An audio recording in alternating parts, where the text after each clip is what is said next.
New Year's Eve party tonight. Yeah, I think they're catering it for everybody. That'll be awesome.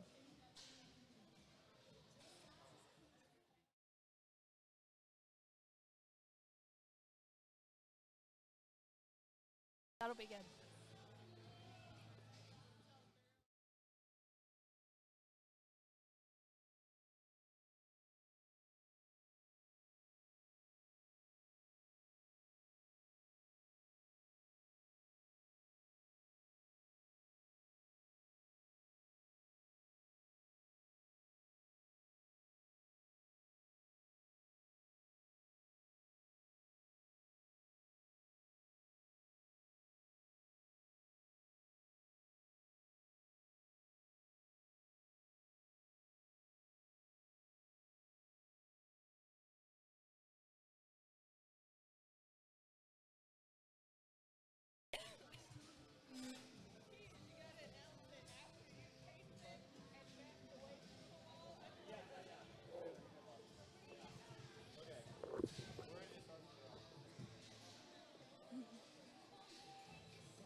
Good morning, everyone out there in Facebook world. Welcome to day 2 of the Texas National Stock Show, and it's Prospect Day. So we'll have prospect gilts and prospect barrows today.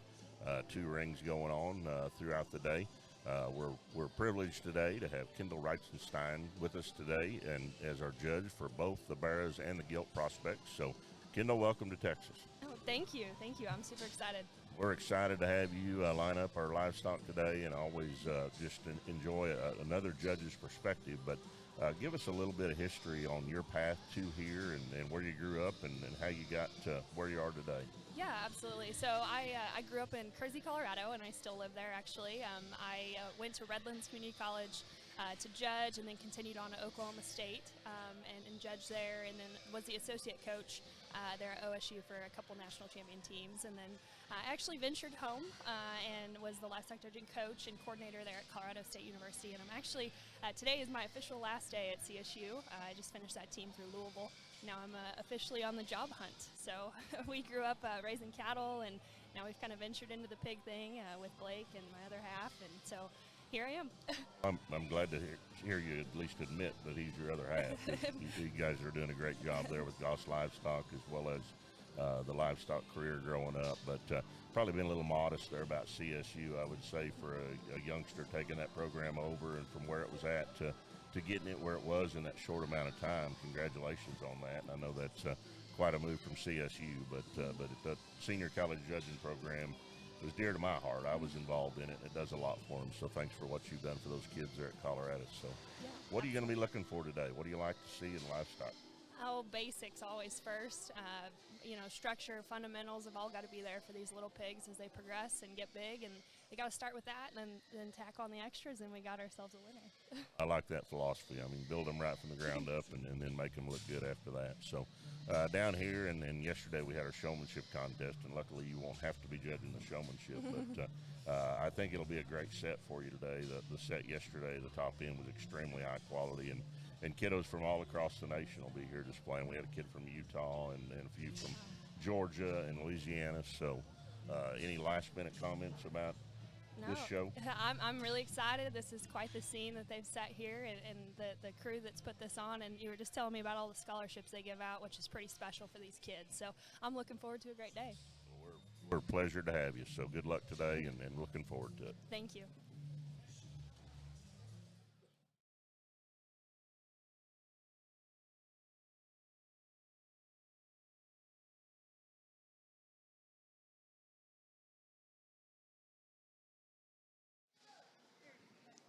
Good morning, everyone.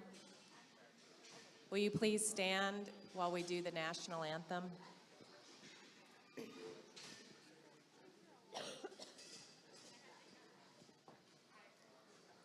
Oh, say, can you see by the dawn's early light what so proudly we hailed at the twilight's sunlight's last gleaming, whose broad stripes and bright stars through the perilous fights o'er the ramparts we watched were so gallantly streaming, and the rocket's red glare, the bombs bursting in air, gave proof through the night that our flag was still there. Oh, say does that star-spangled banner yet wave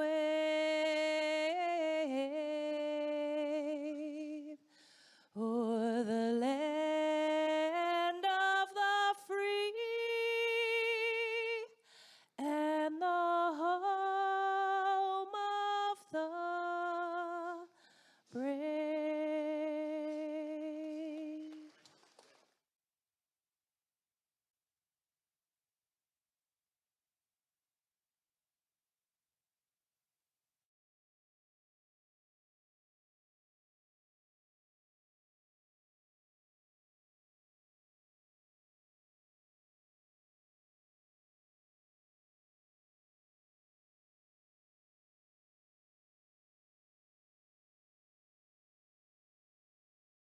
And today we will be showing prospect gilts.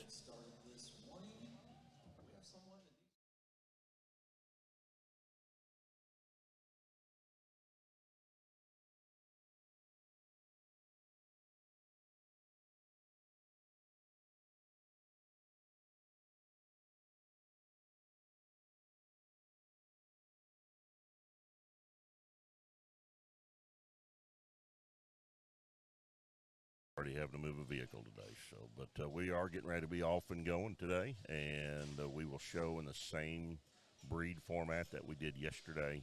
One of the unique breeds here that got started here, I think, here at the Texas National, the all-black crossbred class will be first.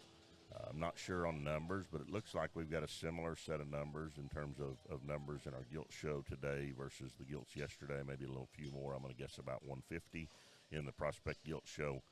They just posted the barrow breaks, so I don't know how many they've got in there as well. But we'll go all through the gilt show first, and then we'll show the barrows after that, prospects on both sides. So prospects are under 199 and down.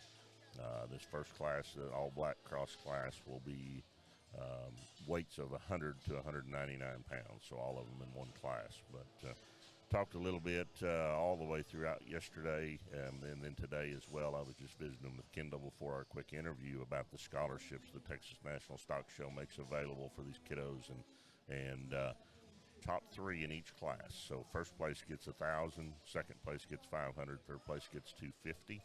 And then as you continue to improve and do better in a breed, you improve that value. So breed champions are 1,500, reserve breed champions are 1,250. And then at the end of our day in the Prospect Gilt Show, we'll give away 3 premium prizes. The champion overall Prospect Gilt will be a $5,000 scholarship. Reserve champion will be a $2,500 scholarship. And then the bronze medalist, third overall, will be a $2,000 scholarship. Not to mention the awards and a few other things that they've got to put together today. So we'll talk about the scholarships quite a bit throughout the day. We'll also talk about sponsors throughout the day. But more importantly, we want to highlight and showcase these kids. I guess the more I've experienced this, the only good thing that came out of COVID was our ability to webcast better. And Taylor Fort and his stream crew do an incredible job, and you will get to see a show just like you're here. We wished you were here, but if you can't be here, this is a great opportunity to be able to just tune in and just feel like you're here, because the views you'll get from the ring of your loved ones, whether they be grandkids or just, you know, if you're a breeder out watching your kids and the success of your hogs, we hope you'll get a good view of it today. So.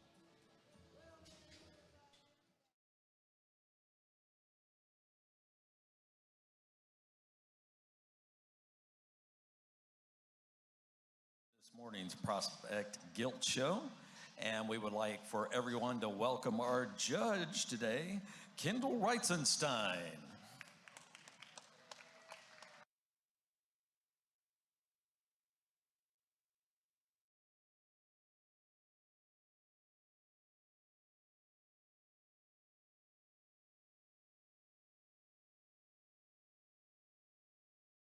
And our judge for today is Kendall Reitzenstein from Kersey, Colorado. She started here with this all-black crossbred gilt show. We have 9 head in this lightweight class. Or I'm sorry, there's only 1 class in this breed, so there'll be 9 head out here.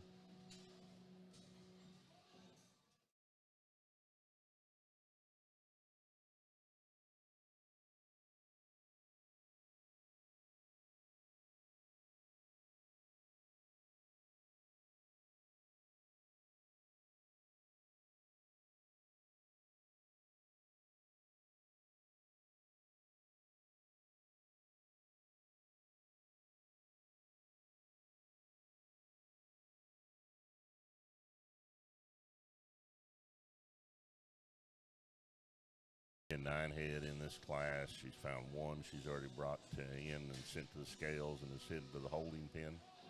Got about half the class in the ring now at this time.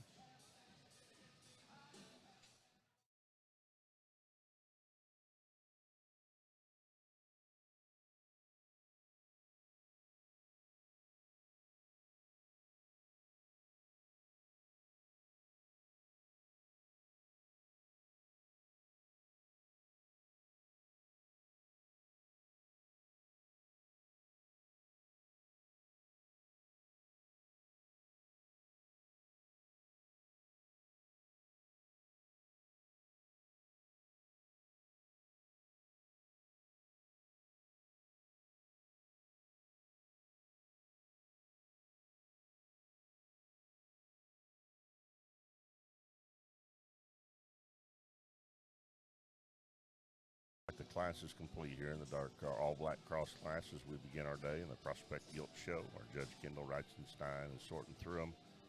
Again, the top 3 are guaranteed those scholarship places. Typically, kind of like what we did yesterday, probably keep 4 or 5 in each class to discuss them, or however she chooses to do it throughout the day. But really good start here to our Prospect Guilt Show as we show our all-black crossbred breed. After this, we'll have the AOB class. There'll be 5 in the AOBs.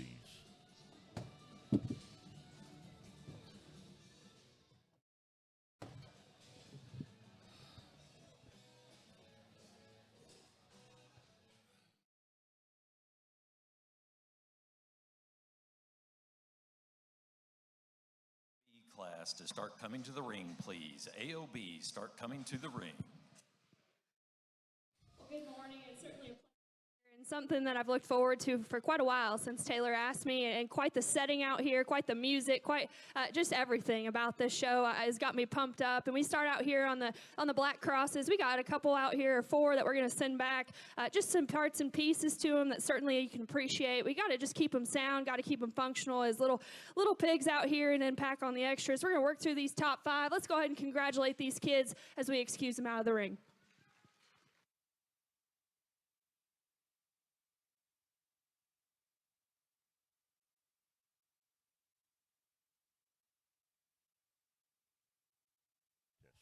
Looks like she weighed about 5 head here in our first class, all black crosses, so we'll sort back through those top 5. I think the rest of them are leaving.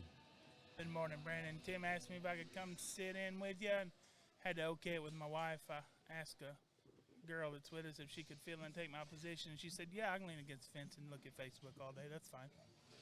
You're not aware Cole Reeves is going to sit in and narrate with me and make it a little more colorful than just the boring old me. So I'm glad I did, because someone that bought a pig from me put me as the sire and the breeder, so I got to didn't want anybody up here. Innovative things going on. Go a lot of places in with Hyco, that, so. Texas, apparently. So yeah, congratulations on your litter then. So.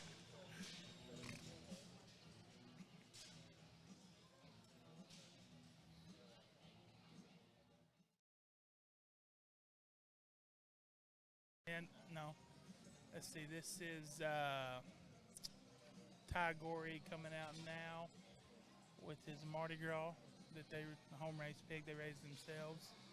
Not sure who the young lady in the red is. They don't have numbers, so I don't really know, and I don't know all of them. Yeah, and we'll get the placings at the end. Throughout the deal, we'll try to point out a few kiddos that we know and talk about genetics and how these are bred. Here's Lila Pankey coming out from Jacksboro. Backdrop bred by Logan Abear, right here in the light purple shirt.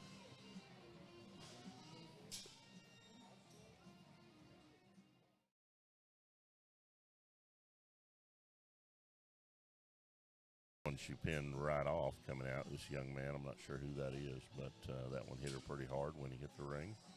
You know, in these black crosses, they don't, I guess, get as much love in a regular setting as they should. And I'm extremely pleased that Tim and Taylor had pulled them off here. And I want to say I saw another jackpot earlier in the year that had an all-black division. And I mean, there's quite a few. I think there was about 10 or 11 head here. And honestly, about every jackpot, there's probably 10 or 12 head. And it gives breeders maybe more of a market, an avenue to market those things a little bit, knowing they can go and show them at least one place against nothing but black hogs.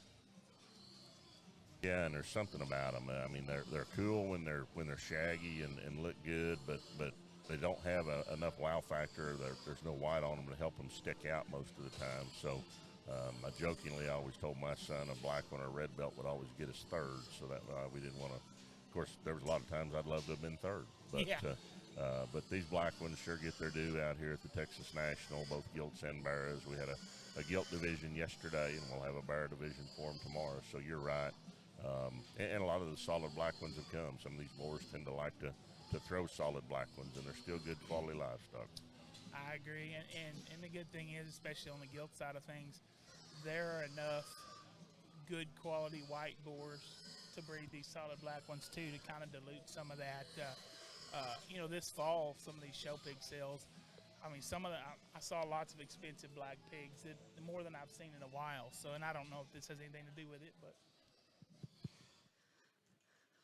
Well, good way to get us started off. And honestly, there's a lot of pieces out here. I honestly could see these things being switched up a few different ways, and you could certainly justify it. However, this young man's gilt came out of the ring, and this one hit you with a lot of presence and profile and balance from the side. Her height of shoulder all the way down to her tail root. She's square. She's awesome from the side, just in terms of her proportions. And yet, you watch her coming at you and going, is she the most opened up? Probably not. I'd like to intensify her in terms of her chest width, but honestly, everything matches.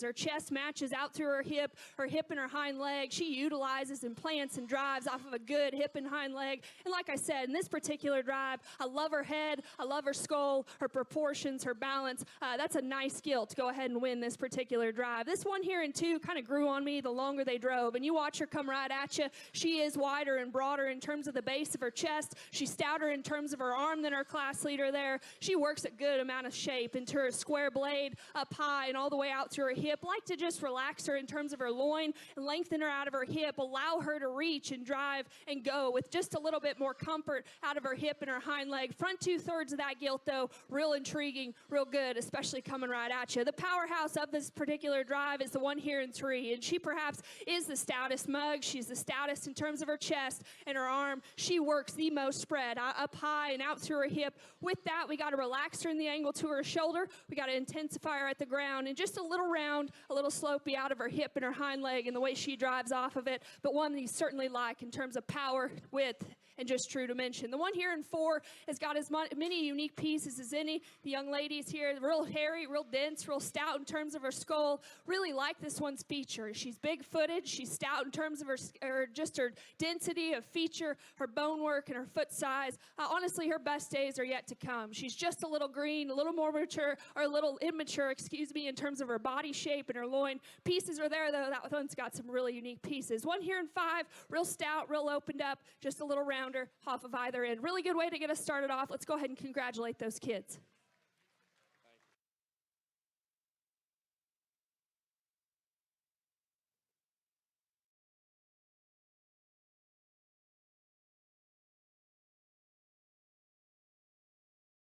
And we need Gracie Janot to come come to the ring, please.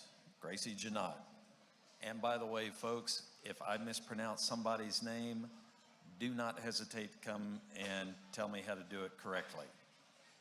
Because I can already see this morning, I'm going to have a few challenges and I would like to get it right. So feel free to come up here and correct me as needed.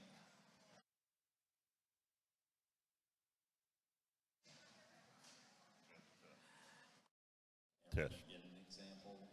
Here on this AOB class, Leah Pfeiffer goes in, immediately catches a scale. This is Jenna Locke, and she has this is a coming in hot from 650 Show Pigs up in Indiana. It says NA there, but I talked to the mom last night. Parker Wallace coming in, and that one is from Shot Family. And this is Tatum Jingo, and that's a Reeves and Smythe gilt. We raised that.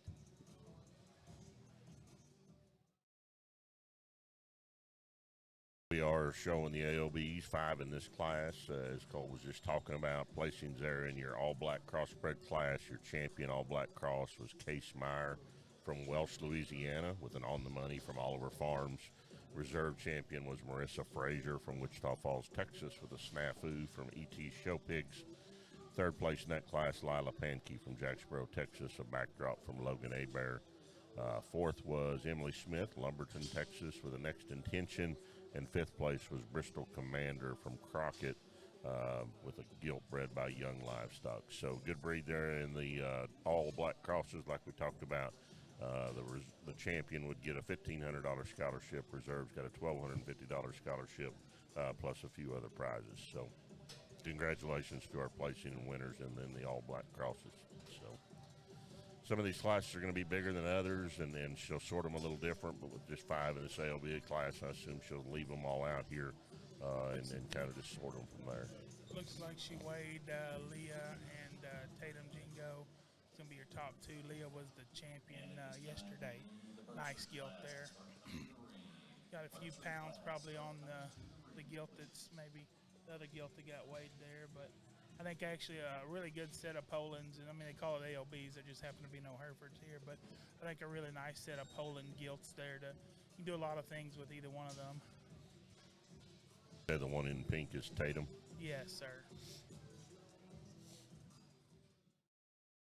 Wife did a nice job raising. Really, really good. Dark OPB Poland to win this class. This is a really, really good gilt. And she hit you hard initially coming out of the gate because she's so square in terms of her chest, her knee, and yet from the side, you just dive into her details. This is a neat-necked, stout-headed gilt that's so good when you get on top of her. For how much mass and spread she has, her hind leg and her hip are impressively good. It's a good gilt to win this division. 1 and 2, nothing taken away. This one is stout, and she's opened up and burly in terms of her bone work and her feature and her foot size down low. Get on top of her. She's impressive out of the back of her blade all the way out through her hip. With that extra power, maybe a little rounder in terms of her muscle out through her hip. Doesn't set down quite as comfortably as our class leader there. That's a good gilt, though, to go ahead and be reserved in this particular breed. 1 here and 3, really good from her shoulder back, just in terms of her top line, her proportions, her balance. Everything matches, I guess, from that point back. You get on top of her and just watch her go and drive right away from you. She's a little more unstable in her upper pin placement all the way to hock to surface. Didn't read her to be quite as neat in the way her neck attached to the top side of her blade. Really like the middle part of that gilt in terms of her body, her shape, out of her forerib, and all the way down. 1 here and 4, really neat looking gilt from the side. I love her extension ahead of her shoulder, her length out of her hips good. With that, though, maybe a little too long body, doesn't compact just quite as much from the side in terms of proportionality. A little frailer at the surface, but again, I like her extension from shoulder forward. Young man does an excellent job of getting that one drove. 1 here and 5, young lady, you got a gilt that's really smooth and really proportional. Honestly, all the right pieces are there. She's really stout in terms of her bone work, her feature, her foot size. Her hind leg works good. Just in terms of body shape, she's the flattest in terms of her forerib all the way down to the base of her cavity there. Really, really good leader there. Congratulations to those kids. And here are the results from the AOB class. In 3rd place, Jenna Locke, and your champion is Leah Pfeiffer, and the reserve is Tatum Jingo.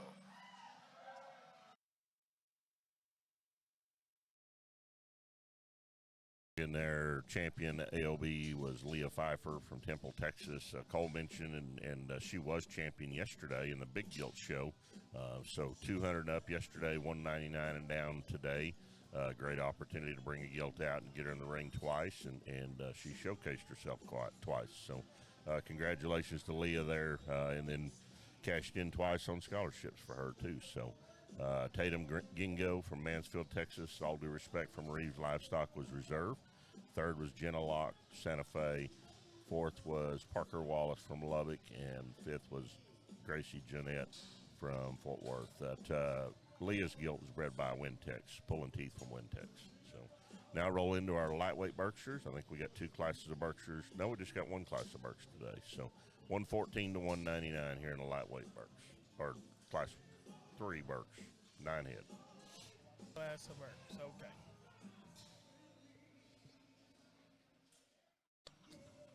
Berkshire deal was pretty good yesterday. This breed has come a long way in the past, I guess, 5 to 7 years.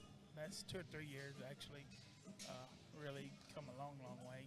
Nick and I talked about, used to be Berkshires were the first breed. Nobody really went up there to watch them much, but nowadays you kind of need to go pay attention to the Berkshires, because you can learn a lot about pattern, maybe the way a judge is going to like things by watching them now. They're so good, because they're as good as East Crosses a lot of times nowadays. Well, they got up ears, so that helps a little bit. Yeah, you can go, yeah. One weighed and back to the holding pen. Got another one on the scales right now. I think that was Kane Branton headed back over there with his wood. That's in the holding pen? I think so, yeah. And then who is that over there? Farrah Wilkerson. She hit a scale. Looks like Hadley hit the scale, and I'm not sure who the fourth young man is over there weighing right now. Yeah, this girl in the yellow sweater is Farrah Wilkinson from Lavernia. Yes, that's the one from Ernst. That's what it says. Yes, sir. I think that gilt won the lightweight class. The lightweight class winner. What all these 190, 199 pounders would have been in yesterday. So.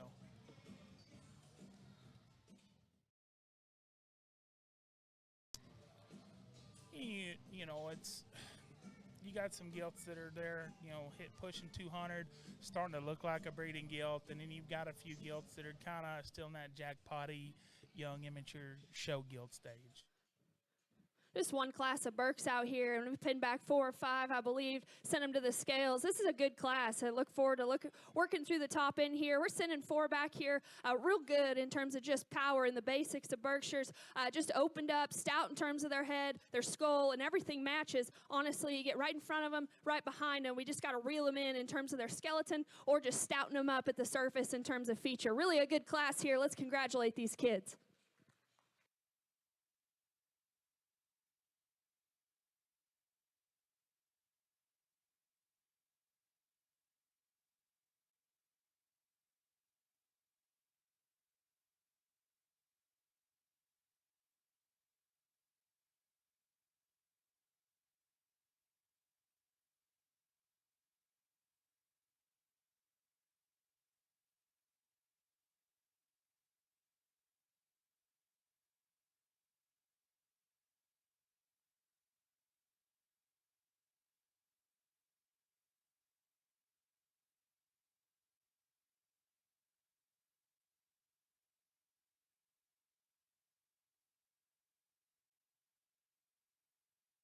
Yeah, there we go. Okay.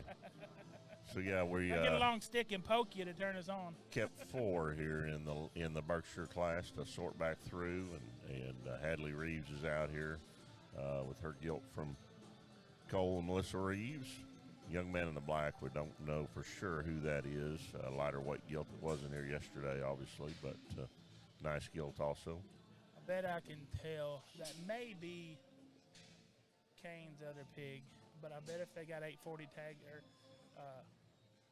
ID tags to match, I bet we can narrow that down. Then we got Jenna Locke that got weighed over here. She's in the corner. We did keep another one, so we got 5 that we're sorting back through. They just weighed Jenna last. She's hung out in the corner. No, that is not. That's a Texas pig there. So I guess She must be showing for somebody. Girl in the pink, Jenna.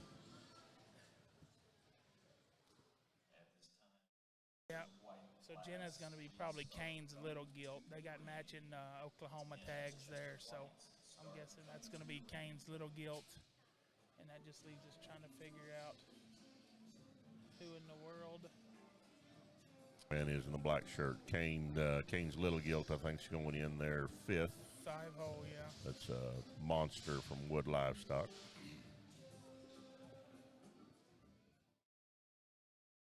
Place the boy in the black in there in 4th. We'll find out what that one is in a minute. So you got Kane out here and Hadley, and then Farrah Wilkinson from Lavernia in the top 3 here in the Berkshire breed. And that was I think those were all the top end yesterday. I think. That lightweight class. I think so. I think Hadley was 4th. We had another kid that we raised, slide one in 3rd. And he said he didn't want to show us today. He's just going to show us Barras. Farrah's got a really nice gilt there. Kane as well. So Hadley goes 3, 2, 1. There you go. Farrah's 2nd and Kane is 1st.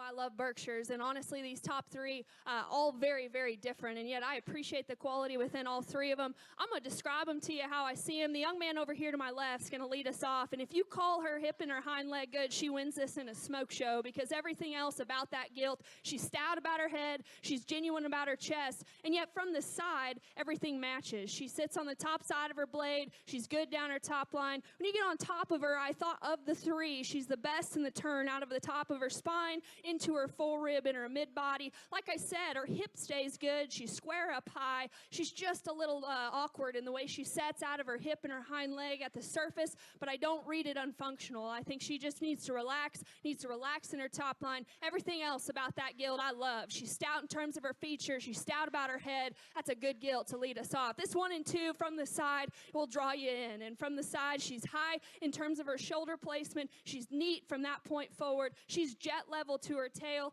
and yet when you get on top of her, everything is so smooth in how she transitions out of her hip. I like her hip and her hind leg the best of the top 3. I just wish there was just a little more body there. She's a little close up, watch it come right at you in terms of her chest. I think that kind of reflects in terms of her full rib and just the middle part of her body. When they get to feeding on that one's lethal from the side in terms of her pieces, height to shoulder, and just extension out of her hip. This 1 and 3, really neat about her head and her body shape, her hair. She's very, very dense, and I love those things about her. Get on top of her. She takes the huge spread out of the back of her shoulder.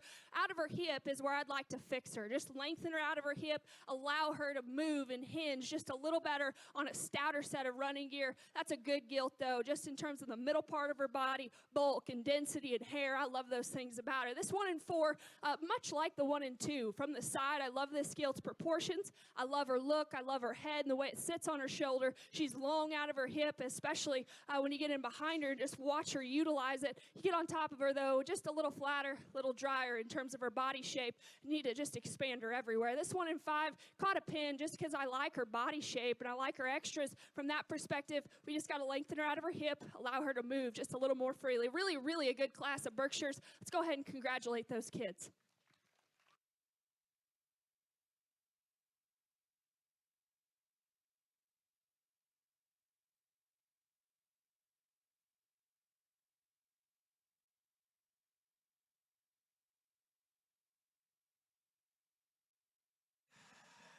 And here are the results for the Berkshires. In 3rd place is Hadley Reeves, and your champion is Kane Branton, and the reserve is Farrah Wilkinson.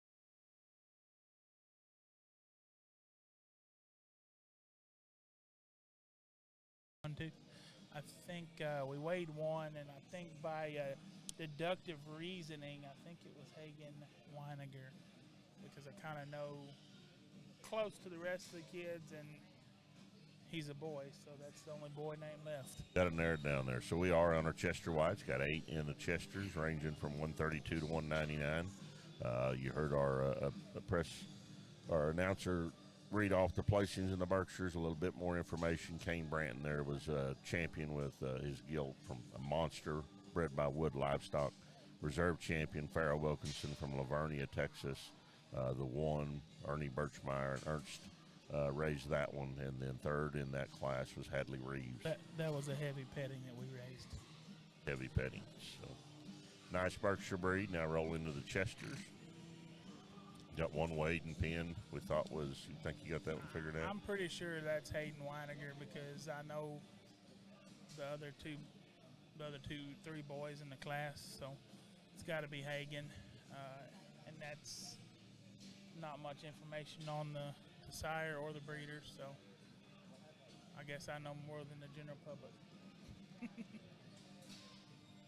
Yeah, they didn't put a sire or a breeder on that, so.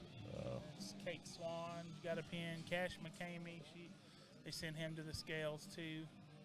Cash was, I think he was probably the defensive MVP of the little football game they had in the show ring yesterday between the show and showmanship. He made a hand right there. We had an incredible football game yesterday. Yeah, intense. Really good set of Chesters out here. And again, we're sending a few back that maybe do have the extras in terms of power and width today. You watch them come at you and watch them leave. We just got to fix them in a few areas in terms of skeleton and just keeping them correct in terms of proportion. Really a good class here. Looking forward to working through the top end here. Congratulations to these kids as we send them back.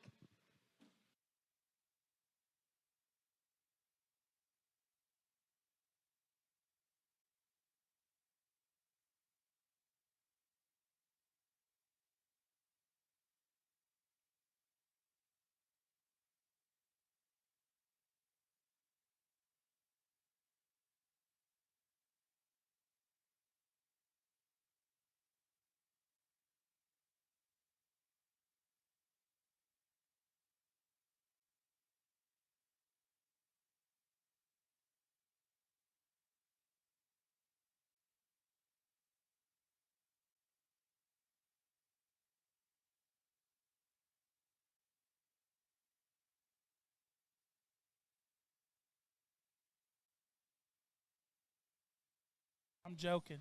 I'm just joking. I'm not going to poke you.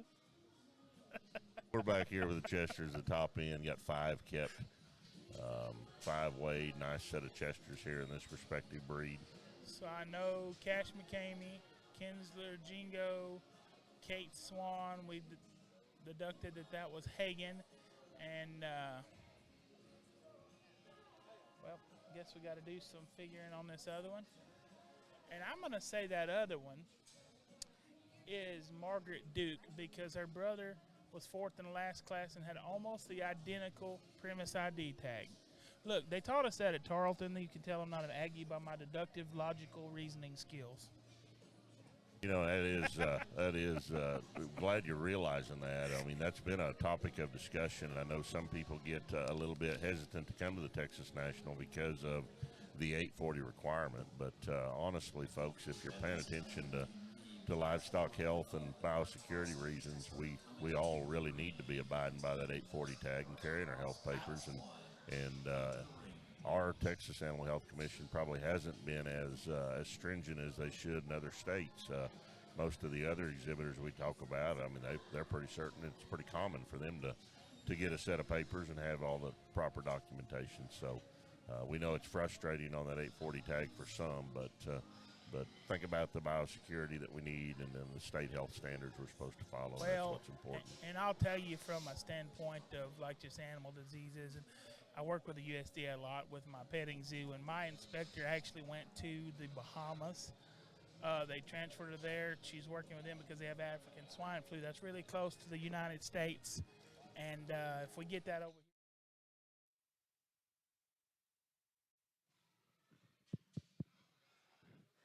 Another single class here, but certainly a lot of quality. And honestly, these top two, they hit me hard initially. I'm not going to stand out here and say they're the same because they're not. And yet they're both good in different areas. The one we lead off with, the young man in the pink, I know she's kind of wanting to blow up on him, but that one is so good. It's in terms of her basics, her height to shoulder, down her top line, get on top of her. I read her to have more real just body shape and turn out of the top of her spine in terms of her forerib, the center part of her cavity. Of the pair, she's longer out of her hip.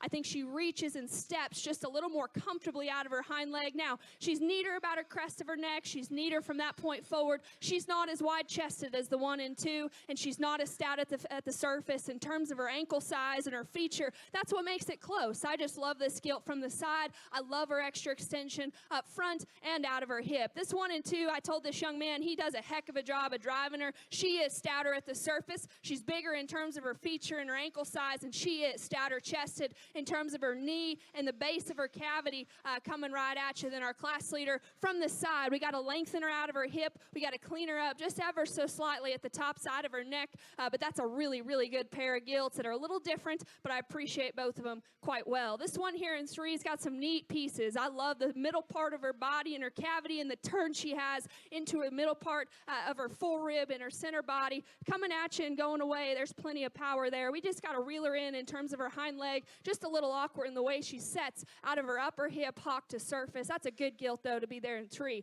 From the side, all day long, I love this gilt here in 4. Her height, the shoulder, her extension, her head shape, everything is so smooth, all the way to her tail and to the surface. She's as sound structured as any of them in this particular drive, coming right at you and going right away. We just got to stouten her up in terms of her arm, her chest, and her feature. This one here in 5, again, I don't mean to sound like a broken record. She's got some unique pieces. She's stout and burly in terms of her arm and her feature, the stoutness of her head. Everything reflects that from that point back. Just a little flat, a little dry, just a little immature in terms of her kind today. Really a good class there of Chesters. And here are the final results for the Chester Whites. In 3rd place, Margaret Duke. Your champion is Hagen Weiniger, and the reserve is Cash McCamey.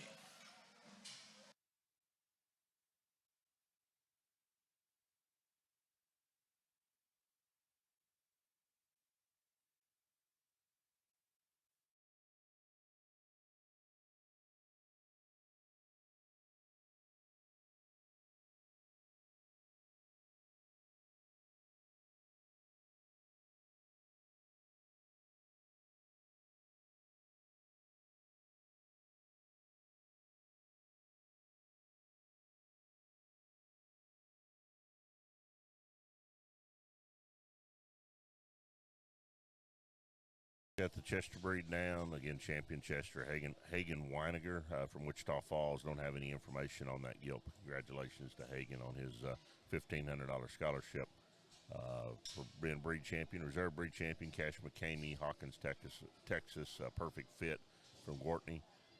3rd was Margaret Duke, New Braunfels, with a burner phone from Alderson Show Pigs.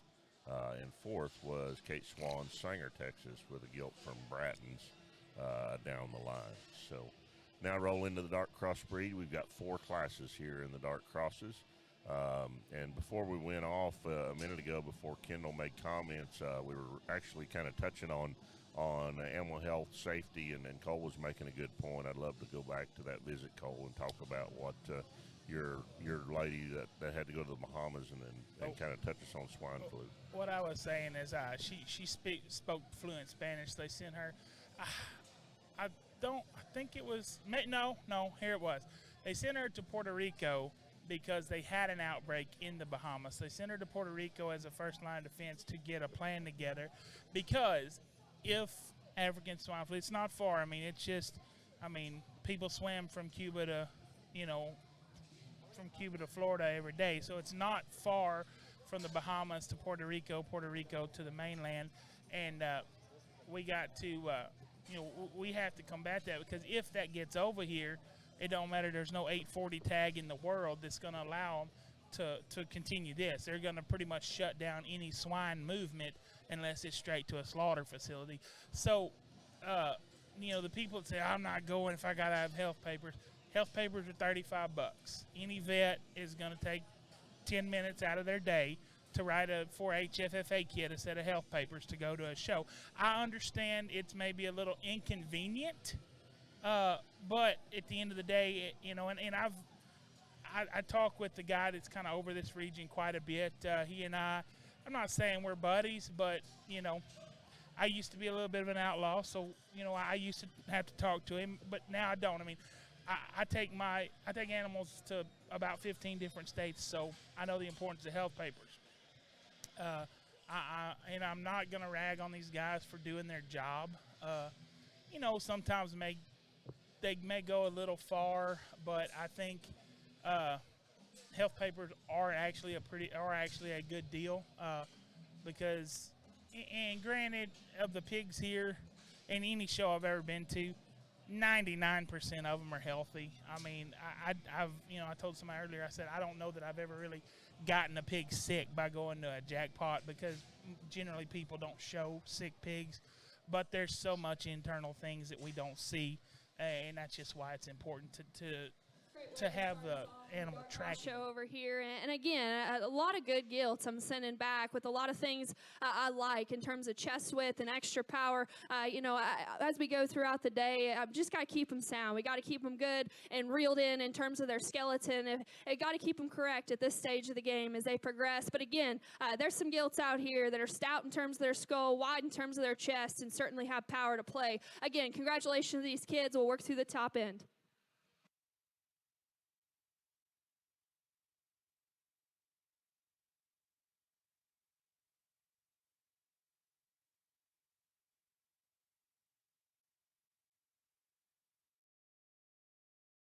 Sometimes I feel like Forrest Gump when they pull the plug on the mic.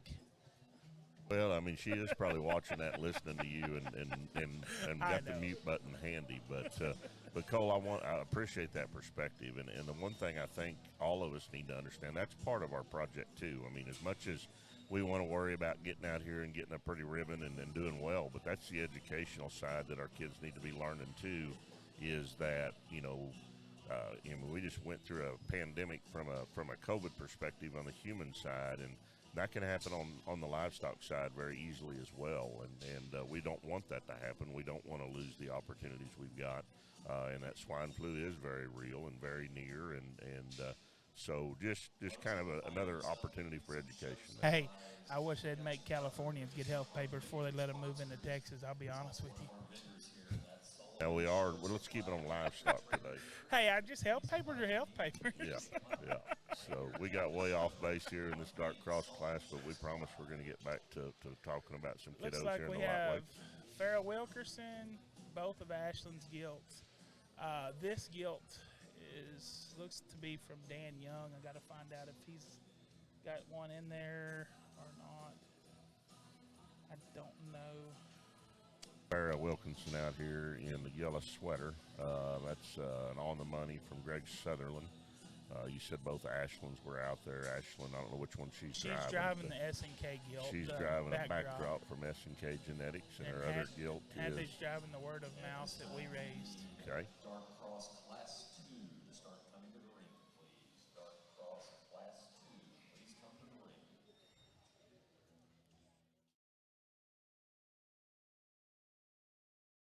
Like we placed one young man back fifth and didn't have that one. Here goes Ashland's gilt back in fourth, I believe. S&K And the gilt, other one was third. So brings us down to a pair. Farrah's gilt, and then this other young man. I don't. Looks like Banner Young may have been back there kind of helping him in the back pen, so I'm trying to figure out which one of them.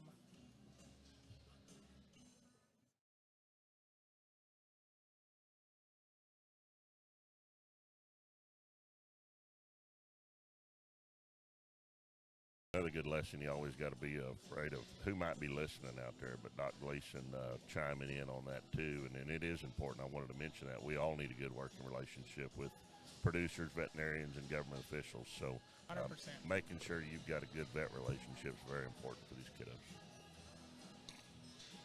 Looks like Farrah's first, and I'm not sure who this young man is.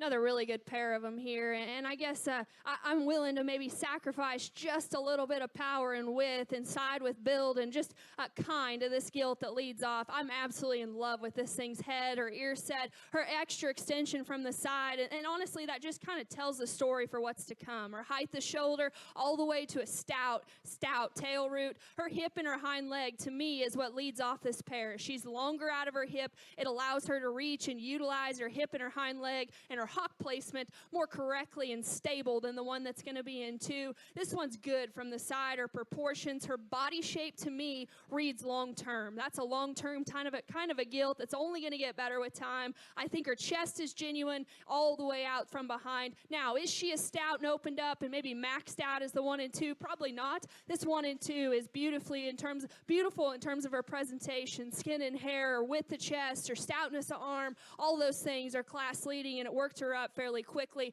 I like the body shape in this particular gilt, her forearm or forerib, all the way back into her flank. Her hip is where we just got to redesign her, set her down in terms of her loin, lengthen her out of her tail root all the way down to the surface, and just allow her to reach and grab some more ground as she goes. I'm being critical, though. I love that one's pieces or power just coming at you. Really a really good image. This one here in 3, if we could relax her in the angle to her blade and the slope out of her hip, she'd win, because I think this one's got as many cool pieces. Height the shoulders there, her body shape, they have her perfect in terms of her fill. I like her head, her extra extension, and just how stout she is in terms of her upper hip. Got to relax her up front just a little, relax her in terms of her hip and her hind leg. That one, though, if we could just stand her still and put a halter on her, I love her extra extension, her body shape, her power up high. This one here in 4, young lady's done a great job with this one. Neat pieces, extension ahead of her shoulders, really neat, and honestly doesn't make sense for how neat she is ahead of her shoulder all the way out to her hip.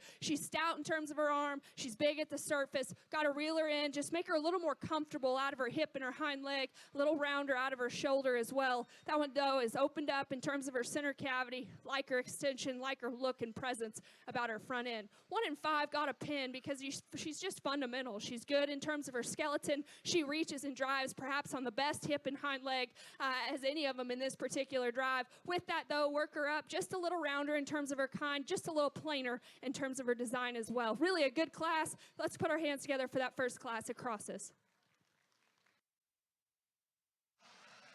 And here are your results for that first class of the dark crosses. In 3rd place, Ashlyn Summers.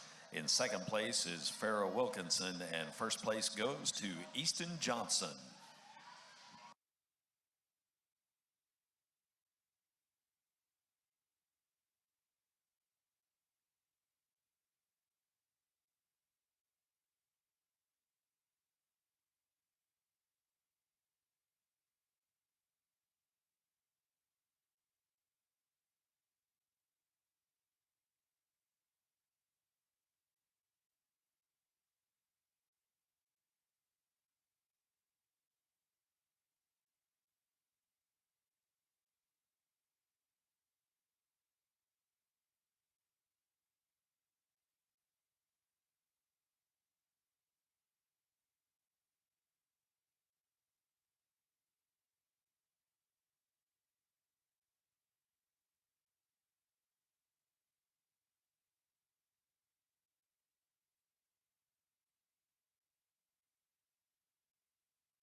And we have another sponsor we want to thank, and we particularly want to thank that sponsor because they too also have some show supplies if you need them, and that would be Champion's Choice.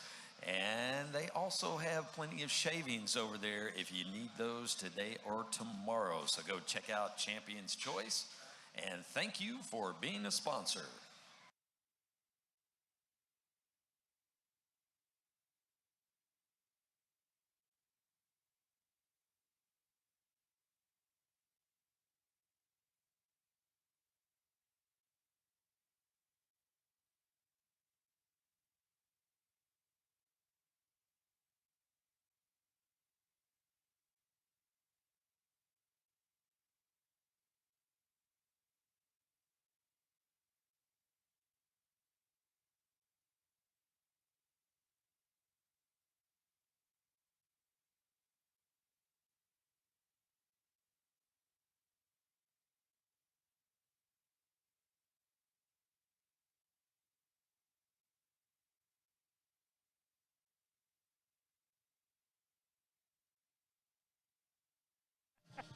Had to call Taylor, tell him we were dead over here. Thank goodness for technology. Yeah. But we're back now with Class 2 dart crosses, 11 head in this class, the largest class we've had so far. So may take a little bit more time for her to find that top 5 or 6. Back to refreshing our minds on that lightweight class. First place in the lightweights, Easton Johnson from Duvall, Oklahoma. Don't have any information on Easton's gilt. Nice skinny green one that Kendall sure liked to be the class winner there. Second was Farrah Wilkinson from Lavernia, and on the money from Greg Sutherland. Third place, Ashland Summers from Weatherford with a backdrop from S&K. Fourth was also Ashland Summers with a word of mouth from Reeves Livestock. And fifth was Cannon Kansler from Bryson, Texas, with the next contestant from Warwood Show Pigs. So now into Class 2. We've got 4 classes of these dart crosses. Got 11 head in this class. I know we've got 2 back in the holding Looks pens. like they pulled back 2 in the scales. So. Miller Beam and Rylan Corbin.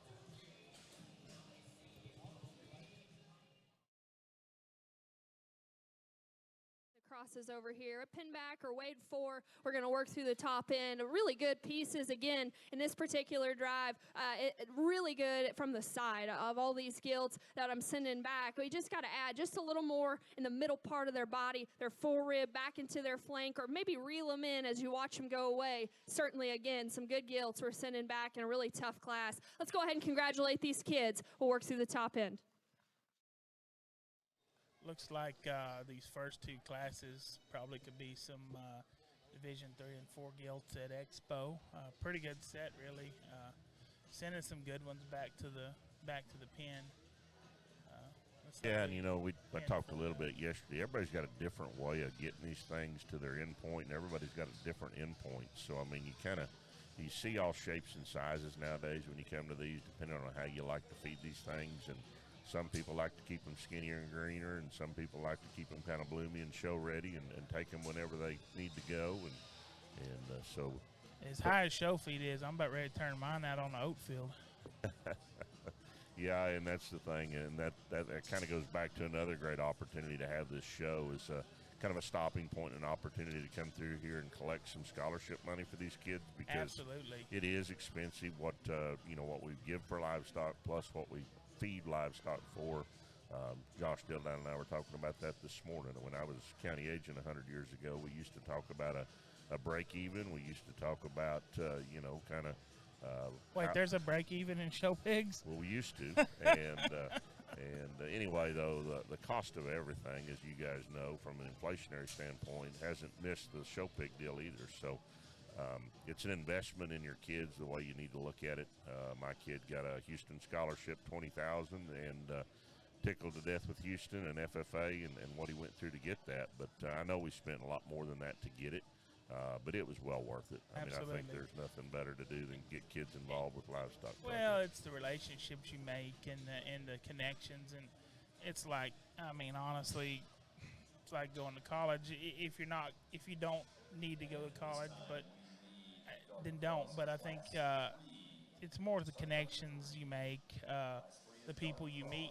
I think anymore it's more of who you know, not what you know, as to how you get things. And that's in everything we do, too, everything. Cole. I deal with that on a daily basis. It's not what you know, it's who you know, and how that first impression is made. And so that's what I think about show pigs and making that first impression with a show pig. You're going to be doing that all your life, whether you're showing livestock or whether you're presenting yourself. So. Absolutely.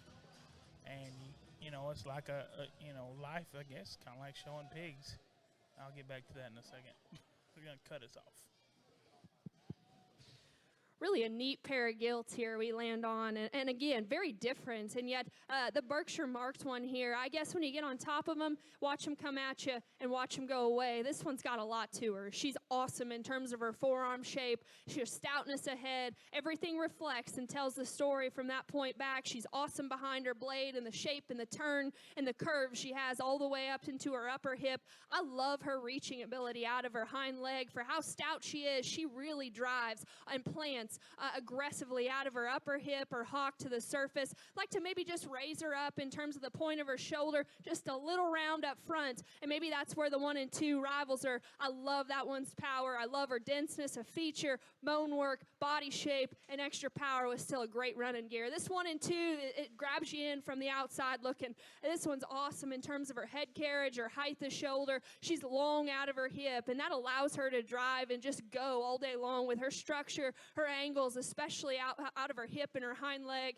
This one, you get on top of her, and you go watch her come right at you. In this view right here, we just got to stouten her up and intensify her everywhere. I think the pieces are there. That one's awfully unique from the side. I love her head, love her neck, and her skull, and from everything from that point back. 3 and 4 maybe got a little bit closer for me. This one here, this one's got a neat presence about her. When you just study her and break her down to height the shoulder, her body shape is overwhelming in this particular drive. We got to relax her up front in terms of the angle to her shoulder and out of her hip and allow her to just reach and step a little bit more agile up front. But that one's got a big hind leg. You step in behind her and just study her out of her hip and her hind leg. Really stout, really powerful. I liked her unique pieces maybe just a little more than this 1 and 4. 4 here is very fundamental, very good just in terms of power and shape she has out of her shoulder. Definitely stouter as you watch her go away in terms of her upper hip all the way to the surface. With that, though, a little rounder out of her hip, a little plainer about the crest of her neck and in through her jawline.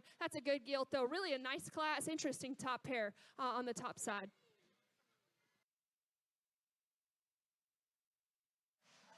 And here are the results from Class 2 of Dark Cross. In third place, Addison Job. Second place is Rylan Corbin. And first place goes to Miller Beam.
If you look around the arena, you see all the banners for our sponsors, but we want to make sure that we thank them publicly because, as we say, we couldn't do these shows without our sponsors. We've already named 2 of them, but here are some more sponsors for our show. We've got Hoff-Schulte Genetics, Linder Show Feed, and Mormon Showtech. It looks like in that first class, Miller Beam wins it with the cheetah gilt, and I've actually seen that gilt at several jackpots. She's done well all year. Make it happen from Team Sloan. Yes. Third class here. I think did we weigh one yet? No, we have not weighed one yet. The rest of the results there in Class 2, if you didn't hear the announcer, first place was at Miller Beam with Bartlett, Texas, with a Make It Happen from Team Sloan. Second in the class was Rylan Corbin from Brock with a broken record from Blazing Sevens Farm. Third place, Addison Job with a roll call from Par Livestock. Roll call gilt yesterday won the gilt show from Goss Livestock, so another good roll call gilt. Fourth place was Farrah Wilkinson Lavernia, and on the money from Greg Sutherland. I noticed Farrah is taking a break. She actually showed back to back. She showed the Burke and a lightweight dark cross and a Class 2 dark cross, so she's probably back there on a little oxygen. Yeah, I know I would be for dang sure. Lots of work. So. Yeah, I'm to the coaching point in my life. I'm not to the athlete point in my life. And, I tell people, this is, I mean, yeah, it's showing pigs. It's not a sport, but it is to, like, a lot of these kids. It's an extreme sport, honestly. Like dirt bike racing and stuff. You've got to be in some sort of shape because A drive of them it'll here kill you. in this particular heat. Very, very stout gilts that we're sitting back. I love some of them in terms of their skull shape and their density coming right at you. They certainly got stoutness of feature and bone underneath of that. I guess to me, we just got to reel them in, maybe keep them just a little square as you watch them go right away. Allow him to balance and proportion just a little better from the profile. Really a good class here. A lot of breeding pieces in this particular drive, just in terms of stoutness, hair, density, and feature. Congratulations to these kids. We'll work through the top end. You are right. I mean, this deal has evolved so much. Nick and I yesterday were talking about, our showing days, and I don't even think we could compete. I'd have to step up my game from back when I was in the days. So hell, I showed with a pipe, I think, one year when I was in high school. I mean, it was more it's common back then. I didn't say I showed good. I just showed with it, But this thing's gotten way different. But well, and it's kind of gotten better. specialized. Pigs have gotten better. Showmanship has gotten way better, and just the teamwork that you have to have with those animals. I mean, these kids put a lot of time and effort. If you're not putting a lot of time and effort in at home, you're not successful anymore. And like we talked about in showmanship yesterday, a couple of those gilts gave up and kind of ran out of wind. And I mean, it's hard to win a showmanship show if your dancing partner's not there with you. So yeah. Farron Roach is out here. He still needs a haircut, but he's out here, does a nice job. He was reserve senior showman yesterday. So rest of these out here, I'm not sure who any of the rest of them are except for Farron, honestly. get those names as soon as we can. Not sure what this new development of growing hair out when guys got longer hair than girls, and I mean it's not sure me. to come around. So Not me. yesterday we had a young man from Utah that had a All right, we need a Class 4 of the Dark Crosses to start coming to the ring, please. That's Dark Cross, Class 4, start coming to the ring. yeah, that young man from Utah had an interesting haircut. But yeah, we've got a kid from Utah, a couple from Georgia yesterday, and Colorado, Louisiana, Oklahoma, and Texas pretty much Looks covered. like Farron wins the class. Maybe just a little more challenging to get through these top end. But however, the one that wins fairly handily, in my opinion. This is a really nice gilt. It's stout in terms of her head. I love when you get on top of this gilt. And to me, that's where she dominates. This particular drive is the shape and the turn out of the back of her shoulder into her mid-body, her hip and her hind leg. She uses it real nice for how stout she is. She's good and smooth in terms of her joint work, in terms of just stoutness of feature and bone work. And yet you get on top of her and just watch her upper hip. She's very square in the way she utilizes it. Coming right at you, I'd like to intensify her in a perfect setting, but that's a good gilt to win this particular drive. From there, it gets maybe just a little more debatable, and yet I know the 1 and 2 might need just a little bit more flank, a little bit more rear body shape, but watch her come at you. I read her to be the most genuine of the remaining set in terms of her chest, her arm, her stoutness up high is really good. Her hind legs, she hasn't really missed a beat as you watch her drive around here. We just got to just soften her up in terms of her mid-body, her flank line, all the way back. I like that gilt's genuine build, though, and genuine kind, especially coming right at you. This one here in 3 does have those advantages and fixes the flaws of the 1 and 2, just in terms of her body shape and her look from the profile. Very balanced, up-headed gilt that's height the shoulder and squareness out of her hips good. Get right on top of her, watch her drive away. Just a little too flat for me, a little frailer in terms of her ankle size and down at the surface. But this one from the side, I'm all in, just in terms of her body shape and her extra proportionality. This one here in 4 is as wide-chested and as stout as you could probably ask one to be. And you get on top of her, they got her maxed out and presented and filled perfectly as well in terms of her body. Just got to reel her in terms of her elbow placement. Watch her go away. Got to set her down square in her upper hip to the surface. That's a good class, though. Congratulations to all those kids. And here are the results from Class 3 of the Dark Crosses. In third place, Hartley Kuchkorowski. In second is Dawson Deaver, and first place goes to Farron Roach.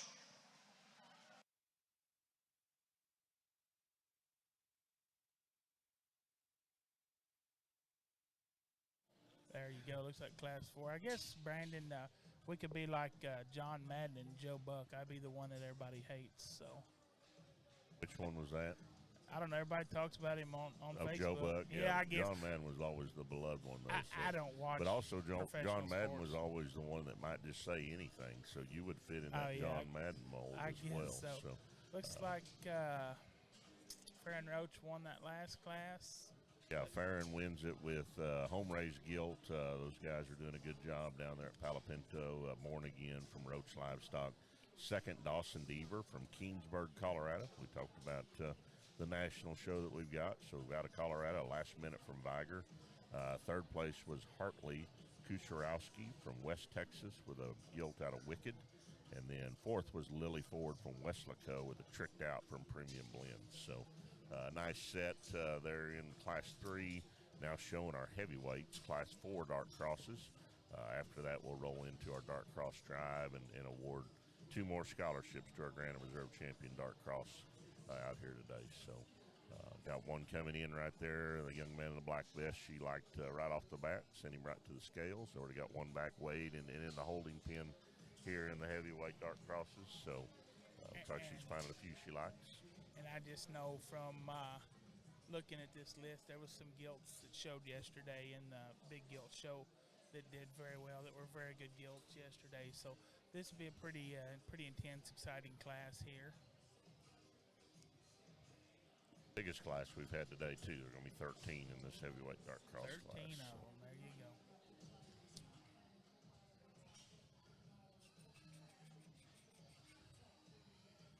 Looks like, I don't know, but just a handful of them, so it might be a little more difficult. Get you as many names and genetics as we can, and maybe after the fact today, trying to recognize these kiddos. But really important. We appreciate everyone coming out and supporting this Texas National Stock Show. And yesterday, an announcement was made that basically we're gonna do it this same weekend every year. So Tim and the crew have decided the Texas National will establish right here around the New Year's holiday every year and have a 3-day show. And so I would encourage you, if you do this, if you and your kids like to show livestock, for the benefit of your kid, you need to be here next year, New Year's weekend, and bring your livestock out. Those kids and hogs need showed, every chance they can to get out. It's probably a good time before your county to get them out, and why not when you can make a little bit of scholarship money? Well, and I mean, here's my flaw. Our county's next week. We move in Thursday, show Friday. My niece that we brought with us, I mean, I think yesterday, well, she got the highest scholarship. Yes, she had a $1,250 scholarship. If she wins our county show, it's going to bring $1,500 through the sale. So why in the world not come here and get this? I mean, you could go to major shows with Texas with 1,500 head, be a reserve breed champion, and not get a scholarship like that. And not knocking the major shows. I mean, I love them all. But this is a good show. It's a good atmosphere. It's good for the kids. And I was just counting earlier, I think since this thing started between my daughter and my 2 nieces, we've racked up about $12,000 worth of scholarships in the past 3 years. That's pretty dang good. The good thing about that scholarship money, as opposed to some scholarships, we're not locked into anywhere. I mean, you can go to any learning environment, basically, is what they'll support, whether it be a trade school, technical school, junior college, senior college, any state. Tim is a big advocate of just making sure that you get some education. So. A couple of them out here, a couple young ladies are driving a pair that are really neat in terms of height to shoulder and just look from the profile. Get in behind them. This is a deep class. They just need a little more to see their pants. There's 3 of them out here.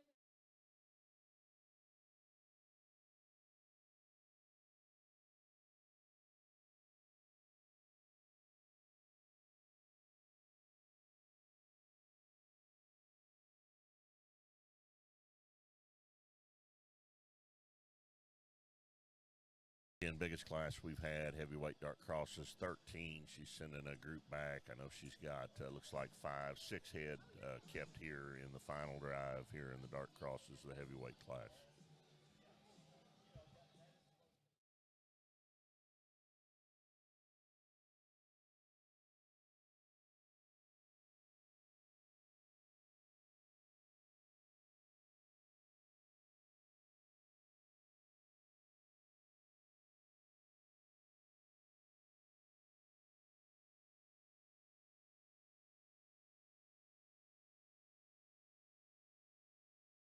Oh, there we go.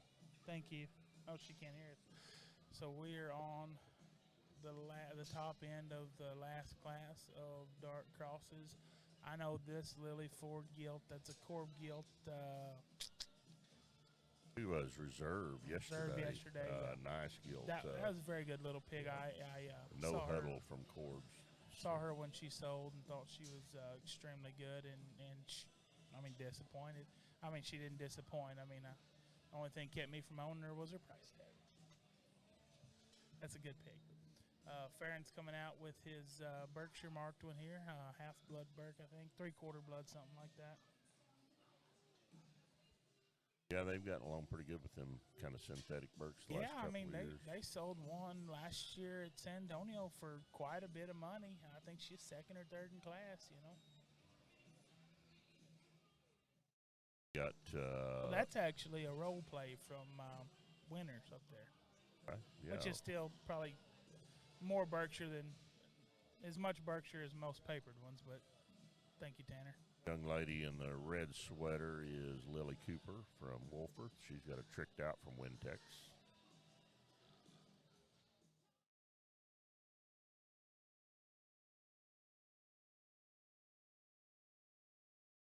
We'll lay in and talk about sponsors again, and our lead announcers talked a few about our sponsors as well, but mentioning Wintex and Punch, both sponsors here for the Texas National Stock Show.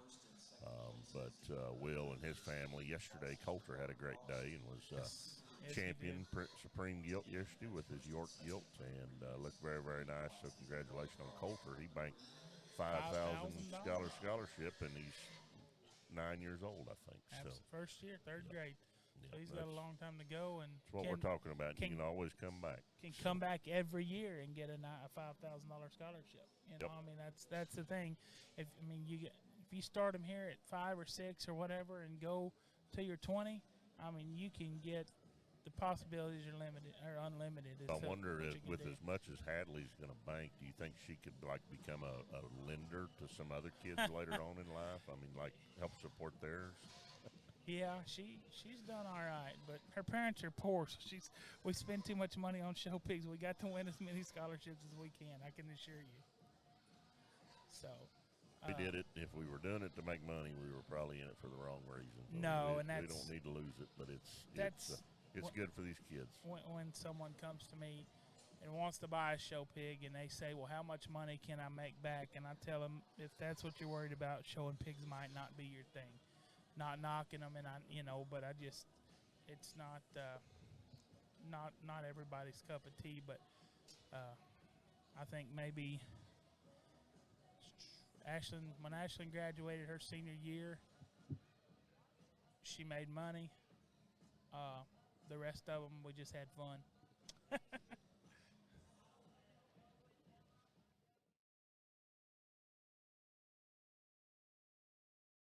Good set here. Got Lily Cooper still left out here. This young man in the black vest, one that hit her pretty hard when he first hit the ring, and then young man out here in the light blue shirt too. So. Nice set here at the top end to wrap up our dart cross class. Looks like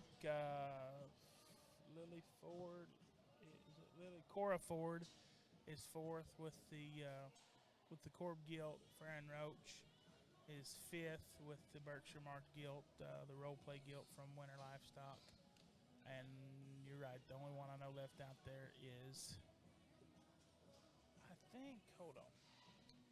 I think Hayes Dean. This is going to be Hayes Dean in the blue, because it's another that you got matching metal ear tags. He showed yesterday. It's a Poke the Bear from Underdog. Yeah, that is Hayes Dean for sure. So that just leaves the young man in a vest, the only one we don't know who he is.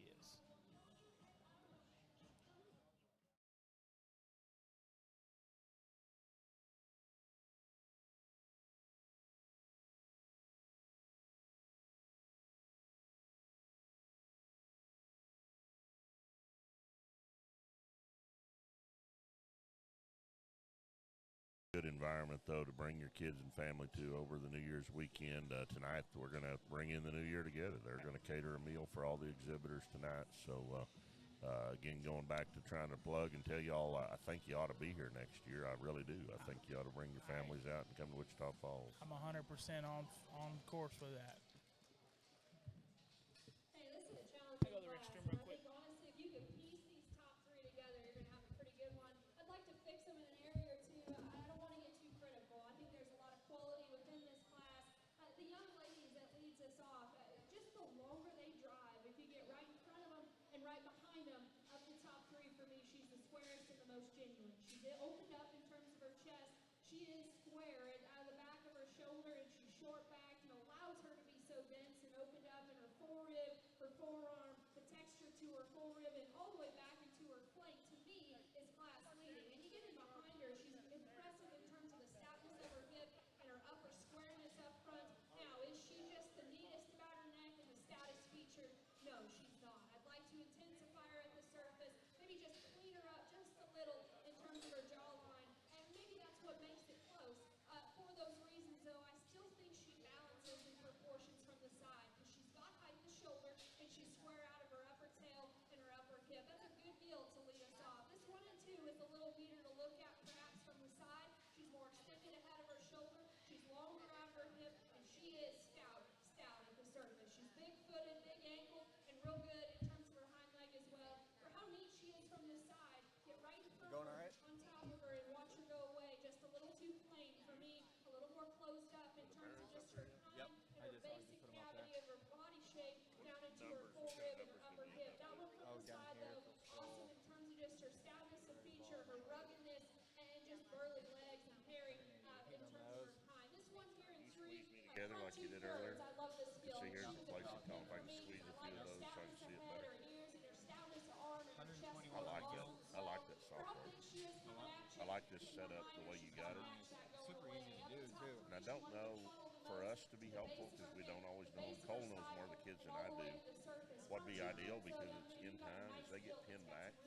If she could put an X out there by them, and at least that would let us know. Then we can narrow down, continue to narrow down. That's a good idea. Because then that would help her too. She could take that X and delete it and put a placing later, but it would make it quicker for her too, just locating those kiddos. Yeah, that's a good idea. Maybe I'll go talk to her about that and see if she can do that. She is awesome in terms of the shape she has up high. She's big in terms of her arm. She's stout in terms She had of her 1 and 2 and 5. Right I don't know. You got to square up in terms of her hip. Just lengthen her Okay, out, 1, especially up front. Just 2, a little 5. rounder in terms of her shoulder. Love her power. Love her extra dimension up high. This one's color. Somebody got a little wordy on the genetics. Yeah. Wanted to make sure everybody knew. Yeah. And she is jet And level she down didn't place. into her hip at the surface. So you need to relax her up front, intensify her in terms of her bottom jaw. That one's though is good to look I at don't know from how the you profile. talk This so is a good long class and here like to keep land air this off. filled. A lot of You know pieces, what I mean? a It's a lot lot of to. hard work, and congratulations to those kids. And here are the results from Class 4 of the Dark Crosses. In third place is Dean. Second place goes to Cash Mosier. And in first place, Lily Cooper. So then we were able to spill into a conversation about 840s and animal health and why it's important that we got off on swine flu and animal health. So it's good. Wrap up the Dark Cross class there, the heavyweight class. First place was Lily Cooper from Wolforth with a tricked out from Wintex. Second was Cash Mosier, Holiday, Texas with a dirty dance and raised by Queen Show Pigs. Third was Hayes Dean from Ovala, Texas with a Poke the Bear from Underdog. Fourth was Cora Ford from Weslaco with a no huddle on from Cord Farms. And then fifth place in our Class 4 heavyweight Dark Crosses was Farron Roach from Palapino with role play from Winners Livestock. So Now ready to show for our champion dart cross, and out of that first class of dart cross is the lightweight class, where our class winner is Easton Johnson from Duvall, Oklahoma. 150-pound gilt Easton's got. Out of our second class, we'll have coming out here, our class winner there is Miller Beam from Bartlett, Texas. Gilt Make It Happen from Team Sloan was the class winner in our second class of dart crosses coming out right here now.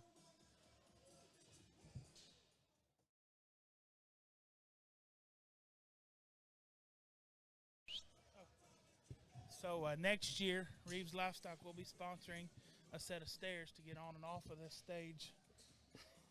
That did look a little scary for you leaving and coming. It's a dangerous world out there. If I go Cole. down, the whole house goes down with me. Third class here, Farron Roach drives this gilt out in class 3, 180-pounder, born again, raised by Roach Livestock. And then our heavyweight class winner, just out of that heavyweight class, Lily Cooper from Wolford. That's a tricked out from Wintex Farm. So showing now for our dart cross gilt, prospect gilt champion. Again, a $1,500 scholarship to our champion, $1,250 for our reserve here in the dart cross division. As we wrap up the dart cross, our next breed will be the Durocs. We'll have 2 classes of those Durocs. We'll get you some class number size here in a minute. Our judge, Kendall Reitzenstein, is judging now for champion dart cross.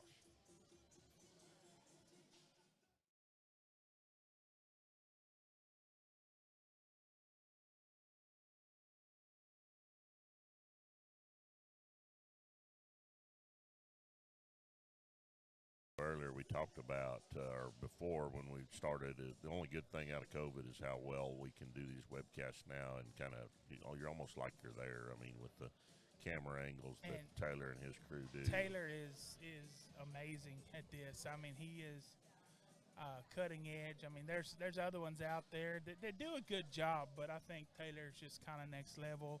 The ring camera, I mean, he was the first one to put a ring camera in, and I mean, he does San Antonio, and that San Antonio deal's pretty good, I guess. He's got his stream team down there. He got a few wrinkles out last year. I know they had some issues with connectivity during the gilt show at San Antonio. I got to help a little bit with that. But, but I think that was more San Antonio, like a Wi-Fi problem. Yeah, it was just kind of first time being there and getting hooked up right. But, man, once it got it going, I mean, the Barris show, and that's what I liked about it, is to be able to showcase what we would call our Super Bowl of Barris shows there at San Antonio, I think. I mean, that top end's extremely good. And so, as you sit at home, you're able to watch it like you're there. Just exactly like you're there. Really a good drive from here, and I want to take a little time and just describe these things to you, because I think all 4 of them a little different, and yet I think they're unique in their own way. This young man here, out of the first class, like I said, I love this one's head. I love her head, her ear set, everything from that point back matches.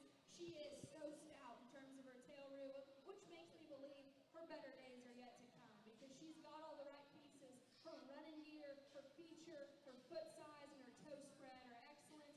Out here in the mix, I don't have to take them the most maxed out at a jackpot show. And, she might be a little dry in terms of her forerib and her mid-body. But like I said, you come right at you and watch her go away. Everything about that gilt screams square and genuine, and just going to keep progressing as you move forward. The one out of the second class, the Berkshire Marks one, front 2/3 are intriguing. Their stoutness of arm, her stoutness of chest, stoutness of head.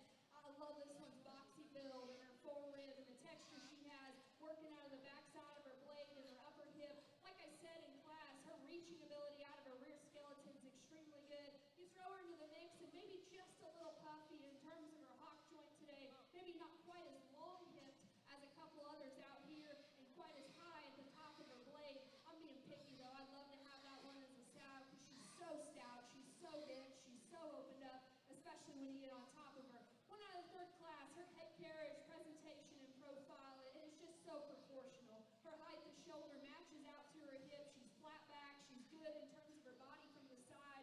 You get right on top of her, and maybe just a little weak in terms of her spine. Maybe doesn't want to hold it up today when you get on top of her loin. I didn't read her maybe in the mix to be quite as stout in terms of her upper hip as a couple others out here. That one from the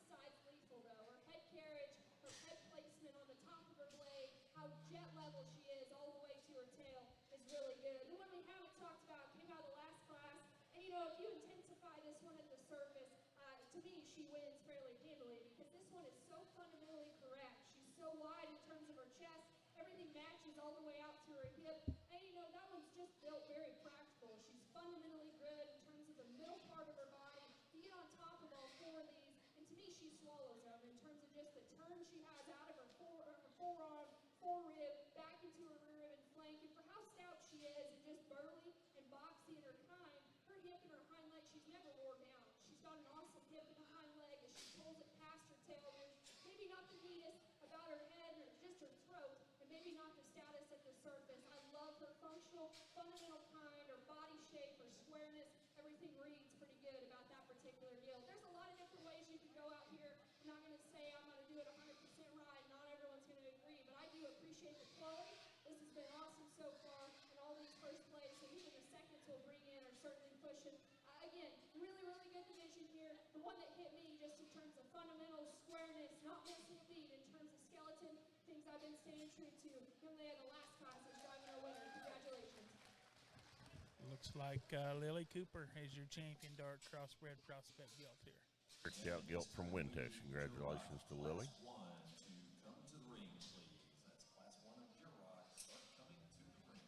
She really liked all four of those class winners, and really the whole time she was sitting there talking, I think she was still trying to convince herself which one she wanted to use, but kind of got it deduced down pretty good. You know, I've drove them way too long, and I apologize. The second they bring in a very, very good animal from the side, her hair, her density, her feature, her stoutness underneath of her is extremely good. Coming at you and going away in this drive, not quite as much to her. To me, there's another one that first our champion. Maybe a little greener today. I love this one's feature, though. That young man out of first class has reserved. Congratulations. Third champion is out of the lightweight class, Easton Johnson from Duvall, Oklahoma. If you're out there listening or know somebody that's here, send them up here. I'd like to know how that one's bred. We don't have any genetics on that one, but nice gilt that makes reserve dark cross. Again, Easton Johnson from Duvall is your reserve.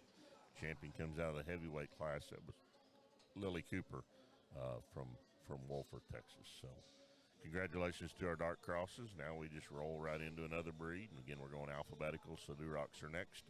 We got two classes of red ones, I think, 7 in the first class, 8 in the second class. So have a lightweight and a Duroc class, or lightweight and heavyweight class here in the Durocs.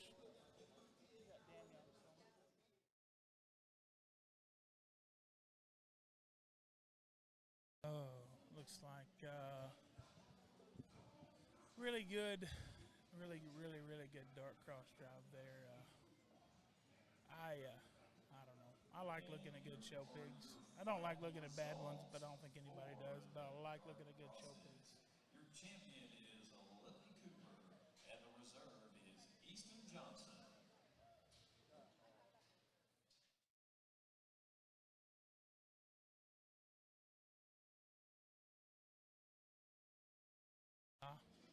Playing a good song for the Duroc show.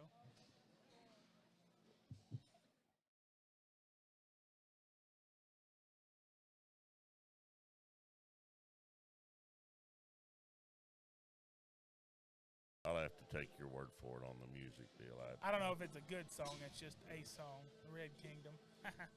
That makes sense to be showing like them the Durocs. Looks like Hayes Dean. He got a pin there.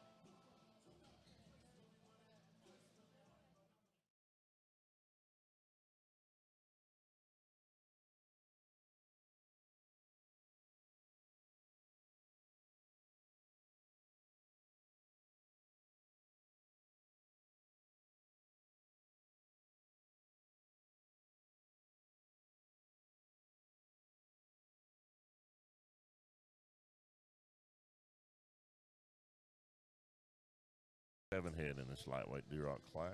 7 of them. Got one to the scales right now. Sending this other one, the young lady in the white sweater.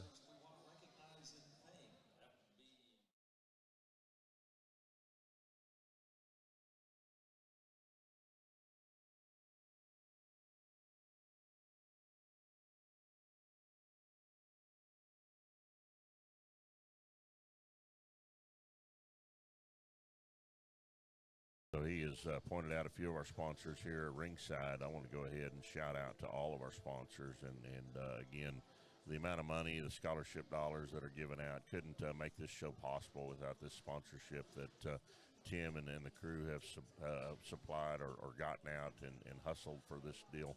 Appreciate our diamond sponsor, which is Sullivan Show Supply.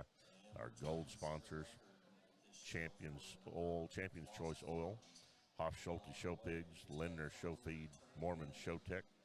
Our silver level sponsors are Second to None, Adams Fab, Amarillo by Morning Jackpot, Dan Young Show Pigs, Delm Show Pigs, Fisher Show Pigs, Flatland Show Pigs, the law offices of David Chumley, Punch, as I mentioned earlier.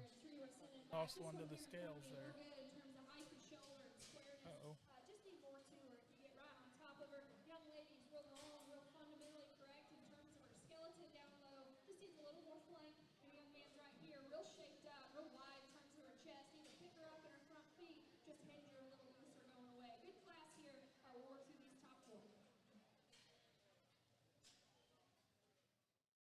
Did we lose one at the scale?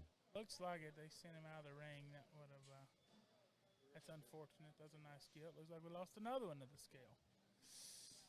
That's unfortunate as well. No, never mind. They're opening the gate for those. We just they're lost one dismissing to the a few scale. back. Got our top end kept. So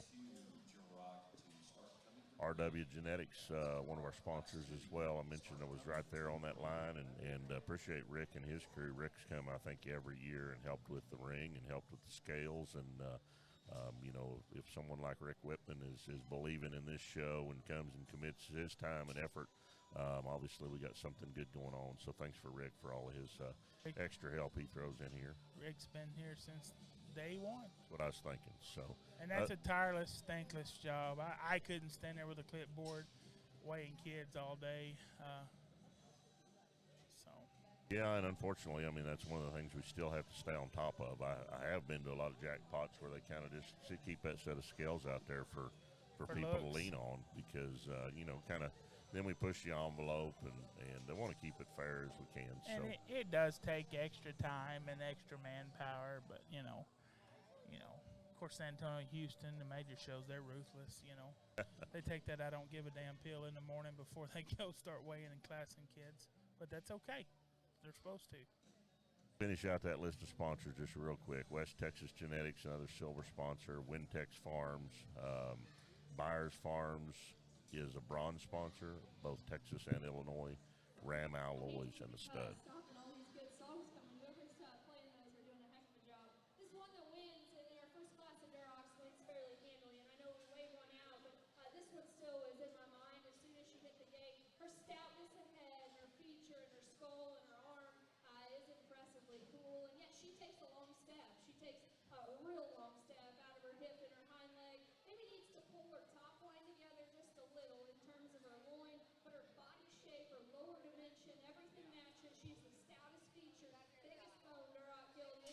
Drive, awesome presence about her front 1/3 and the way her neck sits on the top of her blade. A good winner here to start us off strong. This one here in 2, real neat and just fundamental in terms of her kind. I like her reaching ability out of her hip and her hind leg. Her shape and the texture to her body is really good for a little Duroc gilt. Her forerib back into her center cavity. Comparatively to our class leader, a little frailer in terms of her arm and her feature, just not as exotic in terms of her pieces, of her feet, of just her bone work as well. But that's a good gilt there to be in 2. One here in 3 is wider probably than the one in 2. From every angle you study her, she's wide-chested, she's stout in terms of her skull, real powerful when you step in behind her. We got to pick her up in her front feet, intensify her at the surface in terms of her ankle size, and maybe just a little round and slopey out of her hip. But young ladies drove them really, really good all day long. Got a real stout and powerful Duroc gilt there to be in 3rd. Congratulations.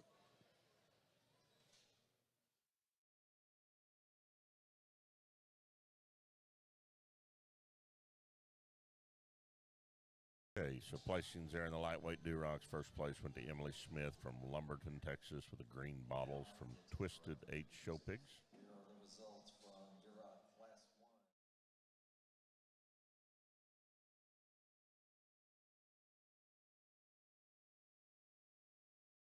Second in that lightweight Duroc class, Gentry Locke from Miami, Texas, with a creation from Wintex.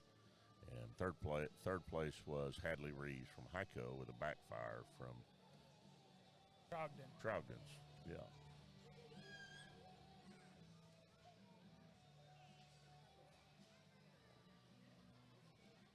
Now go to our heavyweight class. 8 in this class.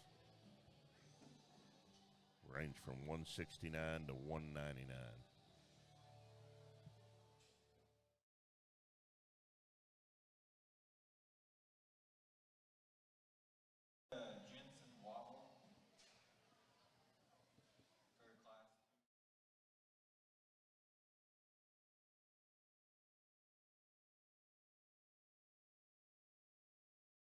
Like we're waiting on one here to get before we get the heavyweight Durocs going. Let's see. Run them out here. This looks like, I think this is Case. Murray. Is that boy that won showmanship yesterday? No. Oh, no, that would be Freddie. He's coming out about 3 more pins. This is the young man that had the champion all black, I believe, if I'm not mistaken. Louisiana. Case Meyer, probably from Welsh, Louisiana. If that is the case, that's here's the deal from RW Genetics. Rick's getting a lot of airtime today. Good and bad. Weighed one out. Now he's got a good gilt. Hope he didn't weigh her out. Oh. But as honest as Ricky is, he would if he had to. He would, yeah. Here's our showmanship winner from yesterday. This is Fred Kuhlman, right? That is Fred. Pink shirt. Tell you what, that I think he was the junior showman. There was about 35, 40 kids in that showmanship drive. So And he does a good job, always has.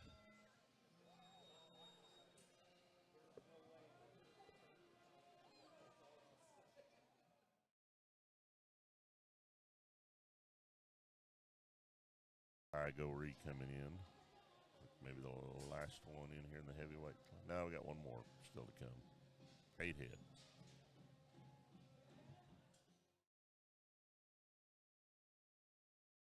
Lila Pankey went to the scales. Lila went to the scales. So the first one went to the scales is definitely Case. And I'm guessing this gentleman would be the other little boy that got weighed and pinned. That'd be Coulter Bowling. And Lila Pankey caught a pin. And Ty Gorey caught a pin.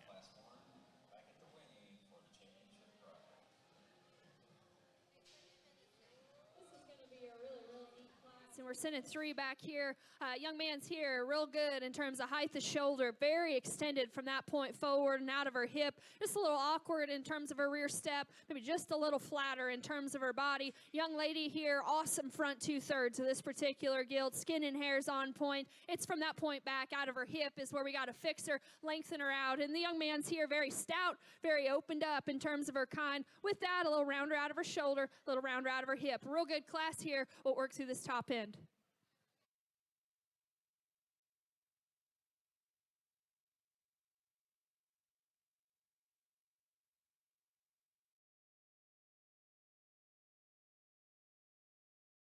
Andy, yeah.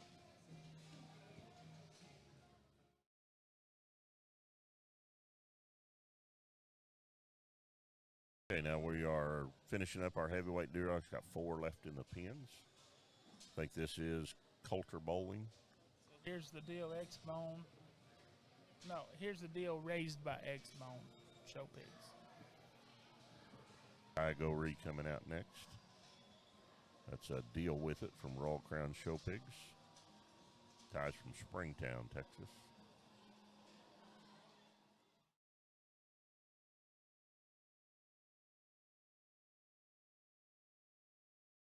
Case Meyer from Welsh, Louisiana coming out. Here's the deal from RW Genetics. And that gilt, when they bought her back in the fall, I thought that thing was real good. And had a pretty bright future. She ought to get along real good in Louisiana. She'd get along good anywhere, really, but I mean, you know, that's a real good gilt right there. That kind of red one kind of stays in style most of the time. We talked about that yesterday, too. These red ones, if you want to really be challenged trying to breed hogs, try to stay on top of the red game. Yeah.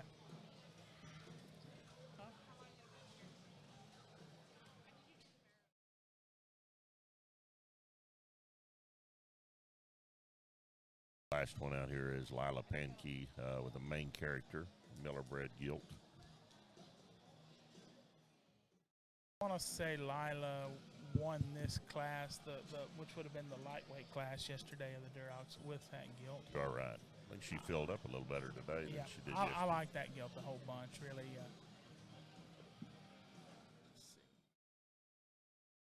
Like the Myrie gilt. Going fourth, Bowling is Coulter Bowling third. Looks like we got the two Holland buddies out here, Gory and Pankey.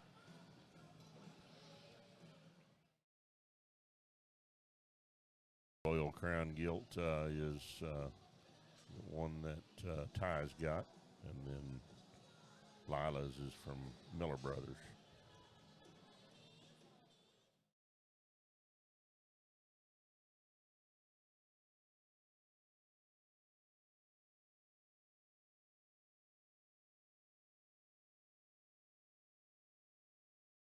Here in a minute. This is a big-chested gilt that's stout in terms of her forearm. She's neat about her head and her neck and how it attaches there up front.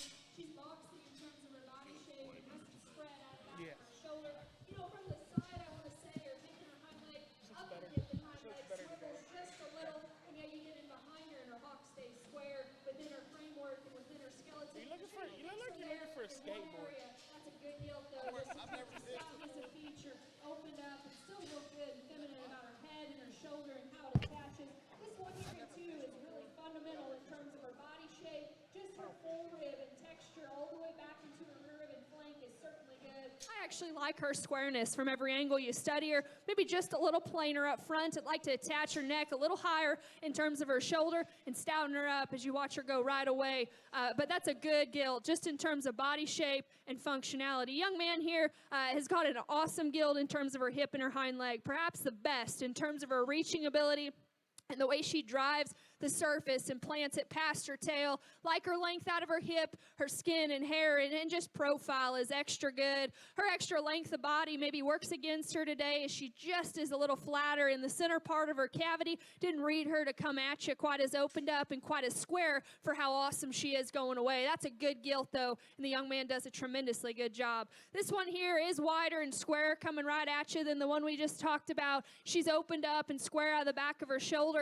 It's out of her hip is where we got to lengthen her out, set her down a little more comfortably in terms of her pastern off either end of her framework there. Again, that's a good stout-skulled, big-chested gilt there to be in for. Really a really good class and a strong set of Durocs we've seen. Congratulations. And here are the results from Duroc Class 2. In third place, Coulter Bowling. Second place, Ty Goree. And in first place, Lila Pankey. Class winner there in the heavyweight Durocs, Lila Pankey from Jacksboro, main character from Miller Brothers in Oklahoma. Second, Ty Goree from Springtown with a deal with it from Royal Crown Show Pigs. Fourth was Case Meyer, and fifth was third was Coulter Bowling, and fourth was Case Meyer. Now showing for our champion Duroc here in the Prospect Gilt Show. Out of our lightweight class, we bring that class winner in. That was Gentry Locke from Miami, Texas. Creation from Wintex. Then Lila Pankey drives back in out of that heavyweight class with that Miller bred gilt.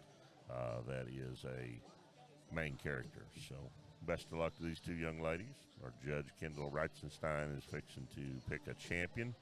That'll be a $1,500 scholarship for our champion, $1,250 for our reserve champion. So they're really nice set of hogs, both extended, big leg and big back and motor.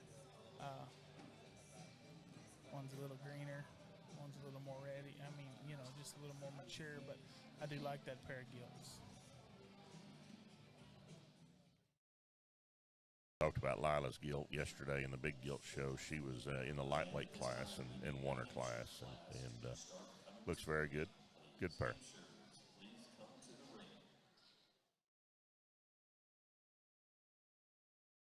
You have in, here's our judge.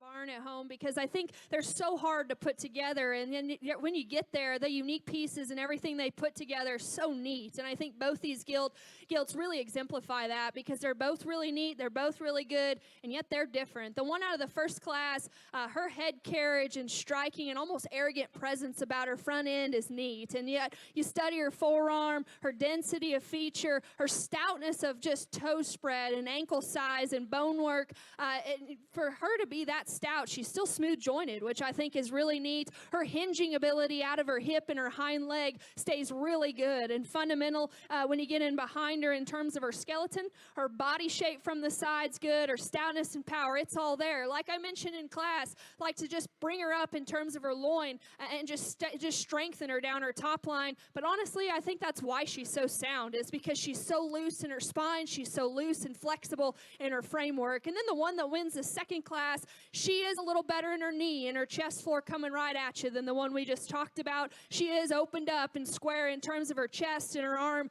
And honestly, that matches all the way out through her hip and her stout tail root. She does work the most spread up high in terms of out of her shoulder, out of her blade, dropping it down into her forerib and her mid body there. Maybe a little frailer at the surface than our class one out here. A little frailer in terms of her ankle size. And you know, I mentioned her hock stays square and genuine. It's up high as maybe she just swivels out of her hip ever so slightly, and the way she utilizes it. This is a really, really neat pair of Duroc gilts, and I appreciate both the things they bring to them. We're going to bring in a second in contention. To me, the one that just reaches a little further, that's sounder, that's more functional, and still takes some of the extras I like. Class 1 is going to be our champion. Congratulations. Champion Duroc comes out of that lightweight class, exhibited by Gentry Lock from Miami, Texas, a creation from Wintex. We bring in that second one that's awesome in terms of just her body shape from the side, her mid-body back into her flank, her hip and her hind leg good. Real frail just in terms of her kind. In comparison, just gives up just a little bone work, just a little power. That's a good gilt. The other one that pushed our champion awfully hard is going to be reserved Class 2. Congratulations. Third champion Duroc gilt comes out of the heavyweight class. That's Lila Pankey with her main character from Miller Brothers. So concludes the Duroc Gilt Show. Now we'll roll into the Hampshire Prospect Gilt Show. There's only 4 in that division, so that'll roll pretty quickly. And we've got a landrace class right after that there's 1 head in. So we'll roll through these 2 breeds pretty quickly. Then we'll move to the light crosses. There's 2 classes of light crosses today in the Prospect Gilt Show. And then after light crosses, we've got spots and then Yorks. So we're rolling right along through the Prospect Gilt Show. And I think they said they're going to take like a 30-minute break after this transition to Burrow.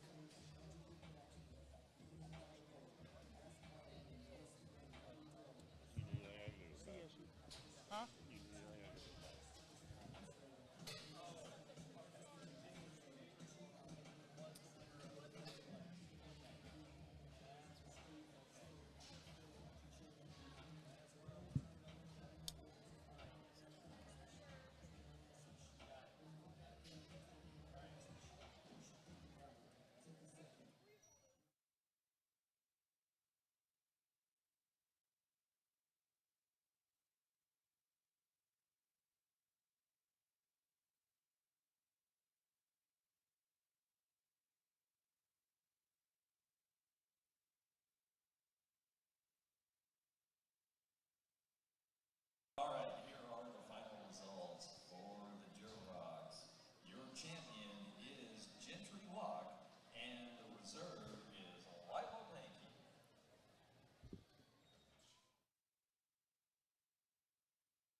right, we're back live here with the Hampshires. My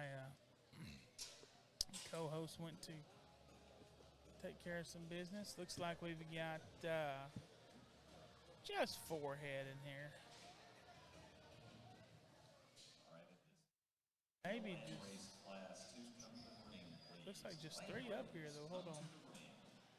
1, 2, 3, 4.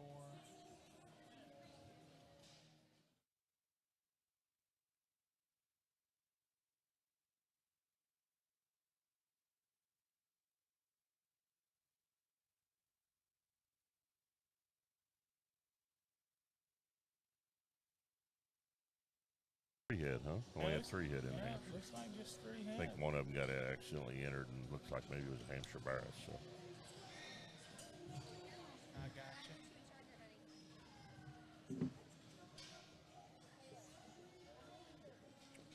Real nice set. I mean, obviously some size different, weight difference. This McCamey gilt, I like that one a whole bunch. You just say race her Fecky. Okay. Dark side from Fecky. Reserve yesterday won the lightweight class. Reserve yesterday in the big gilt show. Yes, sir.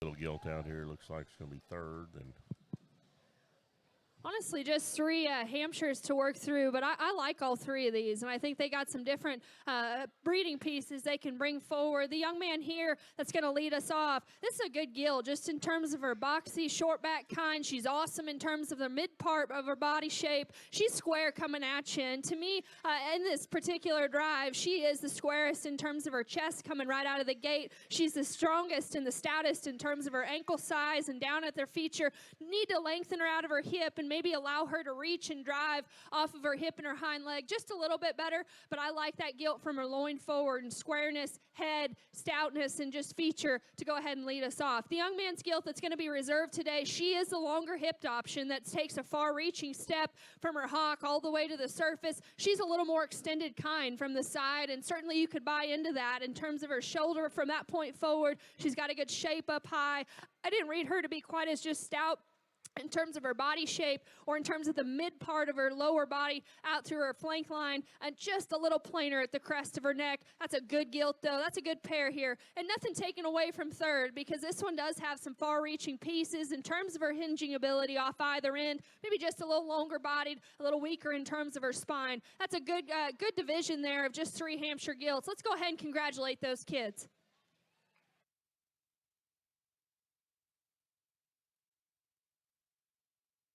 Three Hampshires and Your results for the Hampshire class.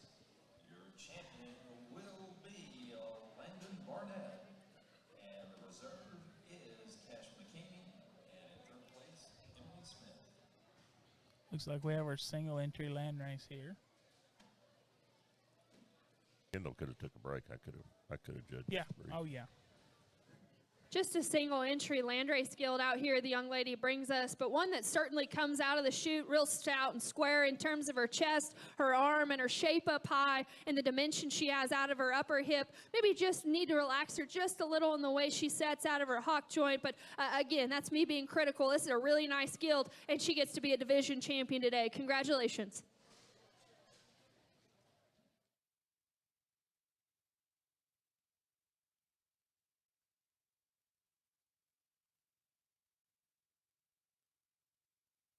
More info on those 2 breeds in the Hampshire Drive. Our champion, and again, a $1,500 scholarship to Landon Barnett from Highland Village, Texas. That's a hands down from Leisman. Reserve champion Hamp, Cash McCamey, reserve yesterday on the Big Gilt Show, reserve again today. So Cash kind of double dipping, but did a great job today. Was reserve champion Hamp from Hawkins, Texas, a dark side from Fecky. 3rd in that Hampshire class was Emily Smith with a fast track from Twisted H Show Pigs. We had 1 entry in the Landrace show, but Olivia O'Brien had a nice Landrace gilt that was champion. She's an inside track from Dadson.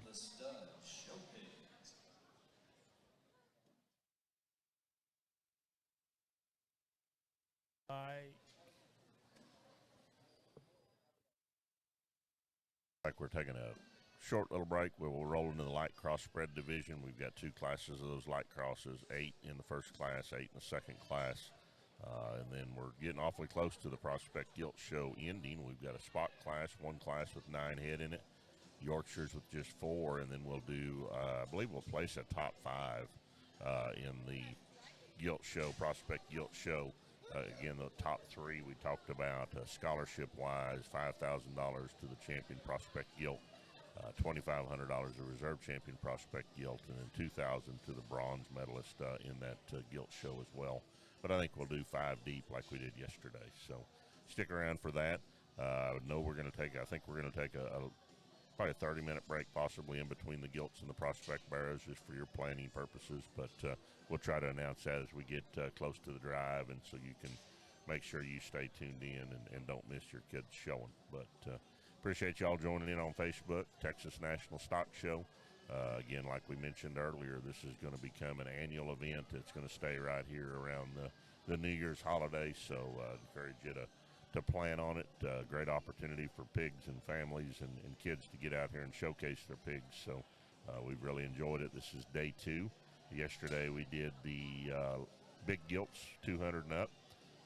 Had about 135 head in that gilt show. Had a great showmanship drive yesterday, about 90 participants total in showmanship and in those 4 divisions.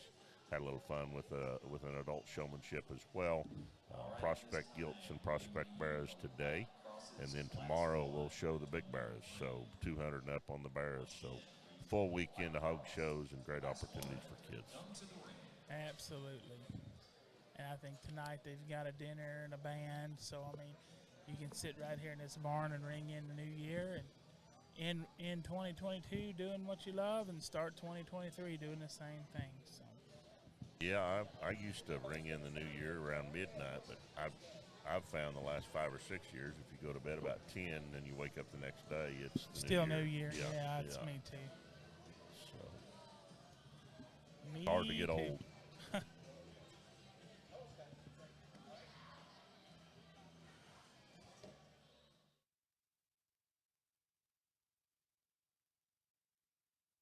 Hopefully you've got 2 screens going. I mean, if you're a college football fan today, there is a couple of games that are pretty important. One important to me, my K-State Wildcats kick off in just a minute. So Yeah, that's not important. TCU plays at 3, though. I might be a little distracted, but I would like to see TCU represent the Big 12. Hey, their only losses from Kansas I State. cheered for purple teams this year. That's and right. I got to go watch that first game in Fort Worth, and pretty proud of both those teams that represent the Big 12 well. So, but hopefully you got 2 screens. You can watch the Hog Show on one and the college football on the smaller one. Yes, sir.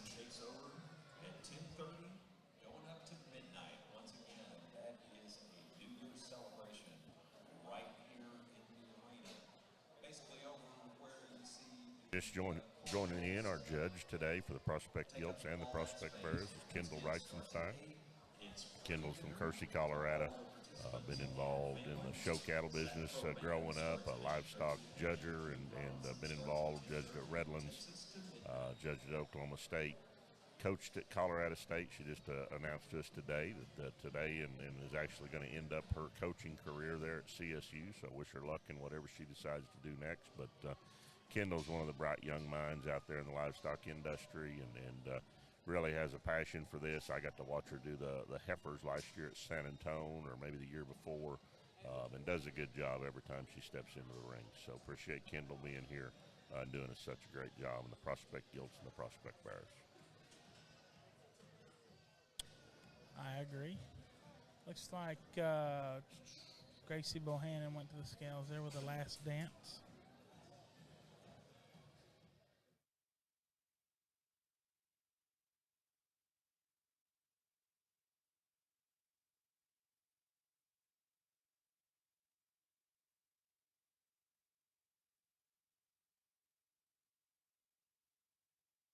So yesterday, Cole, in that adult showmanship we were talking about, you know, how AJ got all that group to cheer for him. I found out later they actually AJ took them all out and bought him supper. So that's how he was able to win that showmanship deal yesterday. So that's a bunch of people, though. I don't know. He probably had to pull money out of his own pocket because there's a bunch of people. I think he had to go back and help cook it and probably wash a few dishes probably too to get out of there. But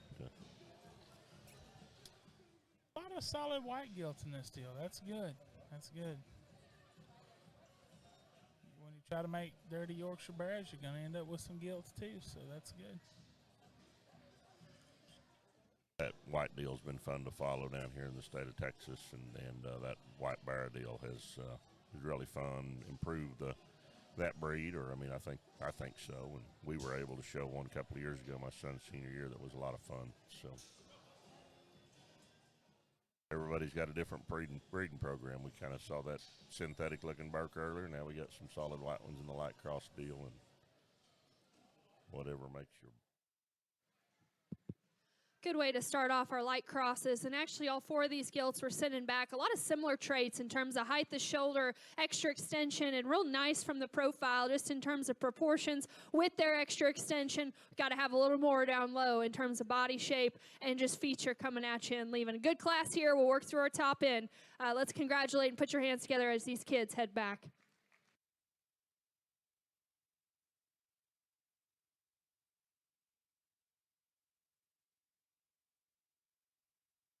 Look like we've got at least 3 pinned. Got Cash McCamey in a pin. Gracie Bohannon, as you mentioned, Cole, and then Piper Childress, I think, got pinned. So 3 that we're aware of that we're driving here.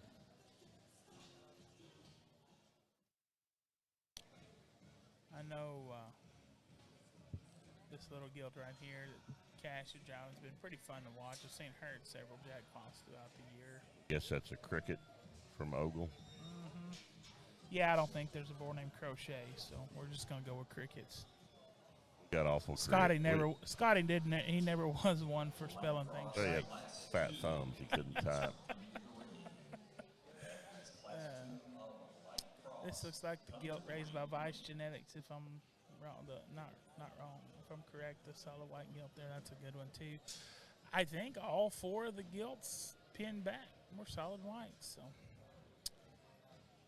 good avenue for that deal. Now this one's got blue on her, but I guess this is a crickets as well from Vice. Is that right? I believe so. Yeah, Piper Childress. And then Gracie's got a Last Dance gilt, and I do know that one. Her mom would have been the high seller at San Antonio last year.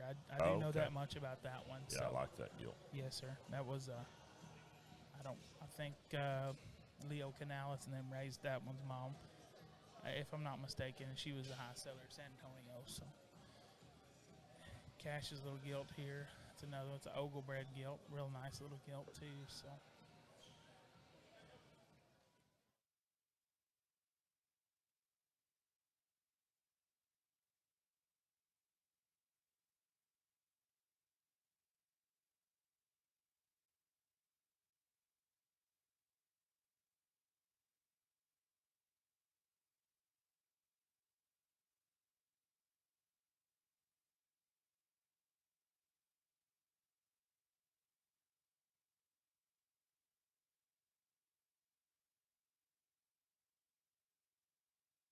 Yeah. Definitely cheering for Kansas State. They're playing Alabama. I think we got 4th here in this lightweight class. Emily Smith, Cracker Jack. Daniel Carrier bred that one in the pen. The 3 solid white ones are left out here.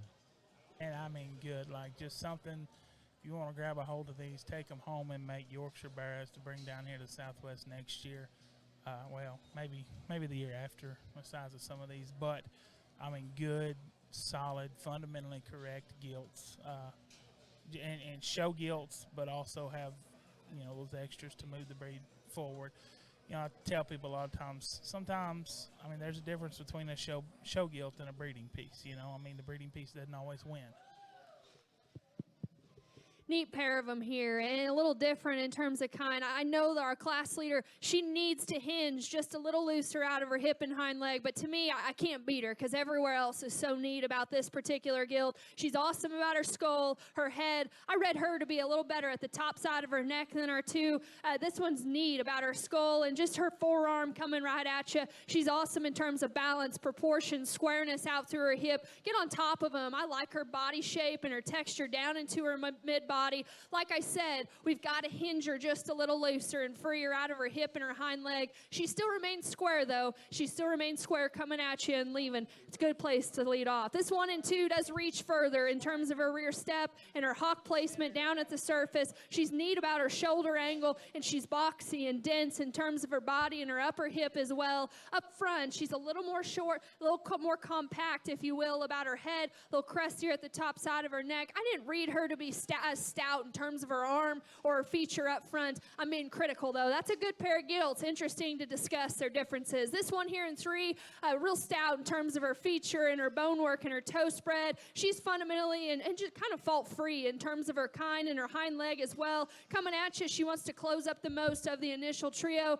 little flatter and just drier in terms of the center part of her body there. That's a really nice gilt, though, to be there in 3. Here in 4, real hairy, stout, and dense featured kind of a gilt that works back into some shape out of her upper hip. With that, a little rounder, a little coarser about her shoulder and out through her hip and her loin and how she ties in from the side. That's a good class there. A lot of differences to discuss. Congratulations to all those kids. Way to start off our light cross spread division, top 4 in that class. First place was Gracie Bohannon with The Last Dance. Second was Cash McCamey from Hawkins, Texas with the Crickets from Ogle. Third was Piper Childers from Justin, Texas with the Crickets from Vice Genetics. And fourth was Emily Smith from Lumberton, Texas with a Cracker Jack from Daniel Carrier. So now roll into the heavyweight light cross spread division. Got eight in this particular class. After we show this class, we'll pick a champion, reserve champion light cross, and roll into the spots. Got 9 in the spot class.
Okay, back in the heavyweight light crosses, got 1 pin back, Kaysen Bergen from Burke Burnett.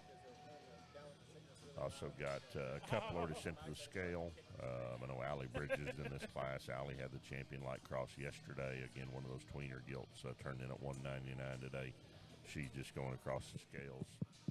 like Really a good Coleman. class here, and looking forward to working through this top end. We're going to send a few back here. This skill right in front of me out of the gate, I was all in. Her chest width, her head, her skull, her body shape. Getting behind her, just got to square her up going away. Skill here, stout in terms of her feature, her bone work and her head and her skull. Just a little flatter, a little drier in terms of her kind. The same could be said for this skill here. Real stout, just a little off in terms of her top line. And the gill right here behind me, real good in terms of height of shoulder. Just gives up too much in terms of body. Congratulations to those kids. Looking forward to this class. Yeah, I got 4 held back in this particular drive. Really nice set here in the light cross heavyweight class. Got Caden Wally from German, Texas, with a disciple from Warwood Show Pigs. Kaysenbergen was the first one back into a pen from Burke, gilt from Young Livestock. Cooper Homan from Comfort, the safe word from CC Show Pigs, and then Cash Dean from Ovala with a Let's Go Brandon from Underdog Genetics. I think that Cash Dean was reserved light cross yesterday. Allie Bridges was champion light cross, and then that You Are Right Cash was reserved with that Let's Go Brandon gilt. So both of them here in this class, really competitive heavyweight drive in this light cross division. First and second place from a light cross.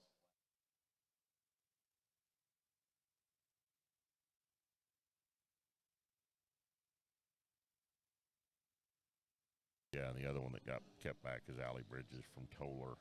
That's a Hero gilt bred by Bridges Livestock. That's a nice skill. I like that one a whole bunch. So, light cross deal's been good. I mean, honestly, some of these places I've been going jackpots, it seems like these blues are really better than these dark ones. Blues have splashed at a few of these bigger jackpots too. I mean, I've seen a few of them get along.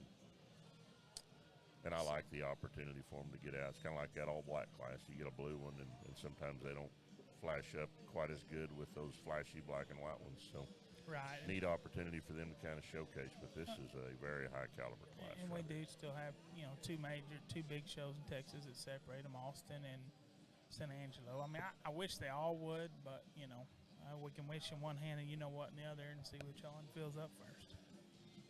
Yeah, I didn't go ahead and give the disclaimer, but I might ought to at this point with Cole. I mean, it's a great input, but sometimes Cole will, we can't be responsible for everything. No, that's all right. I do like that blue-eyed Dan Young gilt there, the young lady in the yellow's driving. That's a real good gilt as well. I don't remember her yesterday. But, no. I think she's a little smaller, but she's very, very nice. But I wouldn't want to have to be Kendall because there's 5 real good gilts, and I think justified doing any which way you want out here with them, really.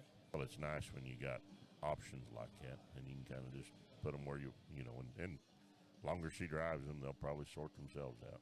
Yes, sir. When in doubt, drive the hogs and let them sort it out. Win or lose that Bridges gilt, like you said. I mean, comfort level on that one. The older I get, the more I emphasize comfort in everything I do. Comfortable shoes, comfortable clothes, and that gilt just is very, very comfortable. I agree with that 100%.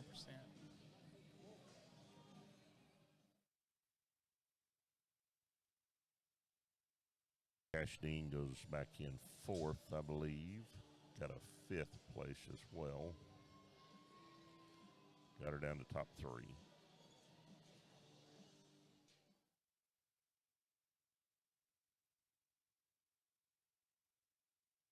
Cooper Homan, I believe, going back in 3rd. Like I said, I think these top 3, top 2 specifically in this class are elite livestock that could do a lot of things, a lot of places. They got state validation tags in them, so maybe there'll be an opportunity for a change of ownership with some of them later on down the line.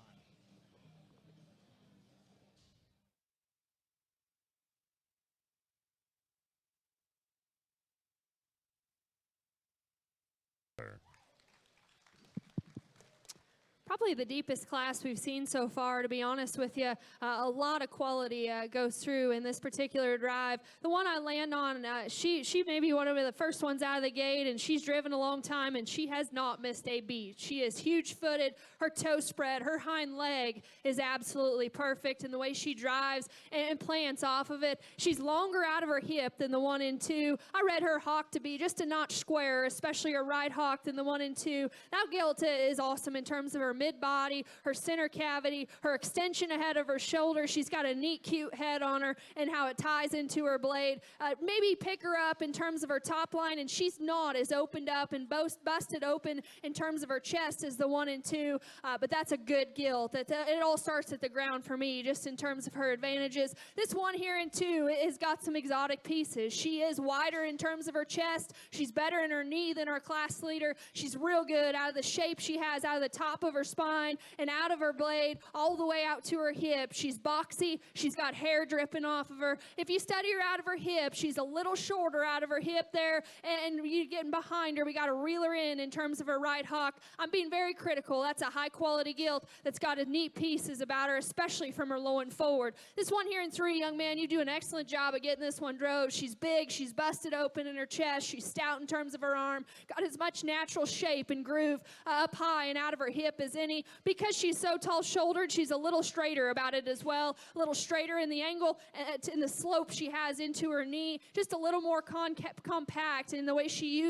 uses and utilizes her hip and her hind leg there. That one is maxed out. She's awesome in terms of her shape up high. Certainly extension and height the shoulder lies in her favor in this tough class. This one here in 4 from the side, I'm all in. I love her body shape, her proportions, her length and extension out of her hips good. Get on top of her, and just doesn't have as much to her. She doesn't have as much horsepower working out of her upper hip, a little flatter, and just concaves to the base of her skeleton comparatively. That's a real good gilt there to be in 4. This one here does fix her flaws. She's stouter at the surface. She's wider chested coming at you and going away than the one we just discussed. A little coarser about her head and the crest of her neck. I read her to be the roundest out of her hip and her hind leg and the way she utilized it. That's a good gilt, though, that could win a lot of classes. That's a good class of light crosses. Let's go ahead and congratulate those kids. Very good classes. We end up at light cross division.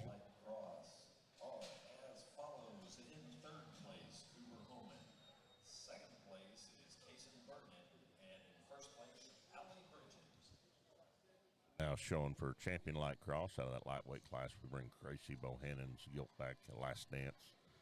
Gracie's from China Springs, Texas. And then our class winner out of the heavyweights, we've got Allie Bridges from Tolar, Texas, a hero bred by Bridges Livestock. Showing for champion light cross. So again, a $1,500 scholarship here. She's going to go ahead and roll those seconds out too. So we bring in Cash McCamey from that lightweight class with his gilt. His Cricket's gilt from Ogle, and then second, just right here in the heavyweights, we've got Kaysen Bergen from Burke with a young livestock gilt. Just 2 classes of these light crosses, certainly a lot of quality, and we'll throw them into the mix here shortly for our champion cross drive. Between them, though, I guess to me, there's a pair of them, and again, they don't have to be cookie cutter similar for me. I think good ones surface, and yet for different reasons, and this particular pair that I'm going to use in this drive are different. They perhaps fix each other's flaws, and they're both very good. Those 2 out of the last class are going to be champion reserve. Congratulations. And there you go, and that's real good set of pigs. Good pair she keeps together out of the heavies. Again, your champion light cross, Allie Bridges. Hero gilt from Bridges Livestock. Reserve champion light cross, Kaysen Bergen from Burke with a young livestock gilt. And that means that your final results for the light cross.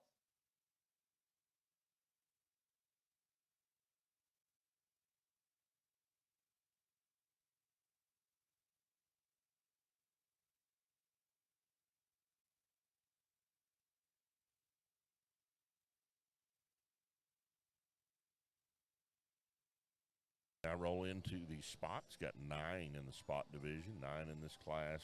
Range from 128 pounds to 199 pounds. And the spot gilt coming out here is Teichelman's. He's home on injured reserve, but that's a good gilt that won yesterday, actually. I like that one a whole lot. Times change gilt from Linder.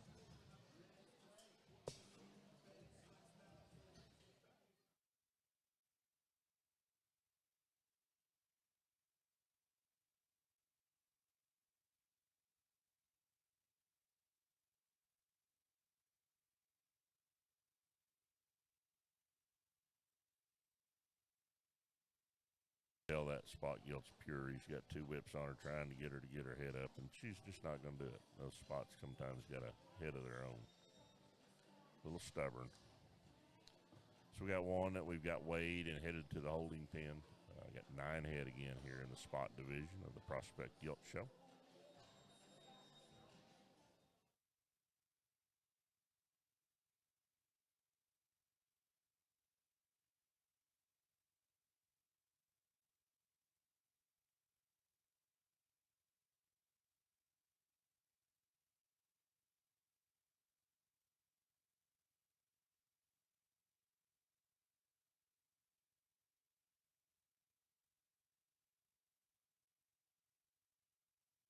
Kate Swan from Sanger's going to the scales now with the Speak Up Gilt from Bratton's.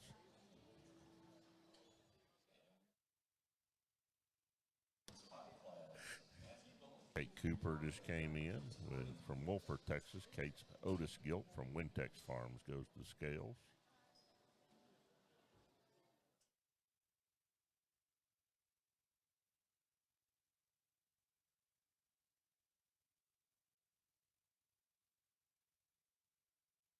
And another one of the scales. You know who that one is, Cole? Yeah, that is going to be Kate Swan with a Speak Up Gilt from Bratton. Oh, the other one. Oh, sorry.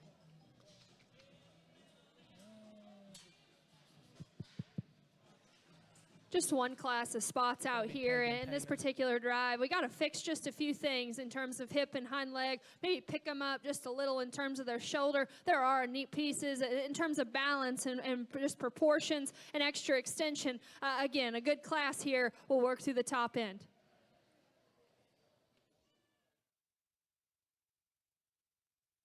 Got 4 kept here in the spot division. We got Kate Swan, Jake Teichelman, Kate Cooper. I think that last one is Tegan Taylor. We'll find out for sure here in just a minute.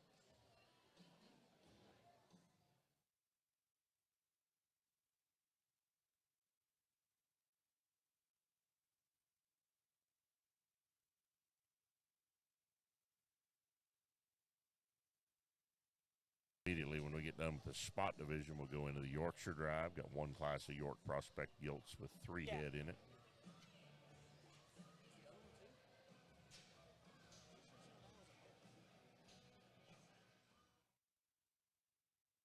I guess we have 5 back here in this spot class. I didn't see this young man. I didn't either. I don't know. Stuck by our statistician as well over there. So we'll get this this young man's name in just a moment. Thinking that's Matt Bullock, maybe. All right, at this time, we need the Yorkshire class to start coming to the ring. Once again, that's Yorkshire class. Please start coming to the Yep, Matthew Bullock from Alney with a street fight from All-Star Show Pigs.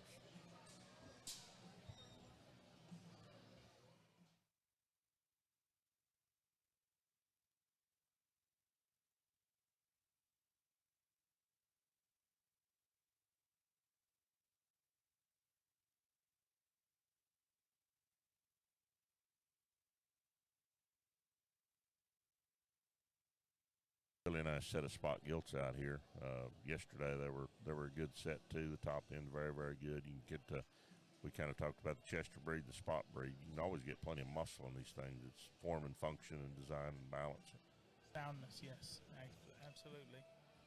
5th place goes to Matthew Bullock from Alney with that All-Star Show Pigs gilt bred out of Street Fight. I kind of wish they'd spend some more time breeding the attitude out of them, but that's just me. Good luck with that. Yeah. So, Kate Swan goes in 4th. Sanger with a Speak Up gilt from Kent Bratton.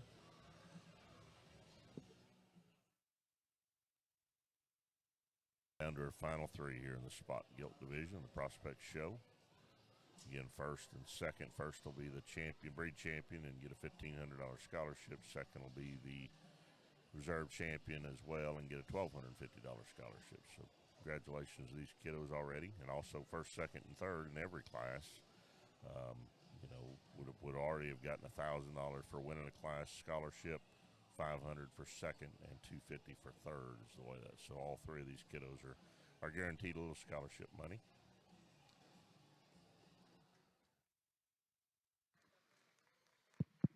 Really a neat set of spots here, and the young ladies that leads off, to me, wins fairly handily, and the decision lies between second and third. This is a good gilt from any angle you study her. She's good-chested. She's genuine in her knee. She's neat ahead of her shoulder as well, and yet you get on top of her. I love her body shape and just the turn she has out of the top of her spine into her forerib, all the way back into her loin and from behind. I know she's maybe wanting to cause just a little fits, but I like her hip and her hind leg. Maybe not as progressive back into her flank is the one that's going to be reserved, and I do like that gilt for those reasons. She is awesome from the side. Her reaching ability off of either end is really good. The relaxation of her shoulder and into her knee, she's not as opened up or just as wide and genuine going right away and coming at you as our champion today. I like that gilt's basic kind. I read her to be a longer hipped and more relaxed up front than the one here in three. One here in three is wider and stouter, coming right at you in terms of her chest and her arm and her shape up high.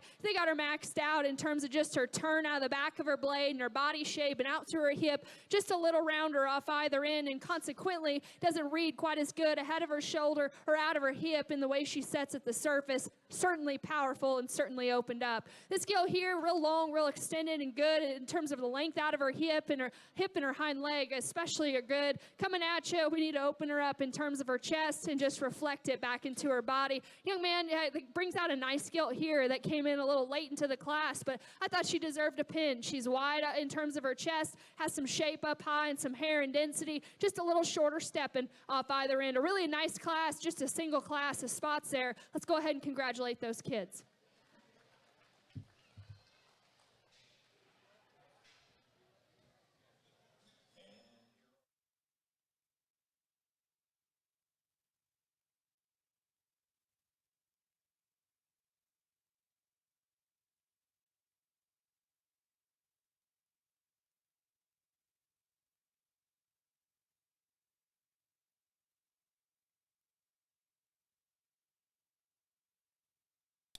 We get here on the last breed of the gilt show.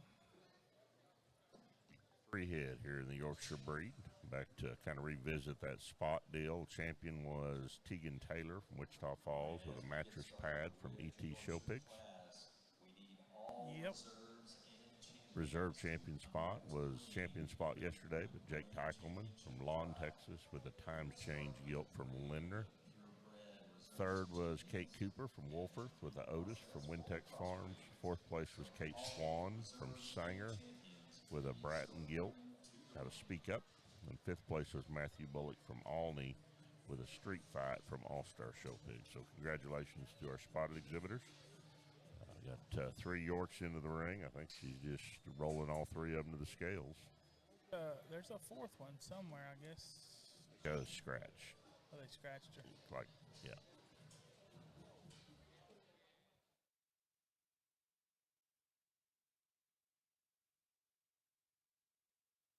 Again, after the Yorkshires conclude, we'll roll into the champion drive of your prospect gilt show. I'm pretty certain we'll do a top five in that respective I deal. think they do top five crossbreds and Yeah, I think you're right.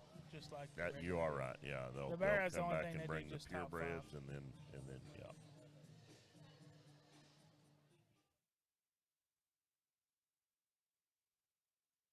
So after the prospect gilts wrap up, I think we're going to take a break. We'll let you know as soon as we know how long that break will be, and then we'll start into the prospect barrows. Tim did say 30 minutes earlier, so Okay, about a 30-minute break then when we wrap up with the gilts. Had 121 prospect gilts, and we've got 188 prospect barrows. So good turnout again today. which I think those numbers are up from last year. Could be wrong, but I think last year there's about 125 barrows and probably about a little less than 100 gilts. I think the only thing that was down was the bigger gilts yesterday. They were down a little bit, but every other show is up in terms of entries. Here we are showing then for our champion and reserve champion York out of these three.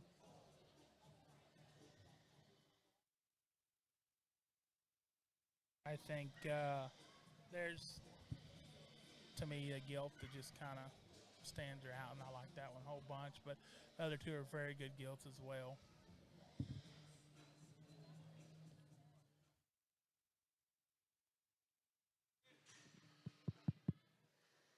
Well, a good way to round out our gilt show today, and a trio of York gilts. And the young man that leads us off is just takes everything to the next level in this particular drive. I know she needs to be squared up just a little going away, but aside from that, that's the stoutest, biggest bodied, real good in terms of the shape and spread she works from blade to hip. And yet she's got a cute little neck on her in terms of her head and how it attaches to the top side of her blade. Coming at you, I read her to be stouter in terms of her feature, bigger in terms of her arm, and stouter in terms of her ankle than the one that's going to be reserved. It's a good gilt to lead us off. The one that's going to be reserved is just a little more correct, and maybe in how her hock is square going away. I like this gilt just in terms of her refinement and her shape up high. At the same time, that tends to work to her disadvantage in this drive. Just a little frailer at the surface. Doesn't have the extras as our leader here. That's a good gilt, though, to be in reserve. And nothing taken away from 3. I like the stoutness of feature and head and skull in this particular gilt, and her power going away. Maybe just a little weaker in terms of her top line. Doesn't balance quite as nicely in terms of proportions from the side. A good way to land us off here. Let's congratulate all those kids. And here are the results for the Yorkshire class. In third place, Caitlin Lowe, and your champion is Cash McCamey, and the reserve is Kane Cranston.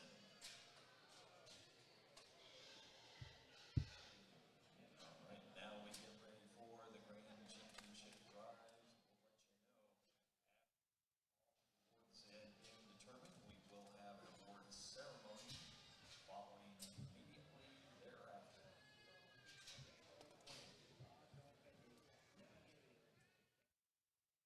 We will be doing a top 5 purebreds gilts and then a top 5 crossbred gilts, just like we did yesterday in the gilt show for the Prospect Gilt Show. So pretty impressive there. Again, so we'll have a trio then of purebreds that will receive the champion overall purebred in the Prospect Gilt Show. We'll get $5,000 scholarship. Reserve champion will get $2,500. Third or bronze gilt will get, in that purebred gilt, we'll get $2,000.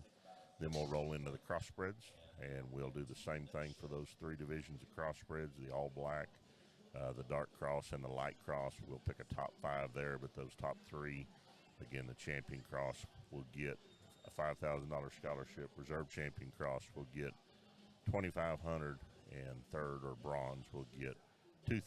So lots of scholarship dollars getting dealt out. Yesterday in that gilt show, we had 135 in the big gilt show, and we paid out $41,750 in scholarships. I've asked Tim to put those numbers together for today's Prospect Gilt Show and Prospect Barra Show as well, and he's going to work those numbers up too. So pretty impressive opportunity for these kiddos for down the road. And again, we talked about how those scholarship dollars can be used basically for any type of education after high school for kids. So really a great opportunity for kids here at the Texas National Stock Show.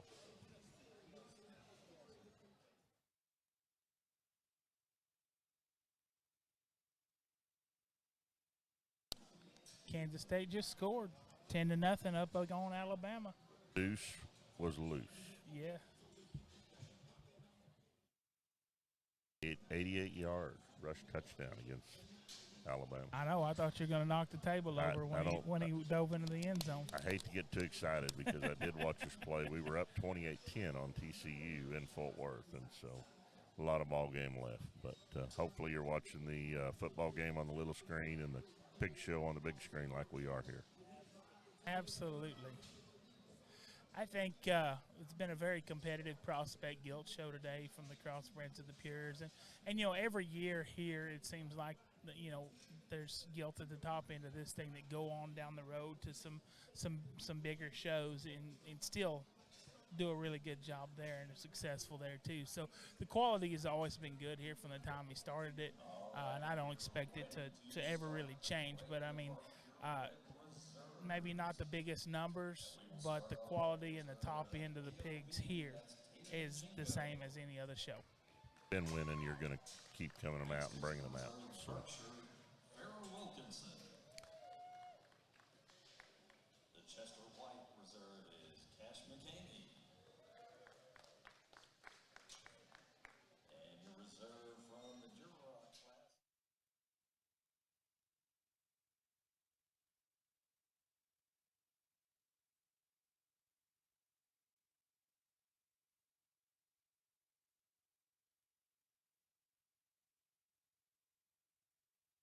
don't think they've got us hooked up to the live guy, but he is announcing all the reserves at this time.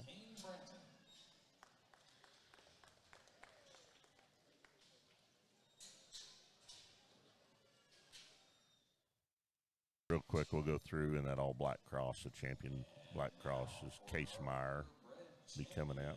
Oh, we're going to do the purebreds first.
So need to kind of reiterate or back off a few things. I did talk with Tim. The Big Hog Show is where the big scholarships are given out, and so what I've been announcing today, scholarship-wise, I apologize.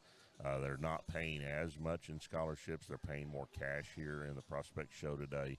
But total, and I don't know the breakdown, but for sure, but there's about $6,000 paid out in scholarships on the Prospect side today, and another $6,000 in the Barras on the Prospect Barras as well.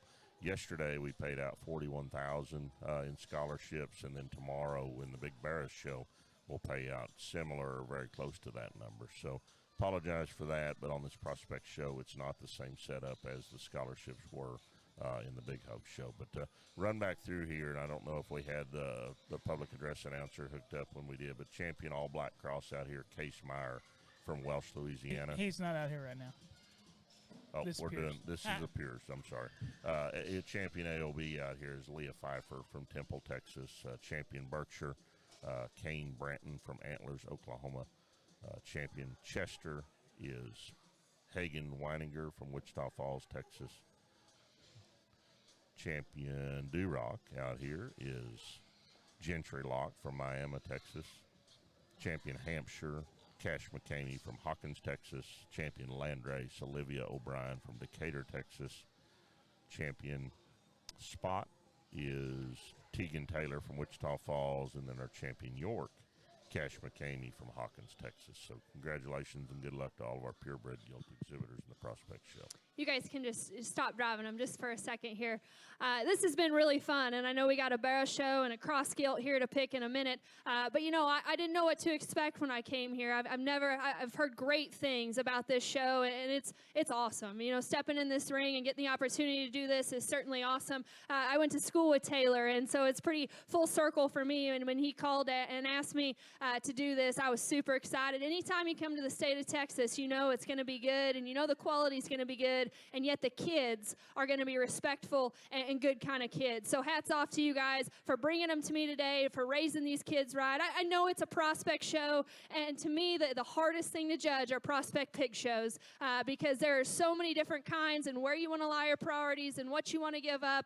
So, you know, take it with a grain of salt. Go forward, work harder, maybe prove me wrong or be excited moving forward. forward and get these things and these projects across. Wherever you decide to take them, I truly wish you guys the best of luck. Again, I'm not going to be real long-winded. I know we still got a lot to work through today. These purebred gilts have been awesome. You guys can go ahead and fire them up. I think there's a lot of neat breeding pieces out here. And to be honest, I think there's 3 of them that push this champion spot pretty hard, and we're still going to be a 4th and a 5th deep out here because I think these hogs are really, really nice. And again, congratulations to all you kids, you breeders in the back or maybe watching online. Congratulations for getting these things across and getting them here. This has been a really fun show. If you will, ringside, let's go ahead and congratulate these kids. We'll get you a top 5 in this particular drive. Okay, our Judge Kendall Reichenstein, very complimentary of the purebred Berkshire, or purebred winners out here in each of those respective breeds. We're going to do a top 5 here in the Prospect Purebred Gilt Show, and then we'll do a top 5 in the Crossbred Gilt Show. Kids today get the scholarships and a little cash, so that's good too. Not as much scholarship as I've been saying, but paying out a lot more cash. So we're going to roll with a champion out of the AOB, Leah Pfeiffer. Congratulations, Leah, with your Poland gilt. Brings in to make the pot right. Out of the AOB division, our reserve champion. Exhibited by Tatum Jingo.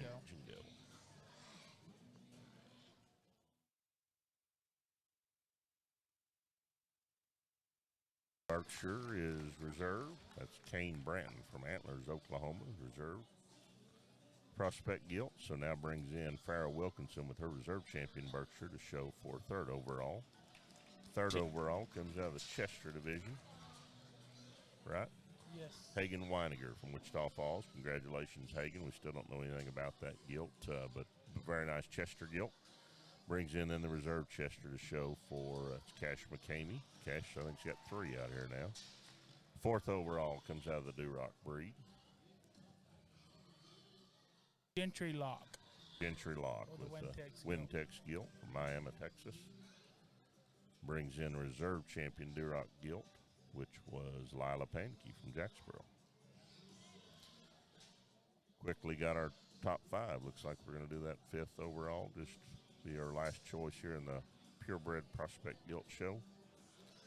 And it does go to Lila Pankey with that reserve champion Duroc. So congratulations to our top 5 in the Purebred Gilt Show. Champion of Poland AOB Gilt, Leah Pfeiffer. Reserve champion was the Berkshire.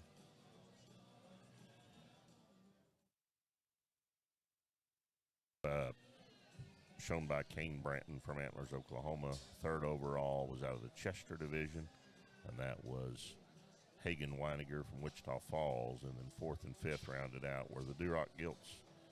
Your champion Duroc that ended up 4th overall was Gentry Lock from Miami, Texas, and the reserve champion York that was 5th, or Duroc that was 5th overall was Lila Pankey from Jacksboro. So congratulations to our top 5 in the Purebred Prospect Gilt Show.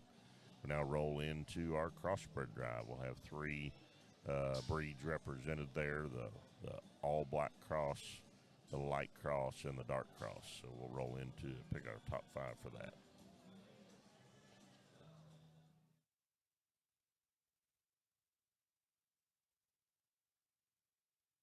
So we'll have in that drive our champion all black cross, Case Meyer from Welsh, Louisiana.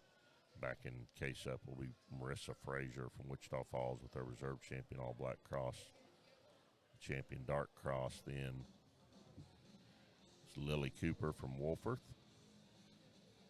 Reserve champion dark cross will be considered for contention Easton Johnston from Duvall, Oklahoma. We think that's a young livestock gilt we did figure out. And then light cross gilts exhibited. Allie Bridges is going to have your champion light cross that'll be coming out here in a minute. Reserve champion was out of the Kaysenbergen from Burke Burnett.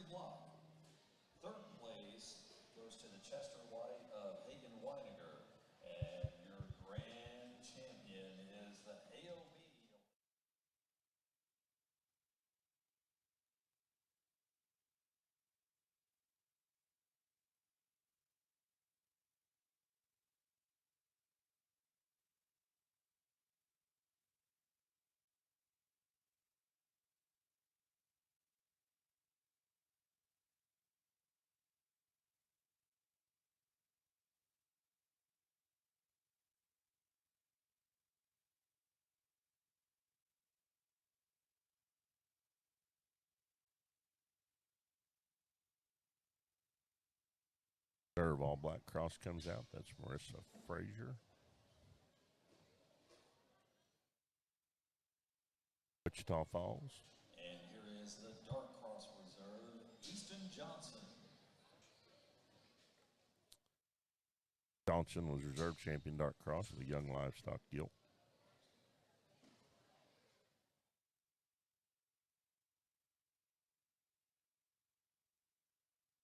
Reserve Light Cross is Kason Bergen from Burke Burnett. That's a Young Livestock Gilt as well.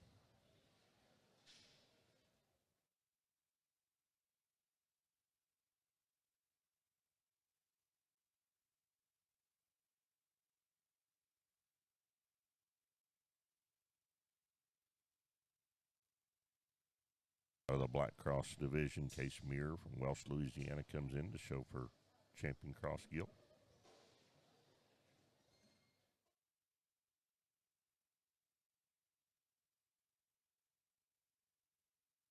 Champion Dark Cross exhibited by Lily Cooper from Wolford, Texas.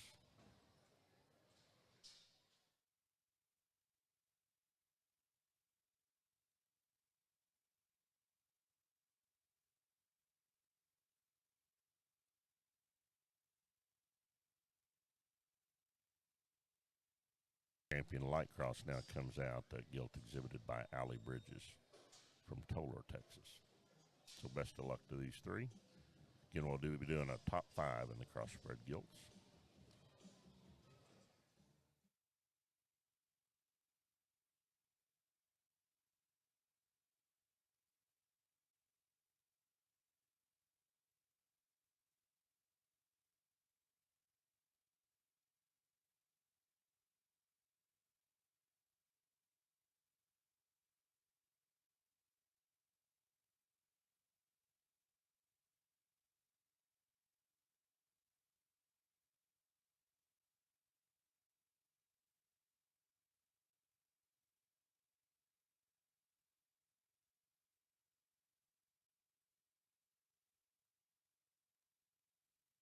And we're showing for Champion Crossbred Gilt in the Prospect Gilt Show this morning.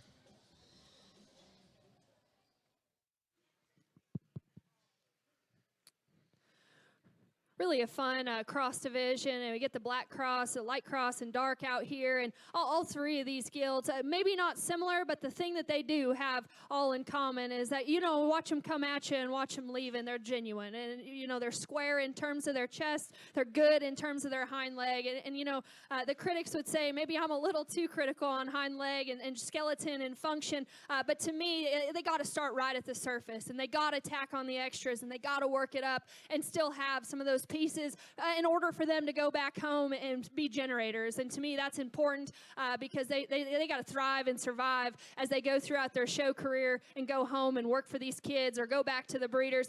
All three of these have some quality. There's some extras. And to me, nothing taken away from one particular division, but it comes a 2-horse race, and we'll probably bring in a reserve and throw them into the mix. And they're very different. To me, the both of them are real good in an area or two. There's maybe subtle differences between them, and I'm not going to go through and describe them. I've talked long enough between them. But bottom line, there's a lot of quality out here. The cross show's been awesome. I'm going to get you a top 5 as we roll through these things. Let's go ahead. Ringside, there's quite a few people standing around. Let's go ahead and make some noise for these 3 kids and the kids in the back, and we'll get you a top 5 cross.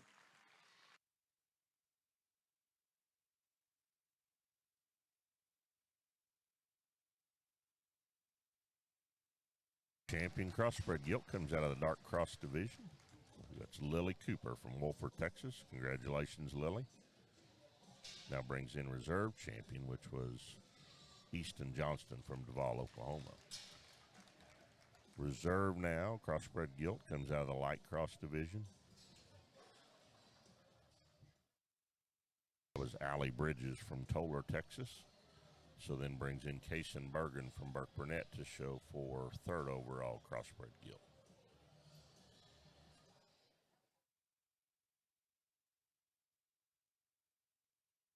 Kason is the 3rd overall Crossbred Gilt out of the Light Cross Division. So the pot's right now between the next pair to show for 4th overall Crossbred Gilt in the Prospect Show. That's going to come out of the Dark Cross Division. Reserve champion dark cross is 4th overall, shown by Easton Johnston from Duvall, Oklahoma. And the all-black cross black gilt ends up 5th overall, shown by Case Meyer from Welsh, Louisiana. So congratulations to all of our prospect gilt exhibitors. We'll be taking a 30-minute break, and then we'll start back with our Barras show. Again, we had 121 head in the gilt show, and we've got about 188 head in the Barras show. So it'll be a good Barras show to tune in for here in about 30 minutes. We'll see you back live on Facebook about 12:30.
All right, we need all the champions and reserves, and if you were 1 through 3 in any of the drives, we need. No, first and second. Okay, first and second, sorry. So we need champions, reserves, and first and second. All right, let's try this one more time. Champions and reserves, period. That's what we need up here right now. Yeah, just the kids. We don't need you to bring your pigs. This is the scholarship award ceremony.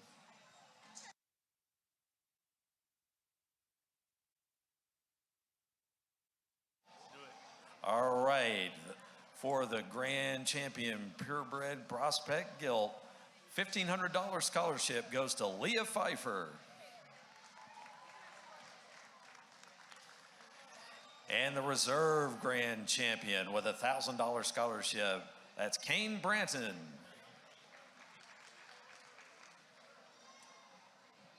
And the bronze champion, purebred prospect gilt, $500 scholarship goes to Hagen Weininger.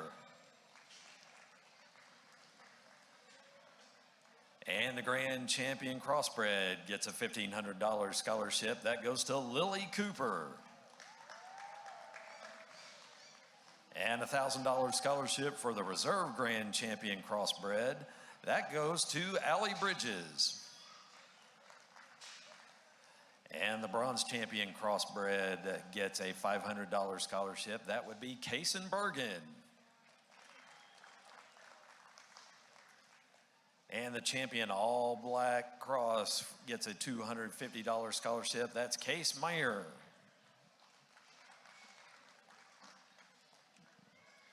And the reserve champion all-black cross, $150 scholarship, Marissa Frazier.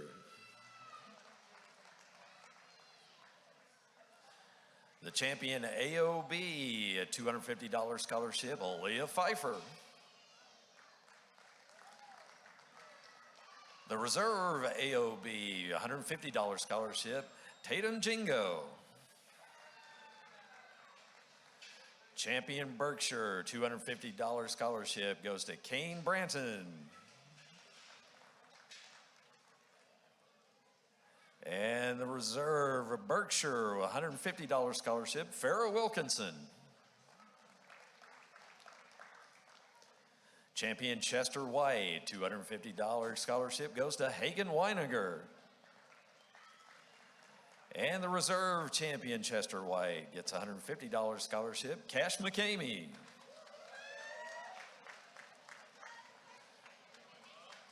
Champion from Dark Cross, $250 scholarship goes to Lily Cooper.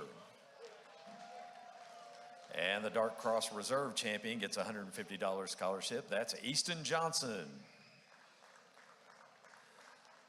The champion Duroc with a $250 scholarship. That's Gentry Locke.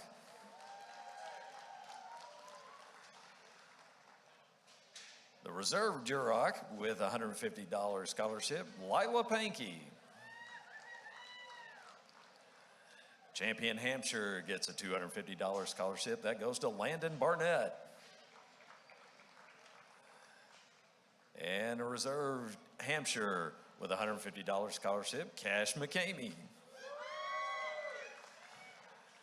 Champion Land Race, $250 scholarship goes to Olivia O'Brien. Champion Light Cross with a $250 scholarship, that's Allie Bridges. The Light Cross Reserve with a $150 scholarship, Kaysen Bergen. Champion Spot with a $250 scholarship, Tegan Taylor.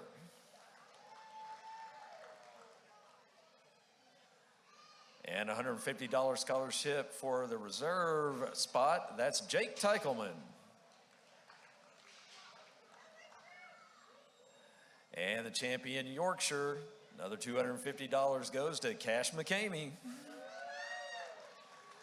And the reserve Yorkshire with a $150 scholarship, Kane Branton.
going to be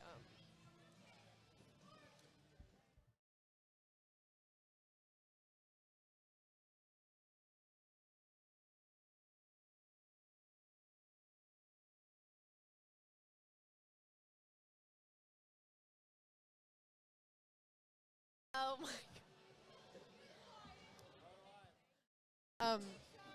my name you have to introduce. My name is Bryn Fort. Taylor Simpson. We're going to be commentating this nice little football game we have going on here. What? So right now we have a bunch of 10 and under kids playing football in the show ring. Yesterday they actually took out a light and made all the lights stop working. You have anything? Our mic's not cut out. As you can see, this is a very intense game we've got going on here. Oh, wow, touchdown. Touchdown.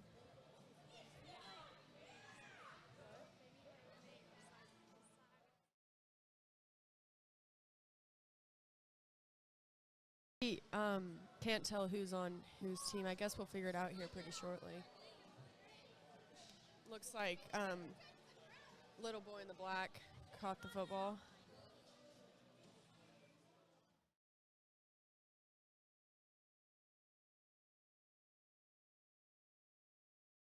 Everybody's enjoying this.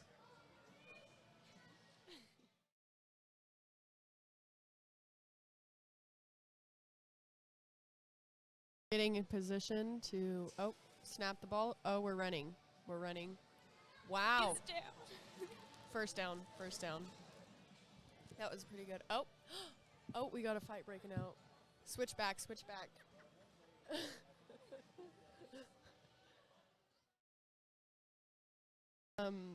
These little boys can get very angry very easily. I wish that some of them were mic'd up. That would be golden. Oh, caught the ball. We're running. Oh, someone's down. Get the EMT in here.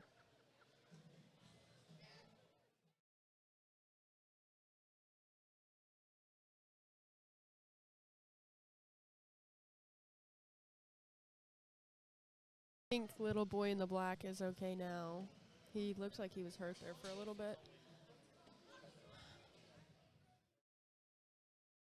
What? I'm too close? Or I need to be closer? Much? Okay. We have to scoot closer to the mic. Taylor, you're not saying much over there. Oh, we have to figure out who's on Names whose for team. each team. Oh. Yeah, maybe we should ask them to decide a name. Someone made a touchdown. It's getting rowdy in here. Oh. This guy's really fast. He's making some good mileage. Oh, he took a knee.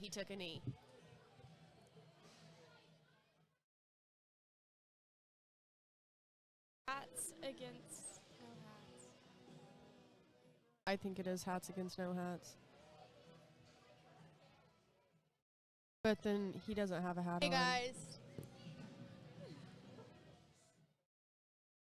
This is our guest speaker.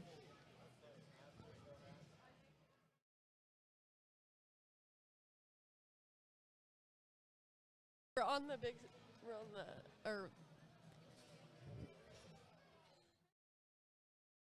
you have to talk really close into it like this. Oh. Face to the head, hand to the face. And now we're getting pushed. These little boys are very aggressive towards each other. Okay, looks like Hats has the ball right now. He's running the ball. Slammed into the gate.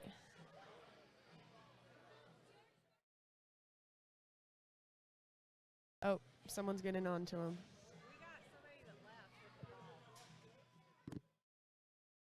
Somebody just left with the ball. The football is no longer in the show ring.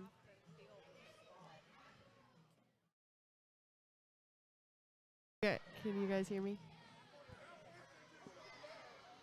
They are getting very upset about the one. So give you a little backstory. Somebody walked. Can they hear me like over the barn? Okay. Somebody got pretty mad and took his ball, walked off. So now nobody's playing football. We're just kind of standing here, looking at each other, trying to figure out what we're gonna do now.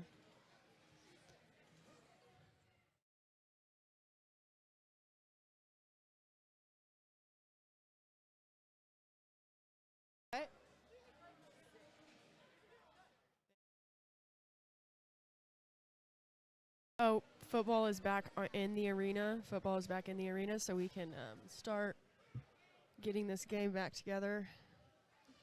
It'll be back in no time. I think we're sorting out teams right now. Everybody seems to be getting in line up.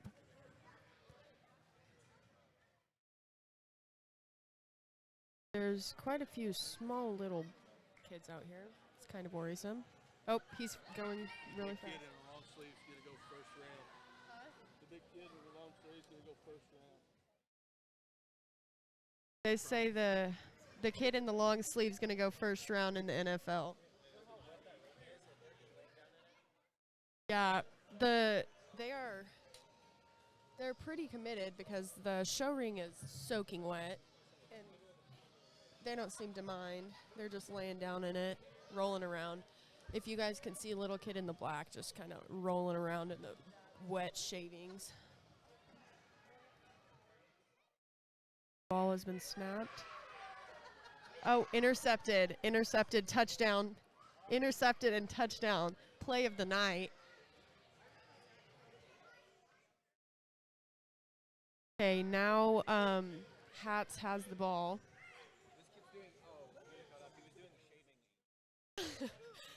I think we had some shaving angels going on. The ball, oh, we're making a lot of mileage. Pile up. Oh, God, someone's going to get hurt.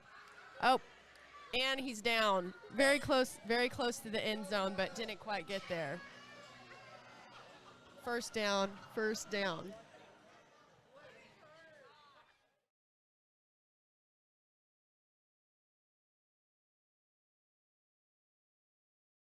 Oh, and we're going backwards. Ooh, that was a hard hit. Oh, now, do we have two footballs? Touchdown. Someone's injured. Boy in the pink is injured. Let's see if we need to get the parents out here, also known as the EMTs.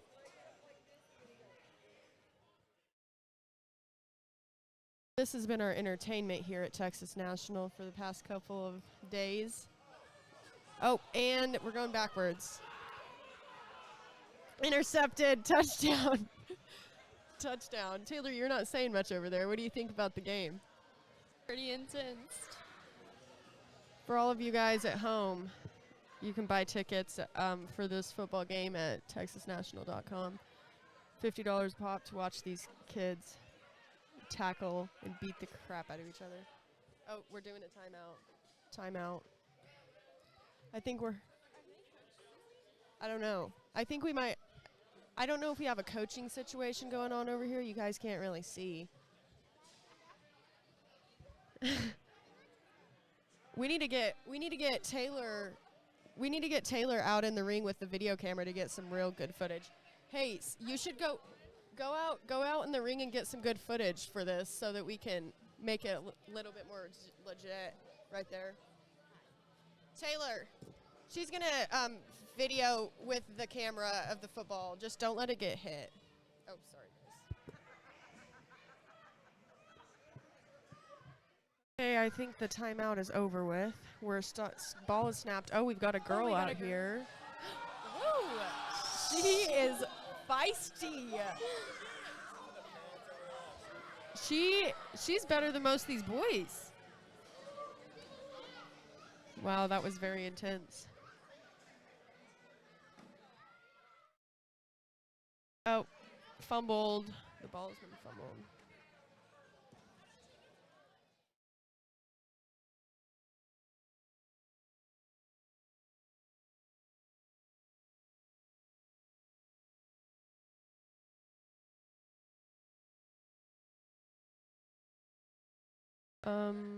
Oh, we've got a pile up going on over here. And we're close to the end zone. Didn't quite get there, but we were close.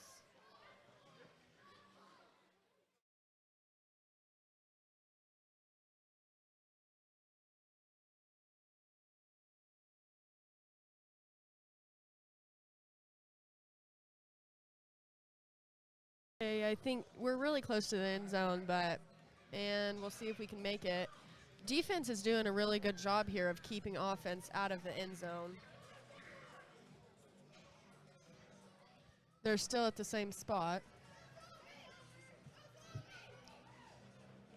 The defensive team is very good. The coaches have done a great job with their lineup.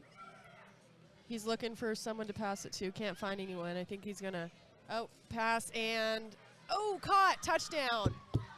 Good job. Boy in the Under Armour shirt with a hat on. Oh, now he's going to do the gritty.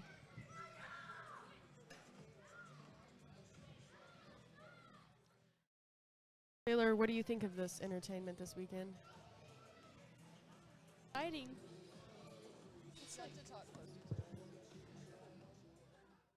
Okay, we're lining up on the, 10-yard line, whatever that would be in football terms. I think we're having gonna win. Pink. You think the pink? I think that the guys that are scoring on the right are going to win. They seem pretty powerful. He's looking for someone to pass it to. Someone's open. I think he's just kind of being a ball hog.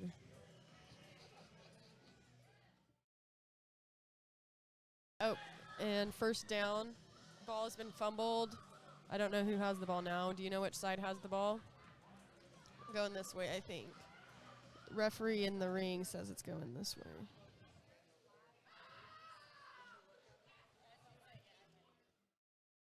I think that a few of these boys are pretty dang talented, don't you think so? You want to do it? Say hi. What? Say hi. Okay, we're looking for someone to pass it to. Oh, fumbled. Shout out to B Fort on the camera. Yeah, you can hold her. I just can't let go of her leash. I don't want her to run away.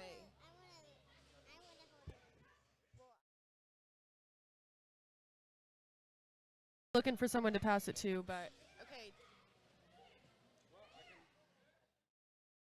Can't quite find any. Oh, head-on collision. That was a rough hit. Oh, now we're getting tackled. Let's see if we can get on in the live action. Our camera lady's doing a pretty dang good job. This is, I think we're doing better than most NFL teams we see these days. Oh, that was a really hard hit. Lost both shoes.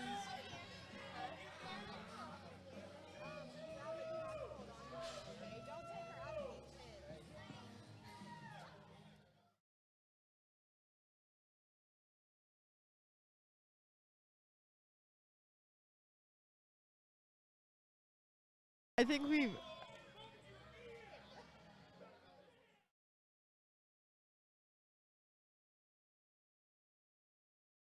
the fans are going wild right now. We've got someone in Lost both shoes. These boys are pretty dang tough. I think we're going to need to, next year, Texas National might have to sponsor some football pads or something because this doesn't seem very safe anymore. Don't you agree? Yeah. I think our coaches are having a little talk right now, hopefully telling them to calm down a little bit. This is getting pretty out of hand.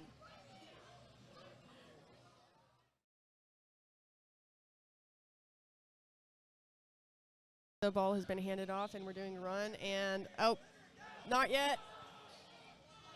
The defense is really good. They're really putting their work in.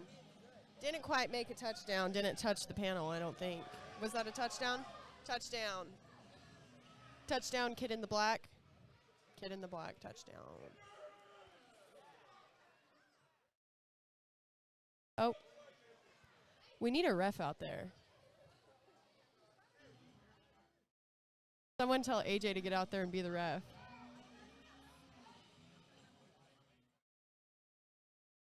Looking for someone to pass it to. Oh, holding. Good God. Oh!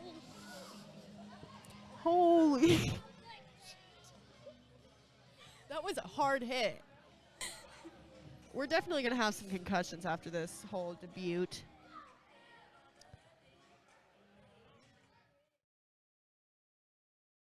And we're running with the ball. He's still running. Oh, headbutt. Oh, ball has been intercepted and touchdown. We have a fight going on. The camera girl didn't get that fight. Camera girl, do better at your job.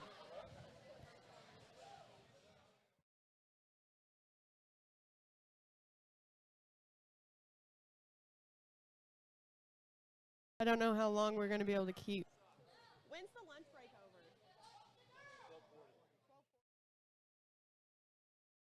They have 8 more minutes of fun time.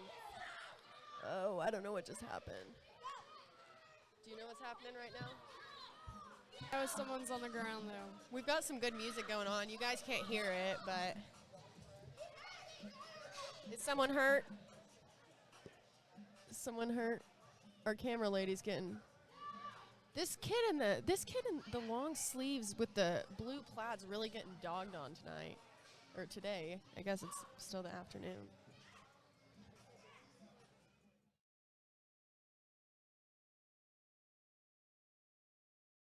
We need some supervision out here.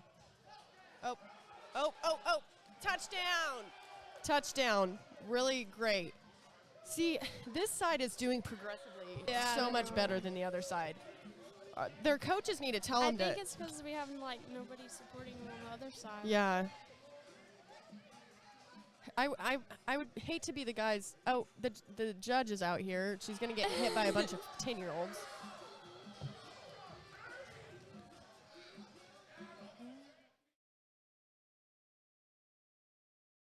Okay, looking for someone to pass it to.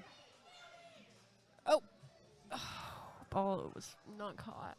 Incomplete pass, starting back at the other side of the fence. Money calling the shots now.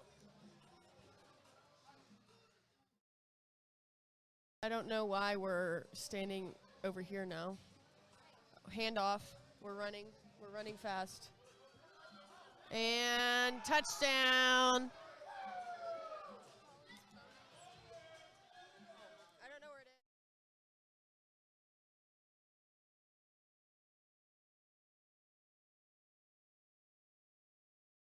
Oh, she's right there. Okay, something good just happened there. The fans went wild.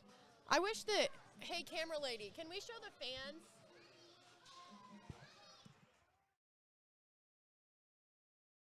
Incomplete pass. The pass is incomplete. I guess they're just not doing anything for incomplete passes because they just, I don't know. I think we should do like 5 yards back or whatever.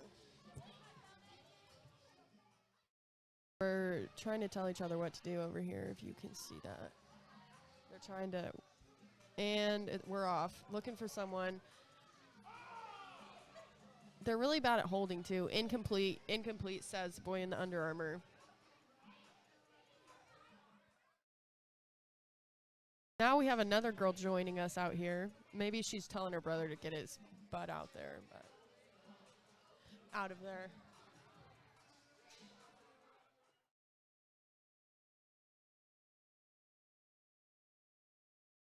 We've got a shirt unbuttoned now. Last night, I don't know if it was live, if you guys could watch it. Last night, everybody had their shirt off, completely off. We had a bunch of half-naked 10-year-olds running around in the show ring. Oh, we've got another shirt off now. I think it's a little early in the day for this. Oh, slammed into the fence. We'll see how many other shirts get taken off within the next 5 minutes. There goes one. There goes another shirt. One person takes the shirt off and the entire There's show ring another. decides to strip. That's 4 now. Oh, incomplete pass.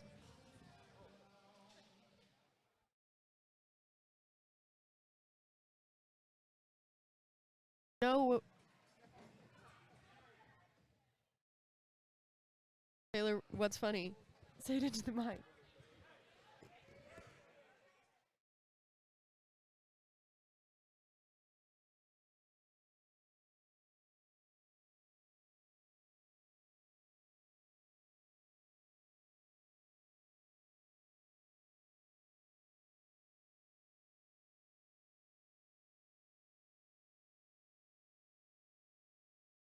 Sorry, guys, had to have a little bit of an intermission. We got 4 minutes left on the clock.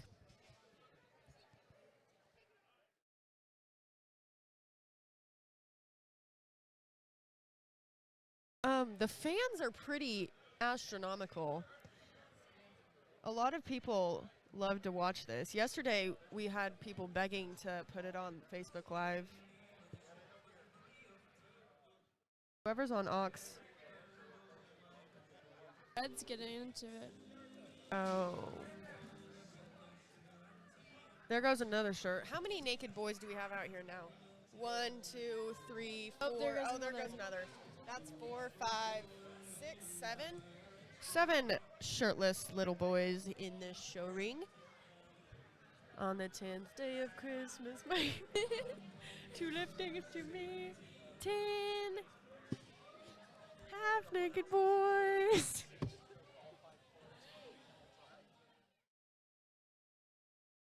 Oh, we're not even running after each other now. 1, 2, 3, 4, 5, 6.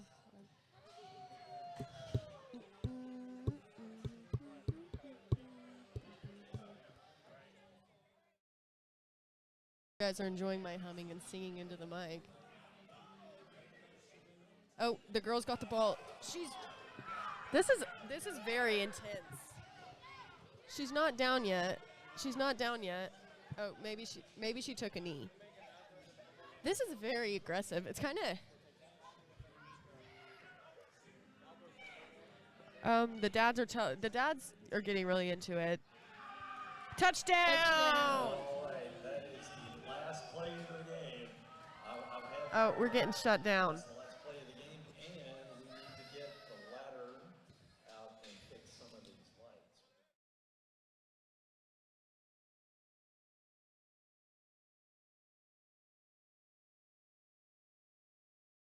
Oh, they're getting yelled at because they threw a football and it hit one of the lights. Camera lady, can we get a shot of the lights? It hit, we'll show you up here. It hit one of the lights and now they have to fix them. There you have it. Well, Taylor, any commentary you want to talk about? Maybe we should just turn this into a podcast now. How do you feel about global warming?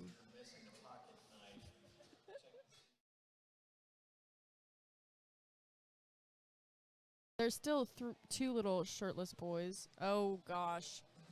Camera lady, we need a shot of this. Sis, get this. Oh, she missed it. They were trying to give each other a piggyback ride to fix it.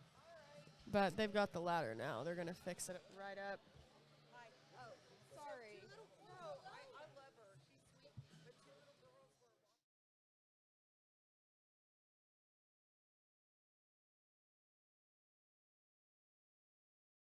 and the little boy's fixing the lights. I guess he's feeling guilty about breaking them. Very kind of him. Oh, there we go. Lights back on. Holla flippin' you. Hallelujah.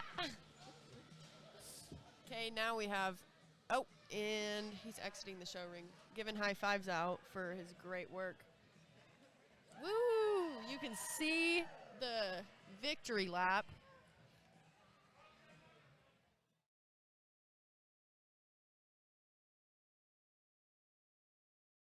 They're trying to get shirts back to everyone. I think me and Taylor should commentate a class.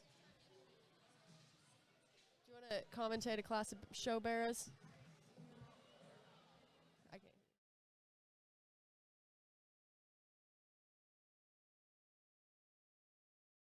Hello. I said I think that would be fun. Okay.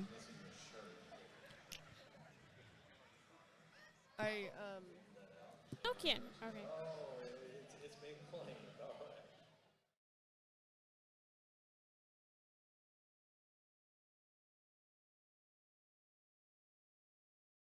I think the show guilds went good today.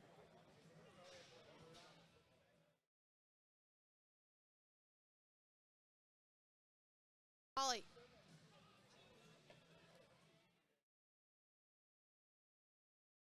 Tell Taylor we want to commentate a class of show barrows.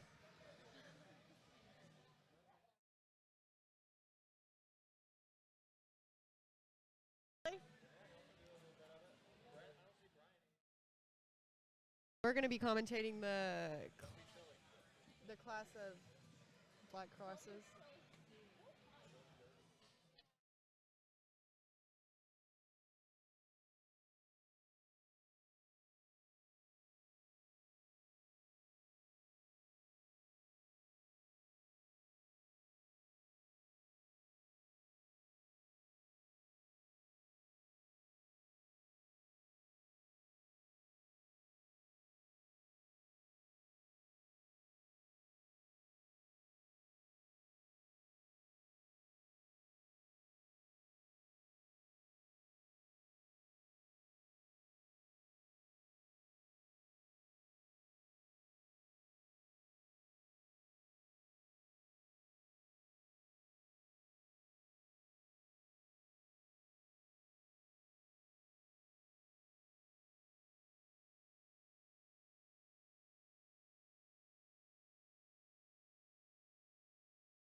Hey, we're back here starting our Barra Prospect Show, and really good start here to our all-black cross. One hits the ring that Kendall likes right away, so starting in, have a few more numbers here in the Barra Show, have a few more classes to look at. Two classes of these all-black crosses here in the Barra division, so we start out with a lightweight class that goes from 76 pounds to 186 pounds, 7 head in this lightweight all-black cross class. Again, our judge is Kendall Reitzenstein. Did a great job for us in the Prospect Gilt Show, and look forward to getting her opinion on these barrows as well. Had 121 gilts and 188 barrows, so have a few bigger classes here, maybe a few more classes in this barrow division, but a good start to our afternoon here in our Prospect Barrow Show.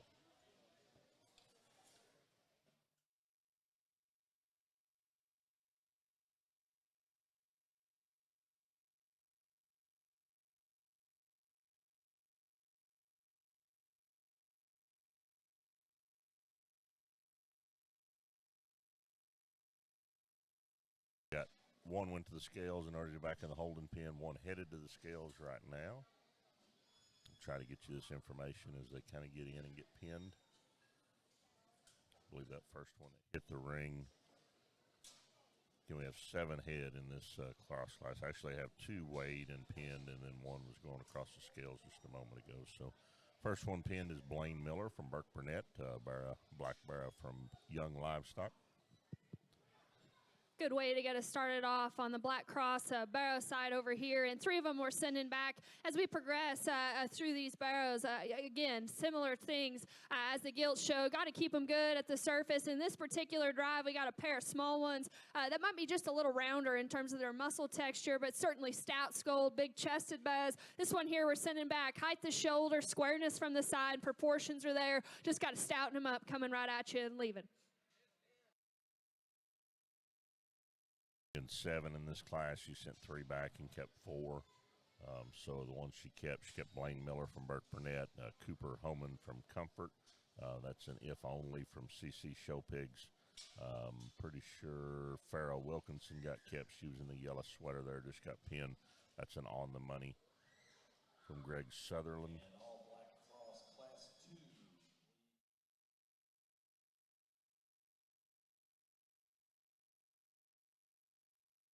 In 2 classes of these all black crosses, 7 in this first class, 7 in the second. Taylor, I'm back. Sorry I was late. Had to put the finishing touch. Dial a few in, didn't you? Well, I don't know if I dialed them in. I just gave them my seal of approval.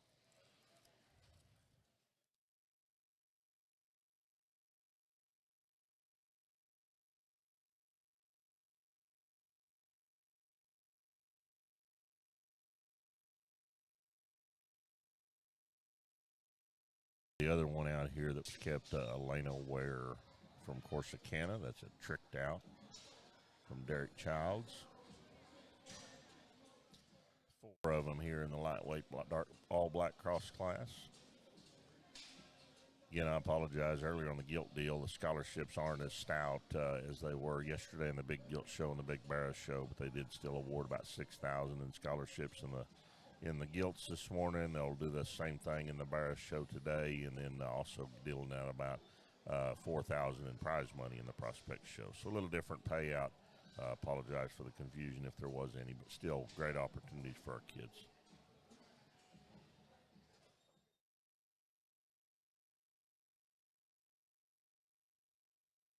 Like Farrah Wilkinson going back in 4th. Third looks like it's going to be Elena Ware from Corsicana.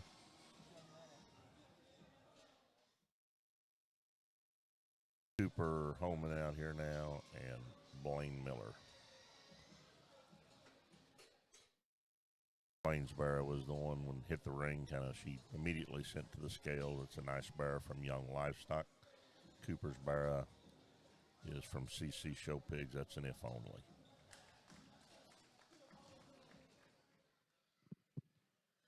really a good class and a good pair of barrows up here. And honestly, I'd like to fix maybe just a little bit on both these barrows, their front feet and the way they drive away. But once you get past that, to me, our class leader is more arrogant about his front posture. He's current ahead of his shoulder. He's neat about his skull and the height of his shoulder in this particular pair. I read him to be smoother in his transition points up front into his loin and out of his hip. He's fresh presented. He's awesome in terms of skin and hair, and yet break down his body shape. I think he's right in terms of his mid-body back into his flank, into a stout and powerful upper hip. Like I said, maybe raise him up in his front pasterns and just smoothen him up in the way he sets out of his hock. I'm being critical, though. That one put together a lot of good pieces. This one here in 2 packs a punch just in terms of muscle shape and chest and arm, and just real stout and aggressive out of the back of his blade all the way out through his hip and his upper pin set and lower stifle.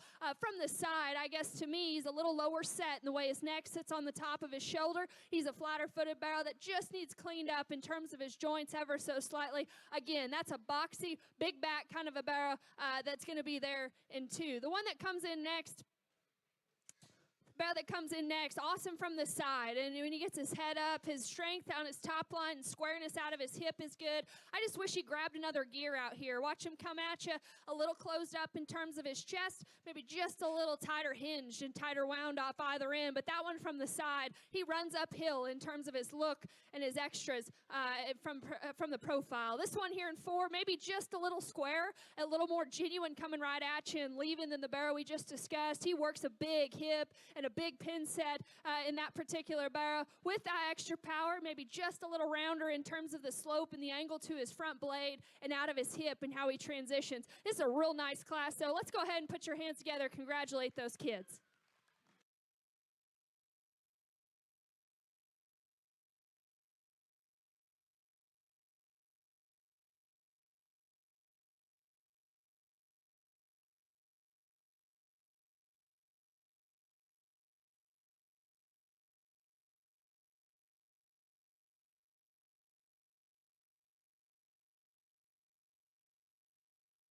In that all-black cross class, the lightweights. First place went to Blaine Miller. Second to Cooper Holman. Third to Atlanta Ware. And fourth to Farrell Wilkinson. Now showing our heavyweight all-black cross division. 7 in this class. The weight range from 189 to 199. As soon as we get done with this class, we'll show for our Grand and Reserve champion all-black cross barra, and then move into the AOB class.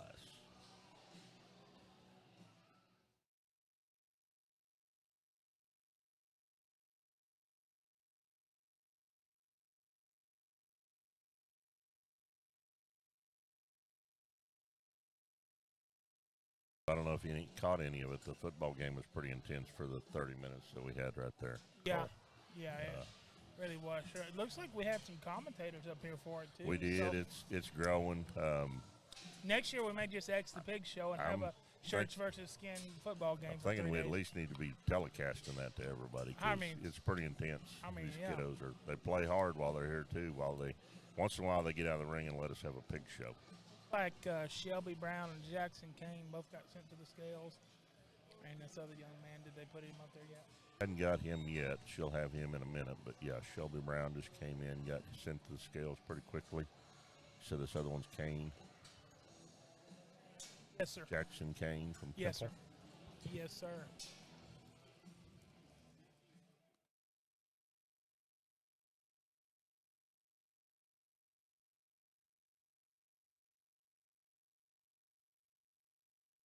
First one pinned was Cash Mosier from Holiday. That's another really good class. A black cross is out here, and 3 of them out here in front of me. This barrel over here to my left, real neat about his front 2/3. You get in behind him, we just got to strengthen and stouten him up out of his hip. Young lady here, real practical, fundamentally correct kind of a barrel. In this heat, though, we got to have just a little more punch, a little more power. And the other one out here, maybe just a little rounder in his kind, but certainly has some stoutness and some feature. A good class here. We'll work through the top end.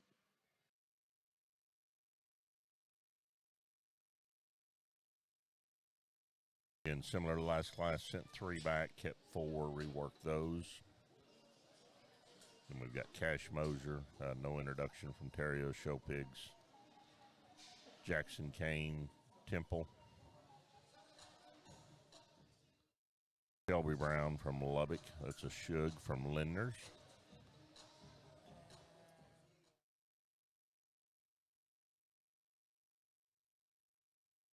Who is the last young man pinned? I don't know. I don't know. I hadn't got that one yet. So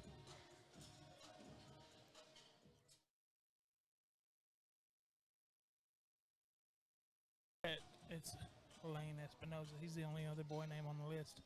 first one back out here is Shelby Brown from Lubbock. This is a Shug from Lindner's. It's a nice bear. I've seen him at some jackpots early on too. Done a lot. He did a lot of winning. That's a really good pig right there. Next one coming out, this is Jackson Kane. Don't have any information on this barrow. Must be a secret. I don't remember. I want to say they actually, I don't know.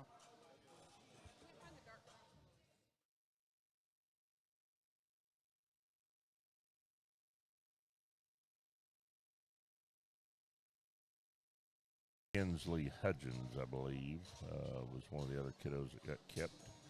Iowa Park. And Cash Moser, I think, was the one that just came out.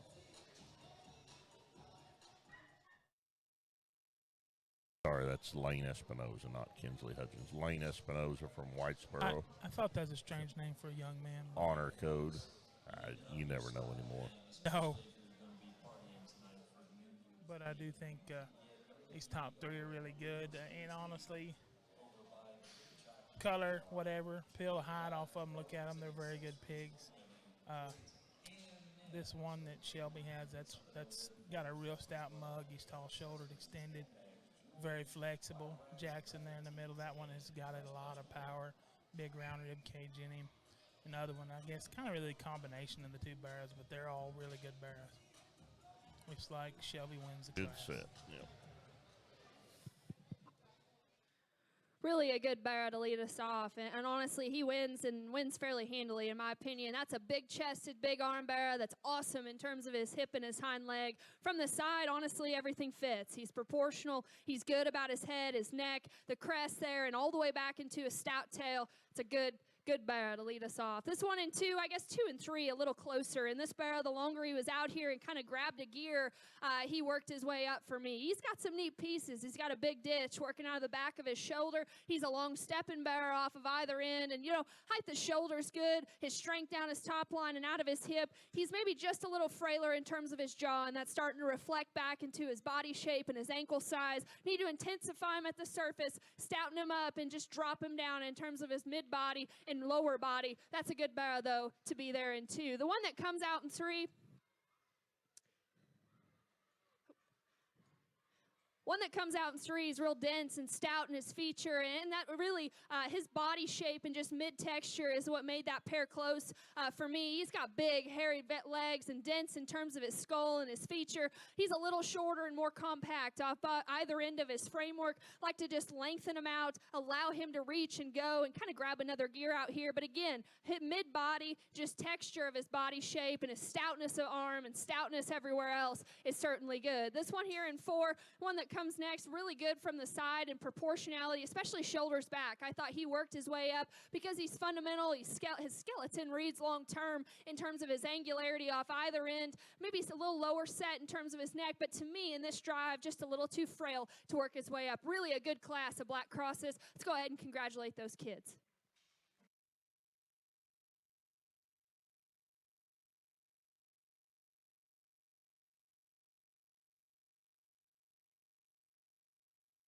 Good set there in the heavyweight class. First place was Shelby Brown from Lubbock, Texas. The Shug from Lindner's. Second was Lane Espinoza from Whitesboro with an honor code from Mollett's. Third was Jackson Kane from Temple, and fourth was Cash Moser from Holiday. Now showing out here for our champion all-black cross. Class winner out of the lightweights, Blaine Miller from Burke Burnett, the young livestock barrow. And then Shelby Brown from Lubbock, that Lindner bred barrow out of Shug. She went ahead and bring these second places out as well. Lightweight second place, Cooper Holman from Comfort with an if only from CC Show Pigs. And second in the heavies was Lane Espinoza from Whitesboro with an honor code barrow from Mullet. So good way to start off our Prospect Barrow show with this all black cross drive. Really a good way to start off our barrow show, and we get these first and seconds. There are some slight differences, I guess, between our pair of firsts out here. To me, there's one of them that's just so square and genuine. Every angle you study him, hind leg works good, and yet packs the extras. This is a really, really good barrow. This one out of the last class is going to be champion. Congratulations. Congratulations. As we come down to reserve, I do think maybe it gets a little closer, but to me, there's another one that from the side is so good and current in terms of his look and his proportions ahead of his shoulder. He's flat and jet level to his tail. We fix him maybe in a couple areas at the surface, but this barrow is awfully good to follow him up. Our class 1 is going to be reserved. Congratulations.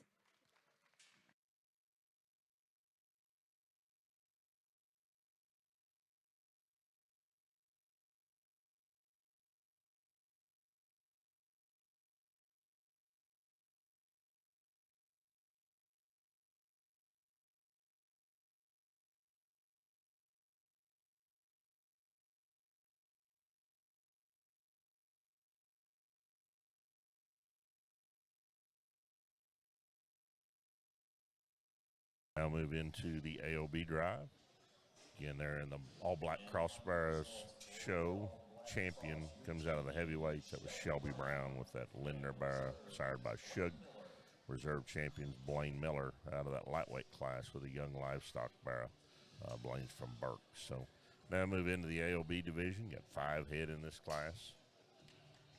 After the AOBs, we'll show the Berkshires. So Like Reese Mabry.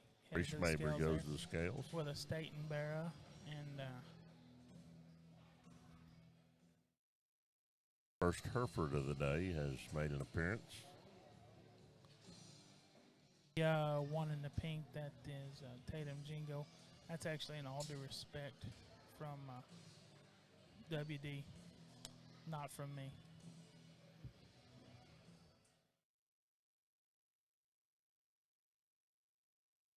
Next one, Cash Dean comes out with a times change from Underdog.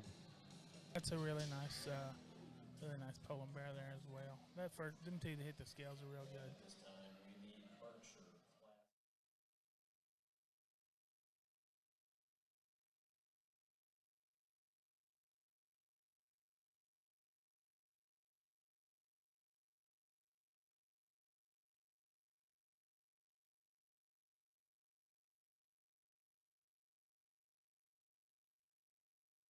That was Reese Mabry that was pinned first from Weatherford, Texas. That's an all due respect from Staten. Other one on the scales, Cash Dean from Ovala. That's a times change from Underdog. Good Poland marksman.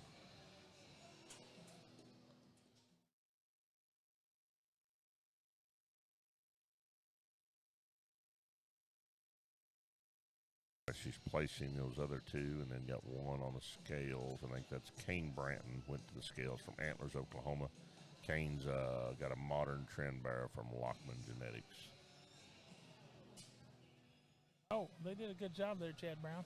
Chad Brown showing us the Opposite champion color. Yorkshire barrow that he won. So Opposite color. Close.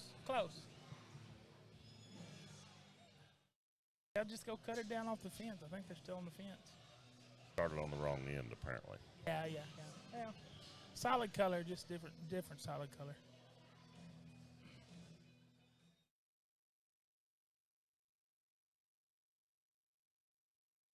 Drop back in here, Reese, and Rework that top pair. Rework that top pair. And it's two kind of, both very good pigs, maybe a little different the way they're put together.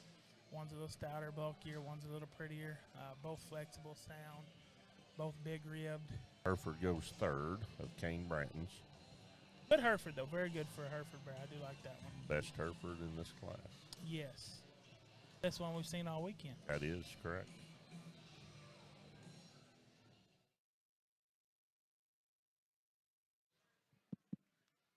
Really really a neat pair of, I'm guessing, Poland's over here in the AOB division, and both of these things hit me hard coming out of the gate, and they're a little different. The one I land on, I guess, of the pair is a little neater about his head, the base of his jaw, and yet from the side, he is so good at the top of his shoulder all the way out through his hip. His hinging ability reads long term, and yet more importantly, he's still good in terms of his muscle shape and his texture in behind his shoulder all the way out through his hip. That's a good barrow. Now, the one that's going to be reserved is probably broader, and he's denser, and he's bulkier in terms of his mid-body back out through his hip. He, too's got a skeleton that works correctly. I read him to be a little shorter out of his hip, a little shorter ahead of his shoulder, not as much just extension and neatness about his head and into the base of his throat and his chest there, but that's a good barrow, just in terms of density of feature, boldness in terms of his center parts of his body all the way out through his hip. Good pair there.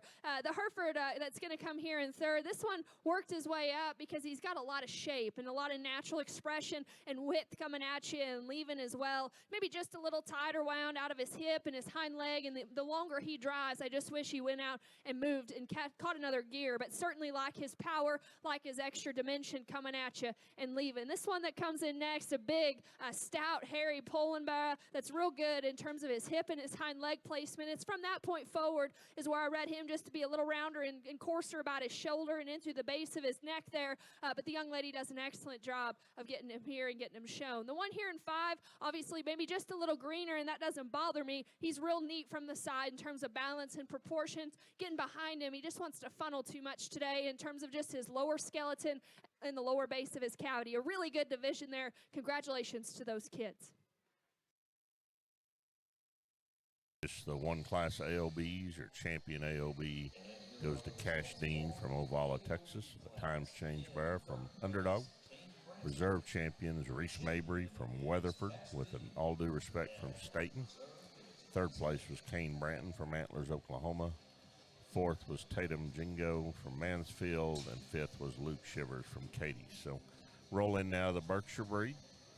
Like, we're going to have 2 classes of Berkshire, 7 in this first class, 8 in the second class. Breaks here in this lightweight Berk class, 99 pounds to 168.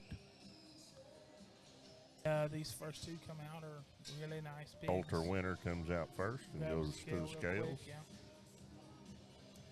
yeah. Nice pig.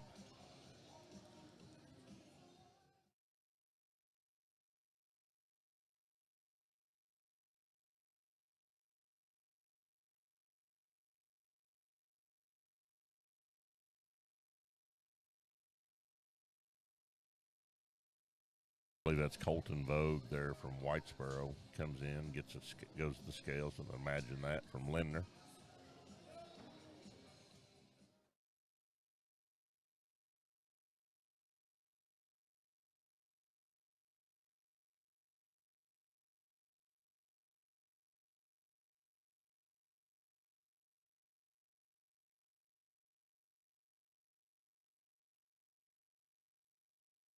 Again, judging the lightweight Berkshire class, 7 in the class.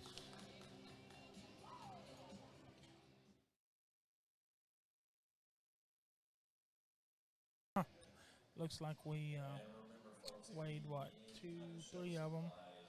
4 headed to the scales, I think. Real good class. Cash Dean comes in.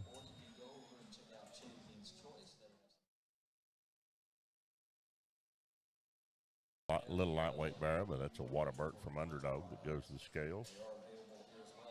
Got one on the scales right now. I'll have to catch his name.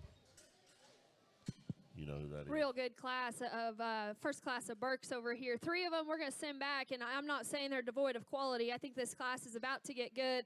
Pair of them that are very similar. The 2 young ladies closest to me, just in terms of width of chest and coming out of the gate, having some stoutness and power. Getting behind them, we just got to fix their hip and their hind leg skeleton. The young ladies here, real neat from the side in terms of height of shoulder and squareness out of his hip. We just got to open them up and intensify them at the surface. Just a little frail today. We're going to excuse them. We'll work through this top pair, or top end here. Let's go ahead and put your hands together as they exit.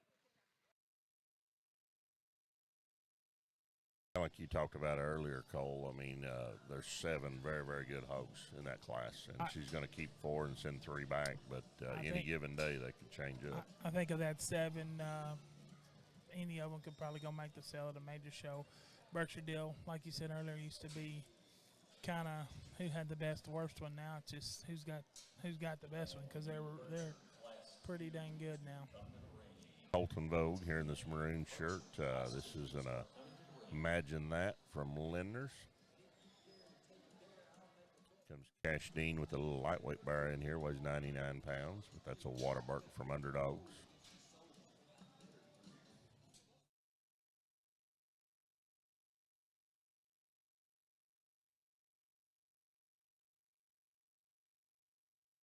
Next one coming out is a Coulter winner from Lubbock. That's just a bit outside. Wintex Farm raised bar.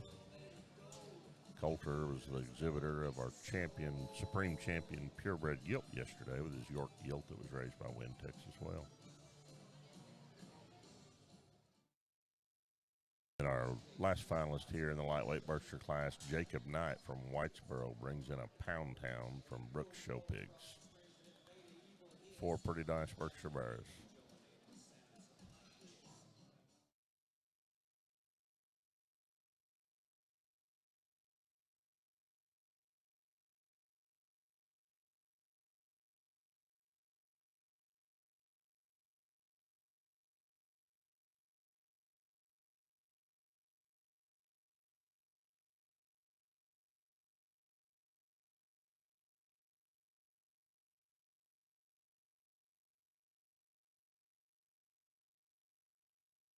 Like Jacob Knight goes in 4th with that Pound Town Barra from Brooks. 3rd's going to be Colton Vogue from Whitesboro. Then Imagine That from Lindner.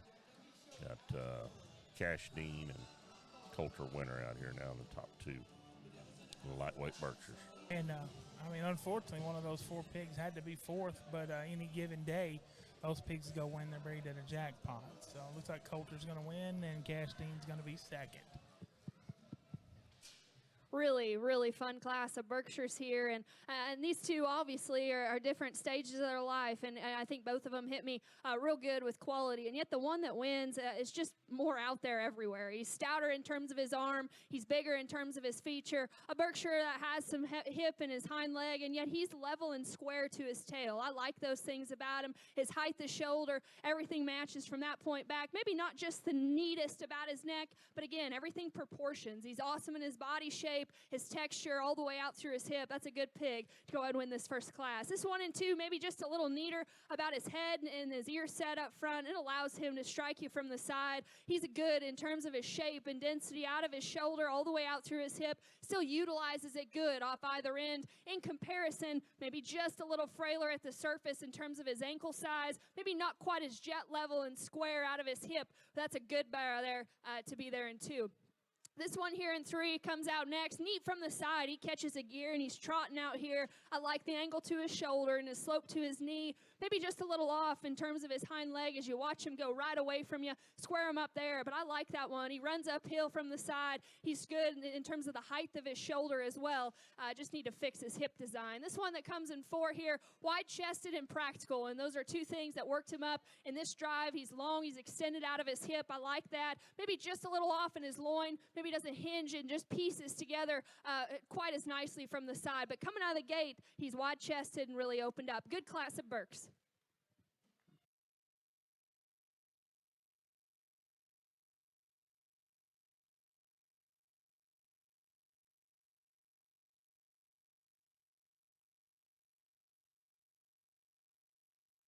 In there in the lightweight Berkshire's Coulter winner from Lubbock with a Wintex red bear out of just a bit outside first. 2nd place to Cash Dean from Ovala, a Waterbark from Underdog Genetics. 3rd was Colton Vogue from Whitesboro with an Imagine That from Lindner. And 4th was Jacob Knight from Whitesboro with a Pound Town from Brooks Show Pigs. Now roll into the heavyweight Berkshires. Spread of 170 to 199 in this heavyweight class. Have 8 head.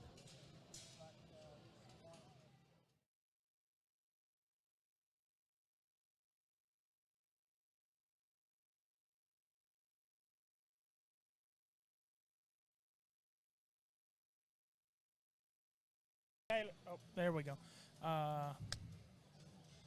The girl in the red, that is a litter mate to the Pound Town pig that was third in the last class. Those both come from Brooks, and Red sweater. He's only got one Burke sow. I'd give her an extra scoop of feed. Pretty good pair. Yeah, well, I mean, I think she raised the champion, or maybe Class 1 winner away last year, brings a pile of money in that sale, so. Young lady here in the gray sweater comes in and kind of hits Kendall pretty hard. Nice barrow. Going to the scales. We got one that's weighed and headed to the holding pen. Hopefully we'll have a little information on him in just a minute. That's Haley Lawley going to the scales right there. So this is Roxton Stone coming out here, and that's actually a Pound Town. It says Waterburg on the sheet, but that's a Pound Town. Goree comes in and goes to the scales as well. You said this is Roxton Stone right here from Stanton with a Waterburg.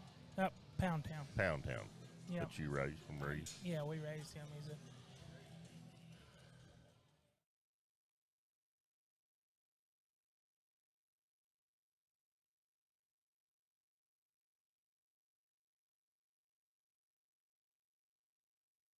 very competitive Berkshire class here, so I think this barrow deal is going to be fun all day.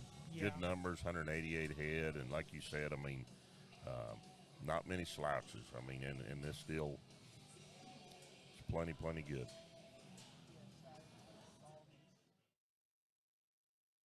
everything pretty much you got to wait in both these classes. I think you'll see down the road as far as the ability to have a chance at winning the class or a banner at a major show. Another real good class over here. And to me, the sort in this particular drive is a hip design and length off either end. It is going to sort and pin back these top ones. The three that we're sending back, all stout, all dense, and real shaggy in terms of their hair. Those are things I like. To me, it's going to be hip design and just skeleton and extra extension off either end. But again, a real good class here will get you to the top end.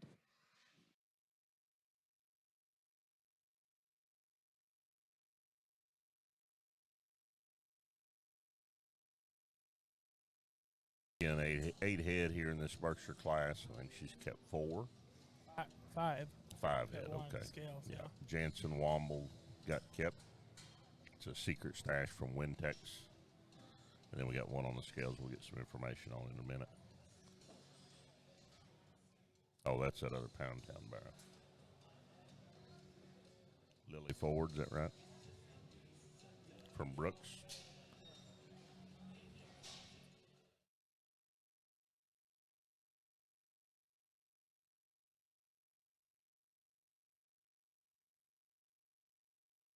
This is Haley Lawley here in the gray shirt, right?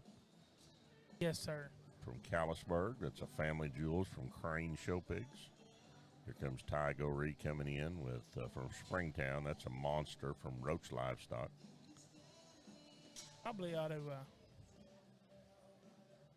Next one out's Roxton Stone from Stanton. That's a Waterburg from Reeves and Smith. Pound Town. Keep pronouncing it wrong because it's not on there right. But Pound, he's a Pound Town. Yeah. They put him on wrong. Put him in wrong. I'll expect you to correct me, and you did. That's all right. So, sorry about that. Jansen Womble then comes out from Lubbock. This is a secret stash from Wintex.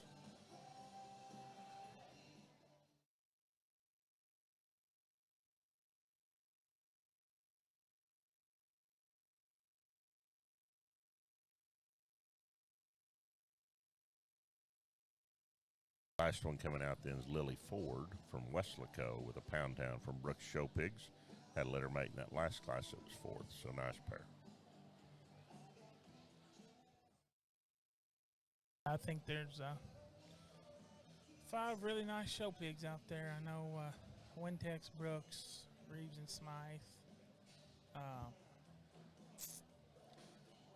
Roach bred the little crinkle tail one, and then looks like Crane bred the one in the center of the ring and the girl in the gray sweater. So everybody's got a Burke sow now.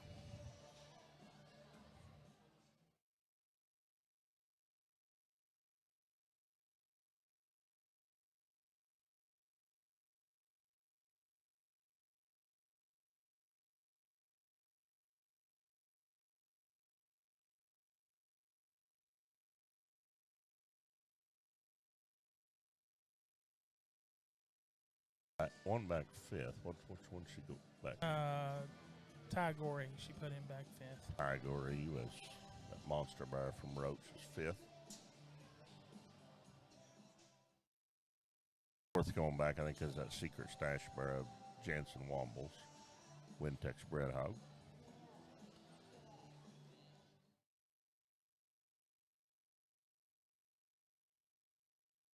Lolly, Lily Ford, Haley Lolly, and Roxton Stone still out here.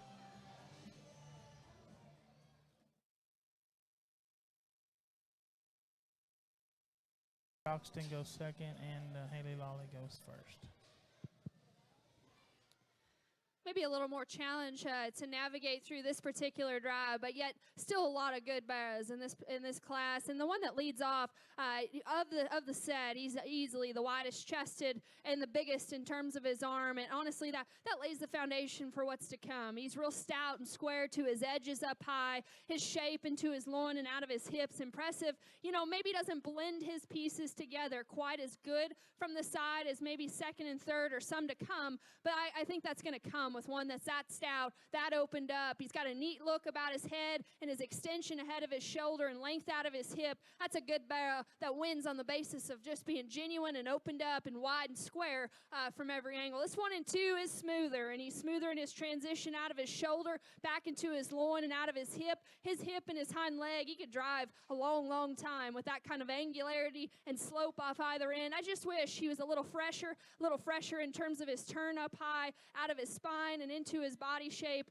and into his muscle, but certainly like his practical kind, his smoothness, his hip and his hind leg, looks like one you could feed on for a while. This one here in 3, stoutness of feature and arm and just bone work is what worked him up, and he grew on me the longer he was out here. I like his front third, his head. He's got a neat skull about him. His head and his ear set and his slope to his shoulders good. You work him out of his hip, maybe just a little more awkward in the way he sets and plants and drives, but that's a good barrow in terms of just look and proportion from the profile. This one here in 4, he's hairy, he's bulky, and he's dense, and he does maybe have those advantages in this particular class. Watch him from the side and watch him go away just a little plainer in terms of his kind. He's a little deeper in terms of his jawline and his throat, maybe just a little plainer in terms of his muscle shape when you get on top of him and dive into the details. One that's certainly hairy, bulky, and stout, though, in terms of his center body shape. This one here, real tall, high at the top of his shoulder, all the way out through his hip.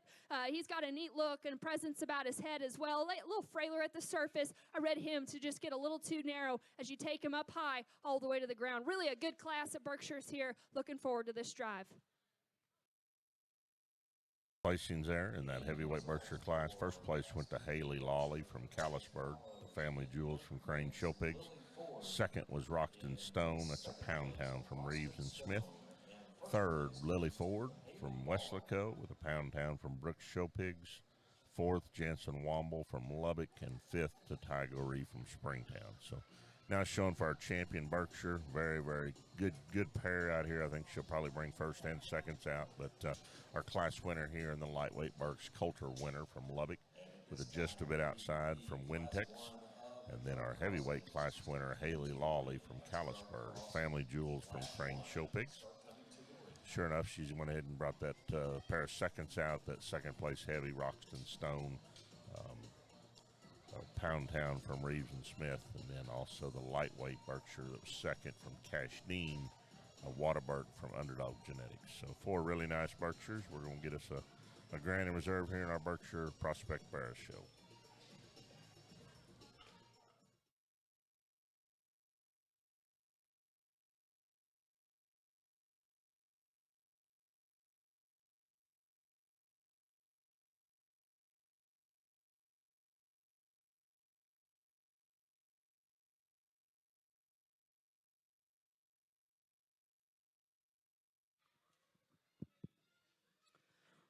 Really a fun division of Berkshires out here. And just briefly discuss these class winners. Nothing taken away from the seconds. I do think it becomes a pair between these two firsts, and they're a little different.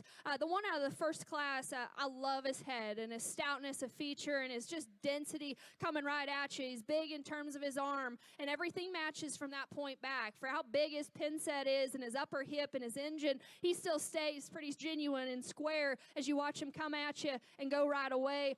For one that's that stout in terms of his feature, he still blends his pieces together from the side. He's smooth in his transition out of the back of his shoulder into his loin edge and into his upper hip. Like I mentioned in class, he might not be the most chiseled in terms of just his lower jawline, but it also matches. It also proportions. Everything fits from that particular barrel from the side. The one out of class 2 that won that class, maybe just a little more maxed out in terms of his back shape. This thing is wide coming at you, and he's wide leaving you. And as he drives under you, I like his shape and his turn up high into his lower body line and into his full rib. Like I mentioned, maybe doesn't blend his pieces together quite as nicely from the side out of his shoulder. He does maybe have the advantage about presence and just look up front in terms of his lower jaw. But that barrel is so good in terms of stoutness and power. With that, though, he probably is the widest chested out there, but he gets a little out in terms of his elbow if I'm going to be real critical. That's a very good pair of barrels. To me, there's one of them that's just a little denser, a little stouter, maybe just a little more genuine. If you study them, the longer they go and come and go. That one out of the first class is going to be champion. One out of the second class will be reserved. Congratulations. Berkshire champion comes out of the lightweight class. That's Coulter Winter from Lubbock with just a bit in outside barra from Wintex. Reserve champion is the heavyweight class winner, Haley Lawley from Callisburg, Texas. Family Jewels from Crane Show Pigs. So now roll into the dark cross breed, largest breed, just like we have in every show, the dark crosses. We'll have 4 classes of these dark crosses. Class 1 lightweights, there's 10 head in here. They go from 105 to 149. So again, 10 head in our lightweight dark cross class.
Here we are in the lightweight dark cross class. Got 10 head in here, about half of them in the ring right now. She hadn't sent anything to the scales quite yet. Grabbed one right there, and that's Kate Swan from Sanger. That's an unknown out of Ogle. So maybe that boar's name's not unknown. Maybe they just don't know. Might not know. Looks like there's, 10 head in here. From Polka dotted one comes in and goes to the scale. Goes straight to the scales as well, yes. Looks like we got Neat barra coming in right here. Brody Hurley. He was one of our football MVPs during the break there. Looks like he got cleaned up, fixed his hair, and put his right shirt here. back on. Yeah, that's impressive. Thank goodness he put his shirt back on. Yeah, So, that's for sure.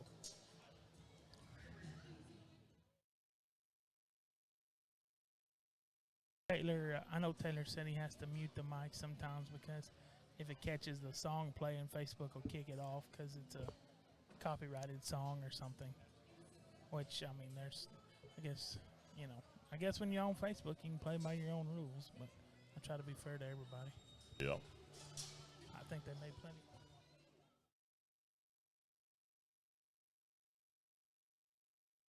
You know who that polka dotted one is? I do not. Hopefully we'll find out pretty soon for y'all. Yeah, looks like Said that's Brody Hurley that got weighed too. yeah, yes, sir. Yes, sir. Brody's from Denton. Yes, sir. That's a Brandon Ogle hog.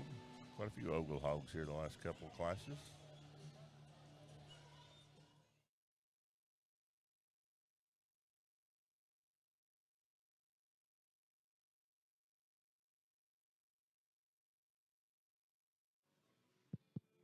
Strong way to start off the dark crosses out here. Again, a lot of pieces. Stoutness is all there with the chest. Power up high is good for this lightweight class. You get in behind them or maybe get in front of them. Maybe just pick them up in their front pasterns as we send them back, or just square them up as they go away. Good class here. Let's go ahead and congratulate them. We'll work through the top end.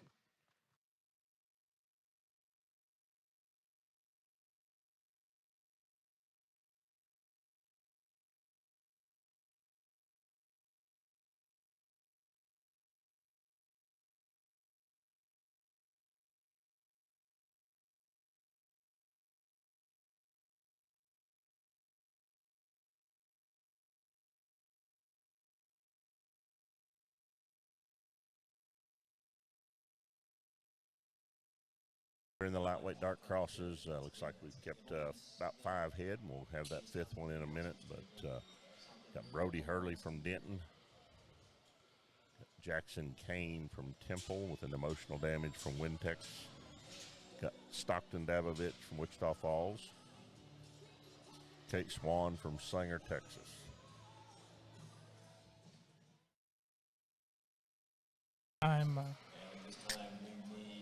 This is Stockton, I assume, correct? With the polka dot pig. I believe, yes, that's Stockton Dabovich. Yeah, because I know 3 of them. So. Piper Childers was the 5th one that got kept from Justin. That's a Trenches from Ham Livestock. Yeah, that's Dabovich is old sheep guy, county extension agent. He got out of extension. Now all he does is likes to hang out in the hog barn. So y'all know Miles Dabovich. You give him a hard time. I can't say that I blame him from. I'd get to the pig barn as quick as I could too. Not fast enough. It's like Kate brings hers back out here. Kate Swan comes back out, and we got Brody Hurley coming out here.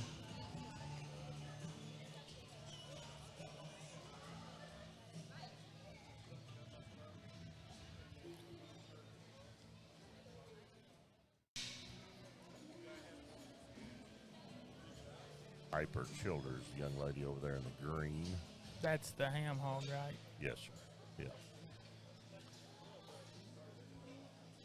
She goes 5th. Yep.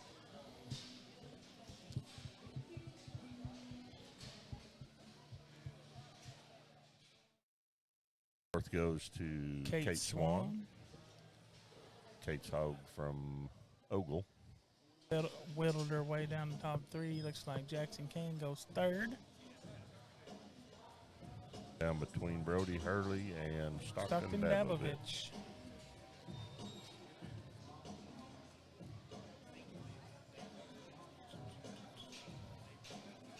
The wild colored bear actually is a very good bear. I know a lot of people kind of can't look past that color, but that's a real good pig. You just make him belted or a little different color pattern, and I think it's, changes the way the general public views that hog, but that's a real good pig right there.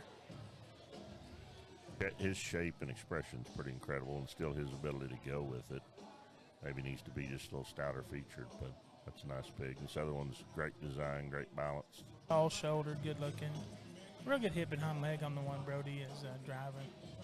I tell you that Brody, he's got a good hip and hind leg too, because he's been running and playing football and still driving these hogs like he's fresh as a cucumber. Brody wins the class. Stockton Dabovich goes 2nd. neat pair to discuss, a little different. I guess the longer they drive and the longer you get off to the side of them and get behind them, this barrow that leads off is longer out of his hip. He sets down truer and square. If you watch him, he's just a little looser hinged everywhere. He's more relaxed in the angle to his shoulder and his front knee, and yet, more importantly, watch him come at you and watch him leave. He's still genuine in his chest. He's still stout in terms of his arm. Is he as maxed out as the 1 and 2? Absolutely not. But I still think that barrow reads to be good in terms of just feeding ability. He's good into the shape that he has out of his shoulder. He's neat ahead of his shoulder as well. He's longer out of his hip. He maybe gets a little off in his loin and perhaps just a little plainer in terms of his shape. And like I said, the cheetah here in 2 is more maxed out. He's squarer in his edges up high. He's stouter and denser in terms of his loin edge and his upper hip as well. He wants to kick the chips. As you get down to the surface, just a little tighter wound off either end. Just need to lengthen him out of his hip, allow him to reach and go with a little more agility. That's a good pair, though,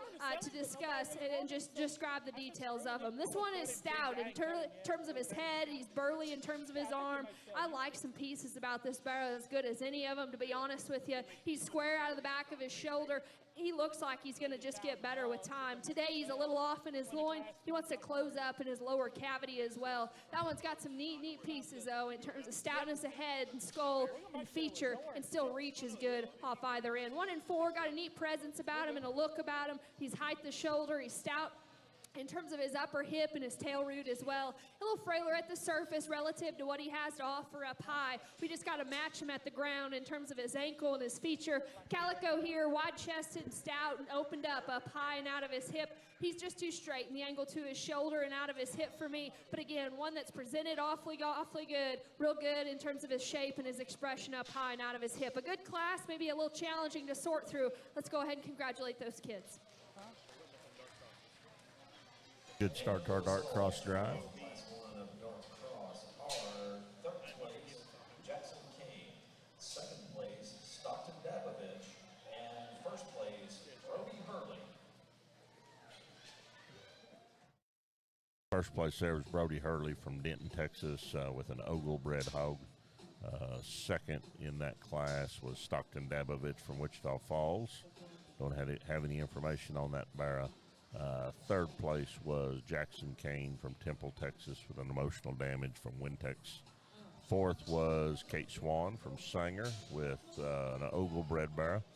Fifth place was Piper Childers from Justin with the trenches from Ham Livestock. So a good way to start our dart crosses. We now roll into Class 2, 13 head in Class 2 dart crosses. Again, there's 4 classes of these dart crosses. So 13 head in Class 2.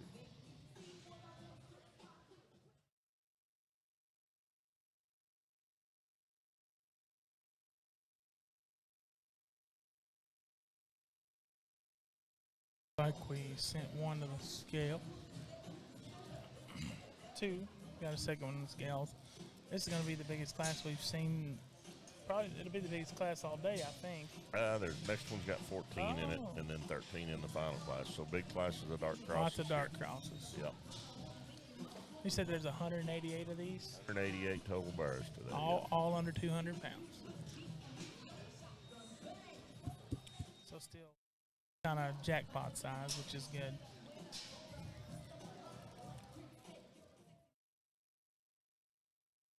And there's probably a large portion of these that'll show again tomorrow because, you know, you can weigh 10-pound weigh back, so 200, so you can weigh 190. So I think there's a large portion of them that you'll probably see again tomorrow. First one kept back Aubrey Taylor from Alvord. That's a snafu from Fink Farms.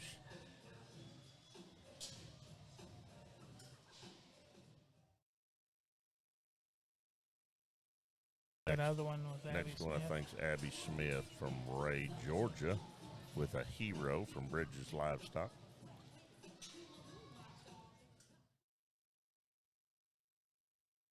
Got another one on the scale. You recognize that kiddo? I do not. I actually had to work this fall. I didn't get to go to as many jackpots as I normally do. So Hard to, these kids change in a year. So yeah, here comes Ashlyn Pugh. She came in and got a pin, or got going to the scales now, that wide belted barrow. young lady in a blue sweatshirt comes in. I think that's Laura Lee. Lorelai Cessna there. Lorelai Cessna. And then Dakota Martin who's coming out there in the pink. I think Lorelai got sent to the scales too, so kind of heated up, I think, here in the dark crosses in this particular class. She's finding a lot she likes anyway.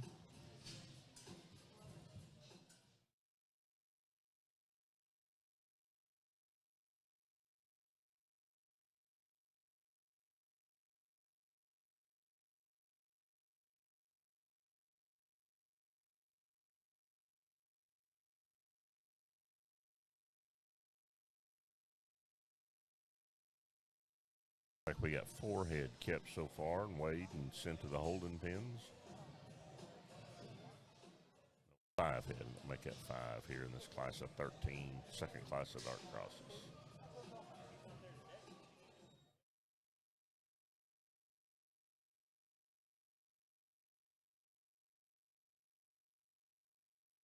Got 4 pulled back. 5, I believe.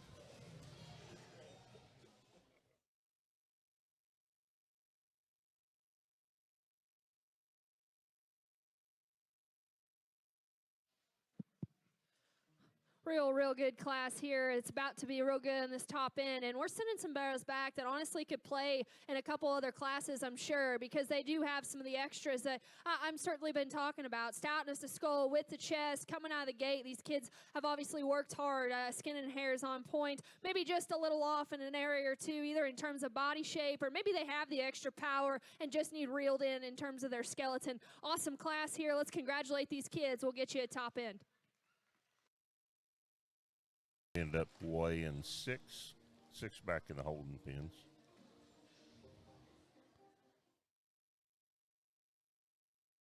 We have Ashlyn Pugh from Ackerley with a tricked out from Team Sloan Livestock. We got Riley Slagle from Seymour with a keep going from Raising Canes. Abby Smith from Ray, Georgia with a hero from Bridges Livestock. Lorelei Cessna from Burton with a back slap from Wintex Farms. Joshua Knight from Whitesboro with a no stranger from Nate Warner Livestock. And Aubrey Taylor from Alvord with a snafu from Fink Farms. So 6 of them kept back in this pen. Really nice top end here in Class 2 dark crosses.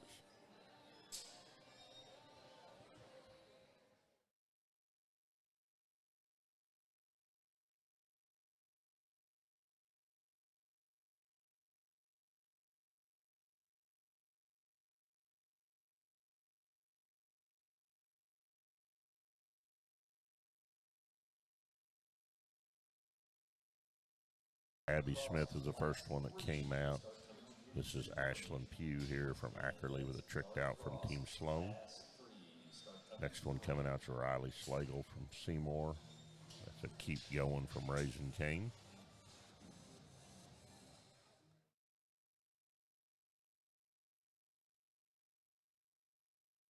Josh Knight, I believe, from Whitesboro, the no stranger from Nate Warner Livestock.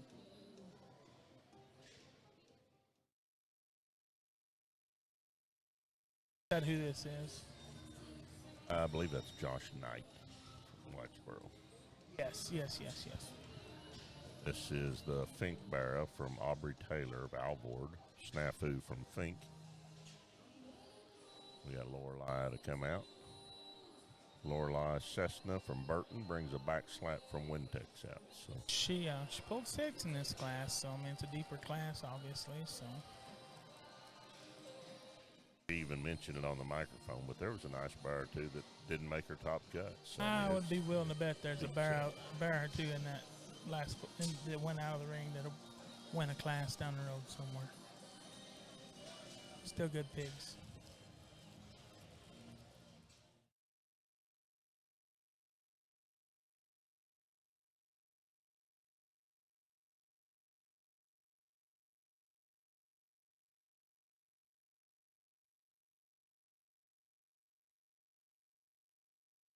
Riley Slagle goes in 6.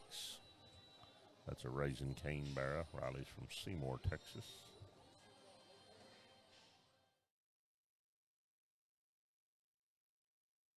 Five is the Fink Farms Barra. Snafu for Aubrey Taylor from Alvord goes in 5th.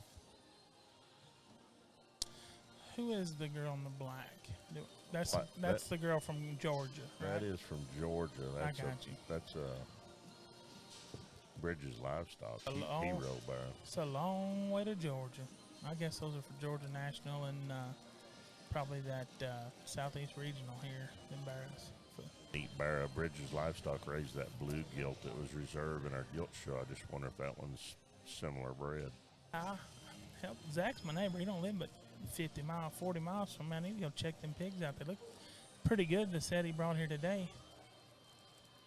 But I don't know. He's just right there in Toller. Toller Rattlers. Toller Rattlers, yep. Had a real good football team this year. Josh Knight goes in fourth. Now we got it down to these three. We got Ashlyn Pugh out here with that Team Sloan barrow. That Pew Bear is nice. She's done some winning with that thing too. And again, this Abby Smith, that thing is hairy, short back, runs uphill. That's a good pig. What is he out of? The Hero. That's a Hero.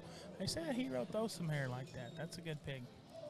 Been impressed with just Hero's feature and flexibility up in their blade work and kind of the way they're just built stout from I know. the side. I talked to, I guess, Whitman, Rick's lady friend yesterday, and they looked at boars, and they said Hoff Schulte had a real good set of boars up there, and that Hero needed to be used. Even though he's had a few seasons under his belt, he's still got his place. That's a good boar. Good thing about boars like that, and Nick yesterday was on here commentating, and he and I were kind of visiting off air, and he was talking about really excited now because those Hero daughters are laying down and making great sows for him. So always kind of nice when you have a boar that generates on one side and then sows out of him that generate as well.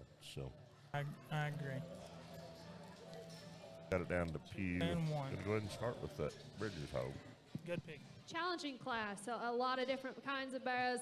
I could see it being flip-flopped a few different ways. I'm going to describe to you what I see. Our class leader, he's got to be bigger chested, and I'm going to throw that out there right now. But if you get past that, that's a big-legged, sound structure, big-bodied kind of a barrow that actually has some squareness and turn out of the back of his shoulder all the way out through a genuine upper hip. You know, he might not be as maxed out today out of his hip and his lower stifle as the 1 and 2. I like his hind leg and the way he hits the surface with some toe spread from the side, his balance and his proportions, his extension ahead of his shoulder, his height the shoulder, all the way out to his tail root. He's never really missed a beat if you take him to the ground and just study his angles and his structure. That's a good barrow, and I know he needs to be wider chested, but from that point back, everything else about him, I like class leading.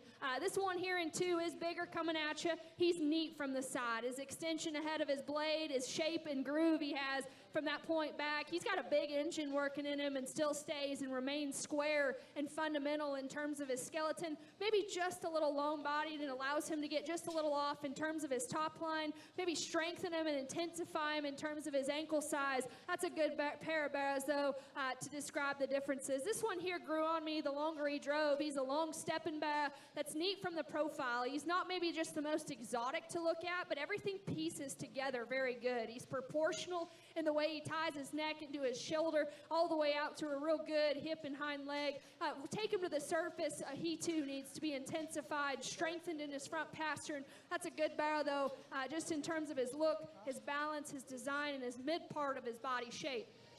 This one here in 4 might be the biggest legged one we've seen in this particular drive. He's big at the surface, big in his toe spread. He's got some shape, and it's just a raw muscle up high, working out of a big hip as well. With that shape, though, he's a little rounder and coarser about his shoulder, a little off in the way he transitions into his loin and his upper hip. That's a good barrow, though, just in terms of sheer power, sheer dimension. One comes next, real sharp-looking, neat-looking barrow. From his hip forward, he caught a real quick gait because I think he's got some neat and intriguing pieces. It's from his loin back is where we got to lengthen him out of his hip and just make him a little bit more comfortable in the way he utilizes his hind leg. Real stout and opened up barrow that comes next. He's wide chested. He's real good up high and out of his hip as well. Just a little tighter wound, a little tighter hinge, and straighter off either end. Real good class of barrows there. Let's go ahead and congratulate all those kids. In a very competitive class there in Class 2, dark crosses. Dark Cross Class 2. Third place goes to Lorelei Cessna. Second place goes to Ashlyn Pugh. And in first place, Abby Smith. Placings there in that second class. First place went to Abby Smith from Ray, Georgia. That's a hero from Bridges Livestock. Second was Ashlyn Pugh from Ackerley, Texas, a tricked out from Team Sloan Livestock. Third place to Lorelei Cessna from Burton, Texas, a backslap from Wintex Farms. Fourth place to Joshua Knight from Whitesboro, Texas, a no stranger from Nate Warner Livestock.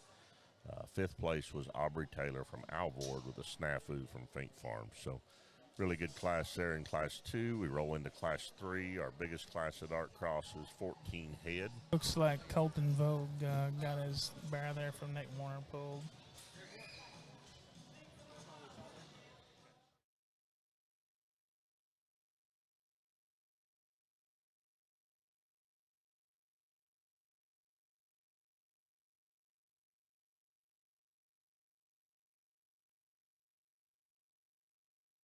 Yeah, first one out there is Colton Vogue that, or one of the first ones in, went to the scales and going to the holding pen.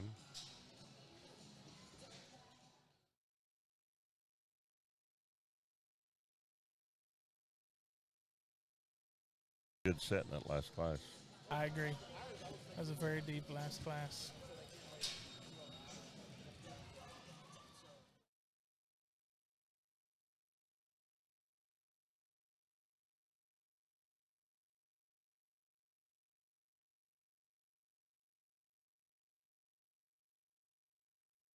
Young lady here comes in, catches a pin, or catches a scale, go to the scales anyway.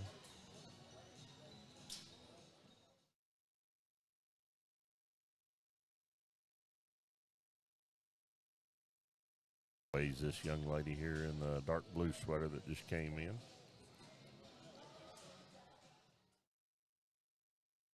Get you a little more information on those two when they get to the pins.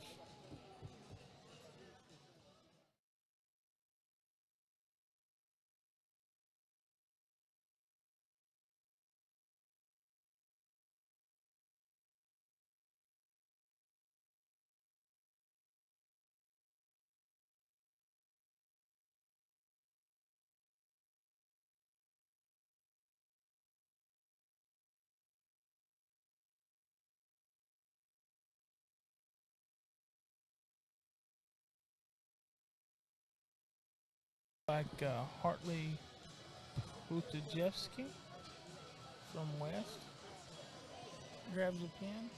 Is that right? Yeah, I believe that's one she's probably going to mark. Hartley Kucharowski from West Texas.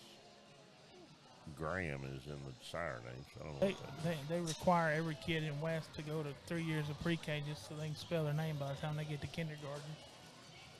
Make them fruit gelatos better than anybody I know. A lot of letters in that name. It's like Kaylin Pugh with her tricked out bear from Canal.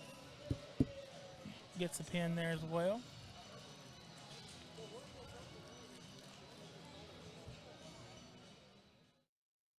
Yeah, and I don't know, this cool colored bear right here, kind of black on top, white on his belly. That bear went to the scales. I like to find that out bear. what that one is. That's a nice pick. Looks like Hadley Garrett's going to the scales.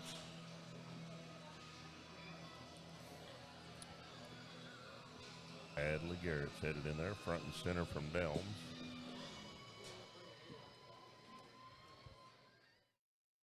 Kaylin Pugh is in there. She had a tricked out from Knopf. You'd already mentioned that. Yes, sir. Reagan Slough's in there from Keller, Texas. I thought that was Reagan. Tricked out from Crane. Yeah, that's a good pig. Yeah, I think that one's been doing pretty well. Yes. Yeah. Yeah. That Crane, they got it going on. Of course, there's nothing to do in Pritchett, Colorado, but raise pigs. I went up there this year for the first time. It was you gotta be lost to find it. You don't just stumble on Crane show pigs. Well, you have to get lost to get there. Yeah. Yeah. Yeah. So. Yeah. It's kind of, you turn on this road and you drive for a while. You know, Christy. Big and a She good does class everything. here. Lots of different kinds. We're about to sort through and send back. Basics are there in these particular barrows. I guess to me, as they get up here and get on top of them, just a little plainer, maybe in terms of their shape or their body. You watch them go away, maybe square up a couple of them in terms of their hock. But again, I think these are good barrows. Certainly, we're sending back here. Let's go ahead and congratulate them. We'll work through this top end. A good class. Yeah. told Steve last year, I said, I'm starting to think that Christy just has an auto reply text. I said, because I text her about pigs, and you're always the one I see bringing them to me or at sales. He said, oh, I promise you she's there. Finally, she started coming to sales this year. Said she had to let people know she was alive and well.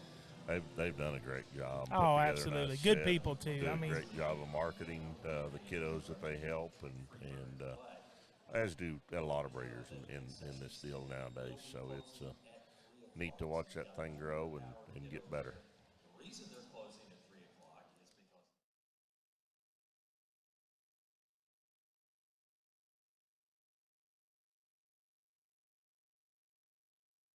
Got 1, 2, 3, 4, 5, 6, 7 head kept here in the third class of dark crosses. That's a bunch.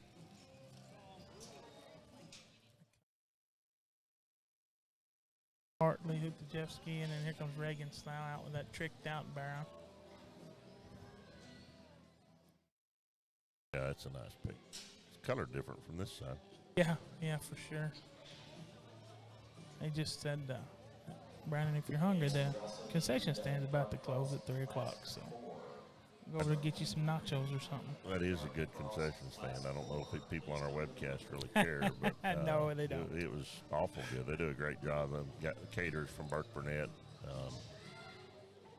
Pretty good. They're going to cater the meal for everybody tonight for the New Year's deal. So this bear colt of Vogue's got some big limbs on him, that's for sure. Colton comes from a good family. His mom and I actually are kind of similar age. She's a little younger than I am, but she was at K-State for a while, so got a lot of quality right there in that Vogue family. I got you. But he's drove a nice set of bears the last couple of years. Kid does a good job. Yeah, he does.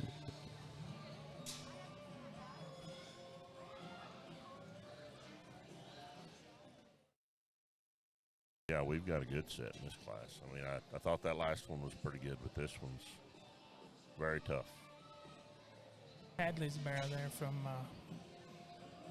is The it Delm, from Delm? front and center from Delm. That thing's Hadley pretty Garrett good, right too. here in the light brown sweater.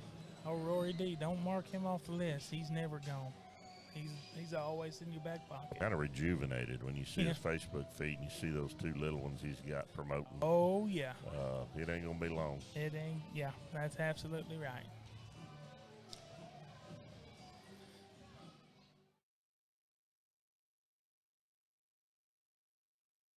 Kept a bunch here. Got 7 head, I think, and 7 good ones. Pugh Bear goes back in 7. That's Kaylin Pugh from Ackerley with a tricked out from Knopf. That's 7th place in a very, very competitive Class 3 dark crosses. 6th place going to be the young lady right here in the light blue shirt headed in with a narrow stripe barrel. I think that's that Hartley Kutrowski from Kutrowski. West. Yes. I'm sure I butchered that and I apologize.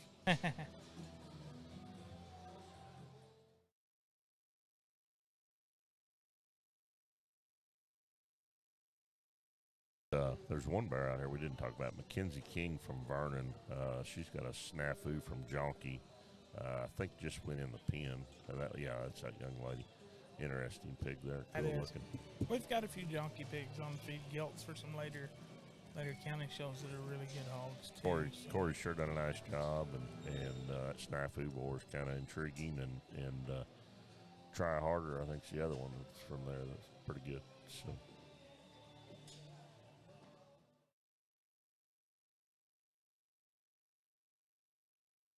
There goes the Crane Barra in 4th. Got the Vogue hog out here.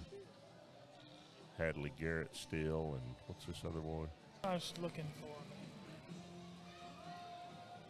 for. Is that Jade Stone from Stanton? That is. That's a no stranger. Gravos, no stranger from Gravos.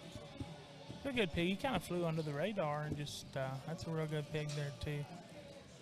I think she's kind of studying Colton's there as it goes away, kind of. Yeah, this is kind of the classic. I talked about yesterday in the gilt show. Everybody has a different way of getting them. I mean, Hadley's is really kind of blowed up and got a big back, but Colton's isn't popped from muscle, but that thing's fundamentals and bone and pieces are very, very intriguing. Yeah, from the But other side, one's that thing awfully good, is too. impeccable.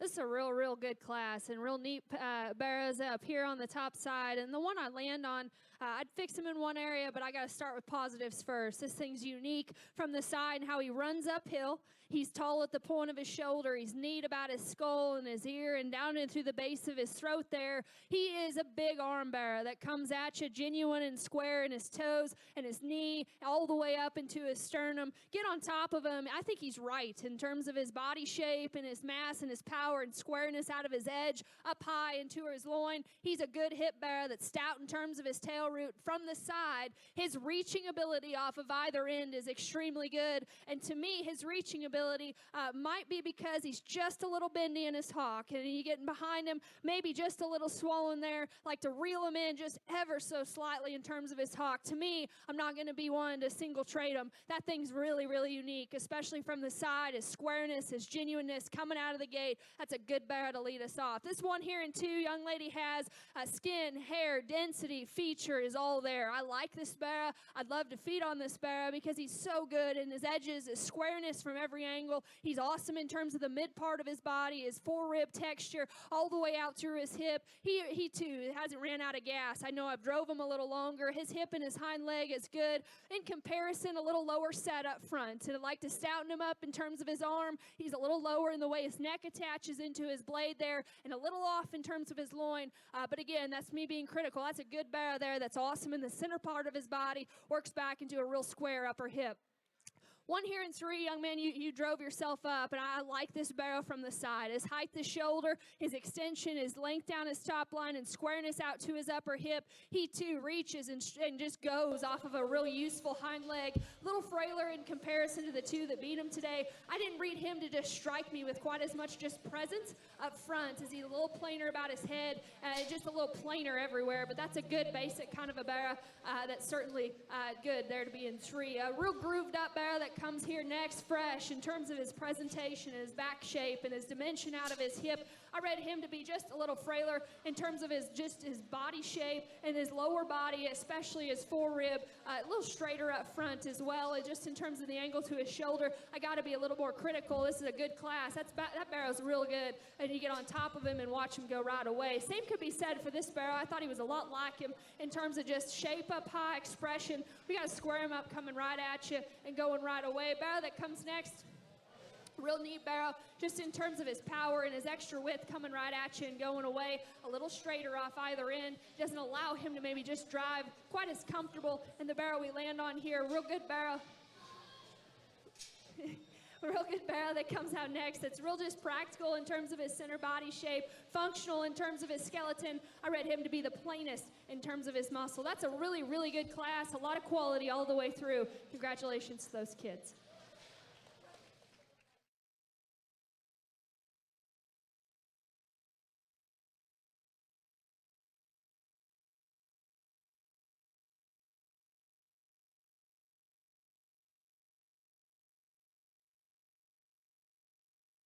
Good class there in Class 3 dart crosses. Class winner was Colton Vogue from Whitesboro, Texas. No stranger from Nate Warner Livestock. Second, Hadley Garrett from Electra, Texas, with a front and center from Rory D. Third place, Jade Stone from Stanton, Texas, the no stranger from Graugus. Fourth was Reagan Slough from Keller with a tricked out from Crane. And fifth was Mackenzie King from Vernon with a snafu from Jonke. So I thought that second class was pretty tough, but I thought the third one was even tougher. So really good set there. Dart cross class, very high quality breed we've had so far through 3 classes. We're now going into our heavyweight class, 13 head here in heavyweight dart crosses.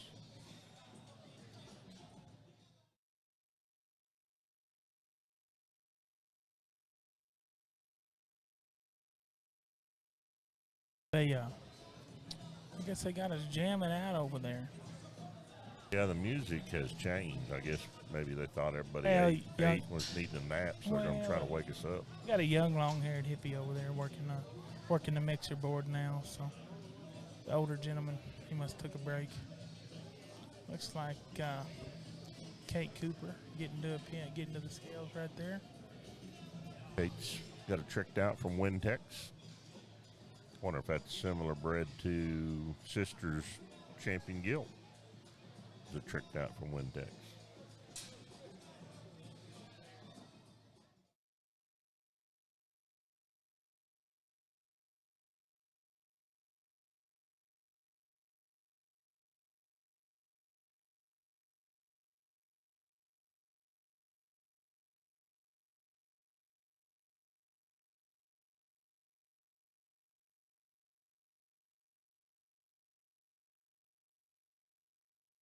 Oh, I think Lorelai's headed to the scales again. Nope, she's not in this class. Just looks like her.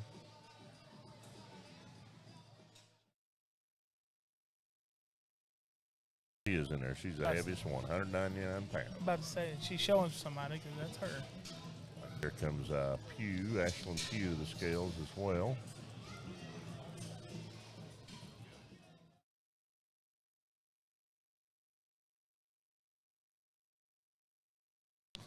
Second kid that was sent to the scales of the holding pen, that's Clayton Curran from East Bernard, Texas. That's a major league from Brockman.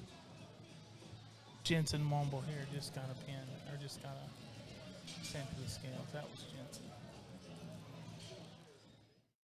There goes Lorelai Cessna into the pin from Burton, Texas. That's an emotional damage from Wintex.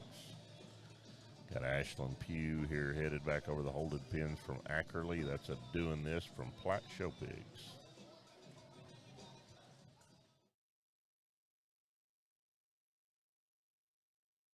We sent Jansen Womble to the scales. Now he's headed over the holding pin. That's a case closed from Wintex. Like Red Owens just got sent to the scales with his tricked out bear from Flatland.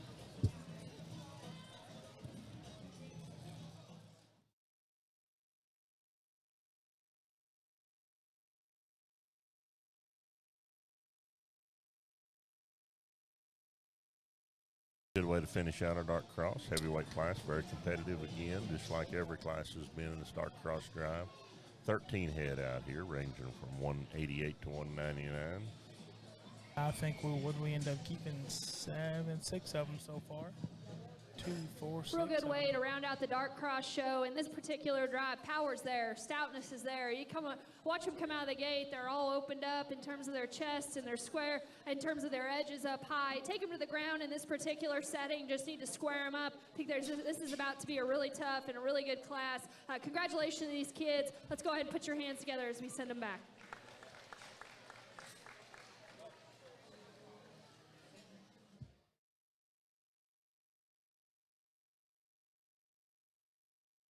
Again, ones that are kept back here, we got Kate Cooper from Wolford, Texas with a tricked out from Wintex. Got Red Owens from Hyco with a tricked out from Flatland. Jansen Womble from Lubbock with a case closed from Wintex. Ashlyn Pugh from Ackerley with a doing this from Platte Show Pigs. Clayton Curran from East Bernard, Texas with a major league from Brockman. And Lorelai Cessna from Burton, Texas with an emotional damage from Wintex. So got one other here. I guess she kept an extra one that I didn't catch, so we'll get that one in a minute.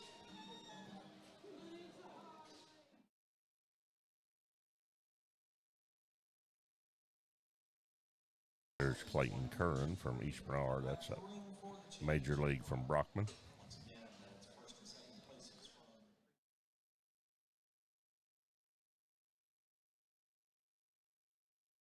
Next one out is going to be Ashlyn Pugh.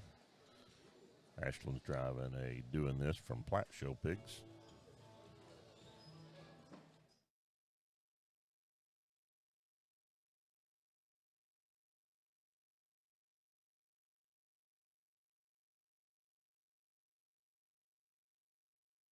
Next bear coming out is Rhett Owens from Heiko. That's a tricked out from Flatlands.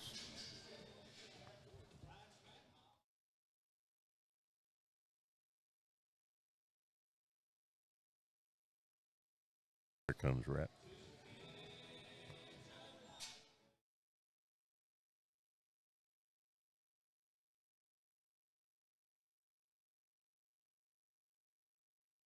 One that got pinned right here at the end. This is Embry Mosier from Holiday with a no introduction from Terrio Show Pigs. That's a good set of pigs out there in the ring. Again, she pinned 7 back, and 7 pigs, I think, can go in the next 2 or 3 weeks and have a shot at winning a county show, and then go on those major show and get a ribbon and be there in the sale. I mean, I think that's a real good set of pigs. Kind of hard to just fault any of them for anything. You just got to kind of go with which one has the, I guess, what's Little Caesar say, the extra most bestest, whichever one's got the most extras and packs it on in the best package. So that dark blue sweater that came out, that's Kate Cooper from Wolford. It's a Wintex bear, tricked out from Wintex. Lorelei Cessna comes in with an emotional damage from Wintex.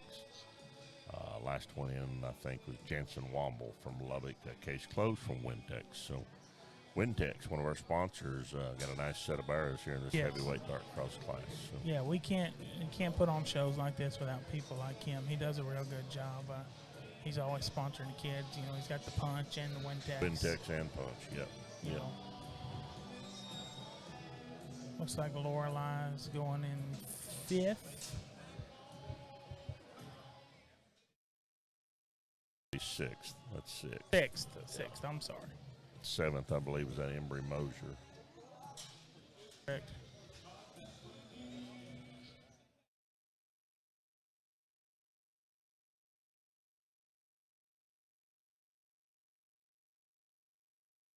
Is going to be Ashlyn Pugh. Whittled our way to the top 4. No, better. I think she just told that pair of girls trying to just chill out on their bears, so she didn't place them. So Ashlyn and Kate sort this next trio anywhere for 3rd, 4th, and 5th. It's kind of like what she's looking at right now, looks like. 5th goes to Jansen Womble. Case closed from Wintex. Like that Red Owens and what's this other young man out here? 3rd. I believe that's Clayton Kern from East Bernard. That's that major league bear from Brockman. He goes in 4th. Did she place Red, or is he still driving? She put in 3rd. 3rd. Didn't want to sort this pair. This is Ashlyn Pugh and Kate Cooper.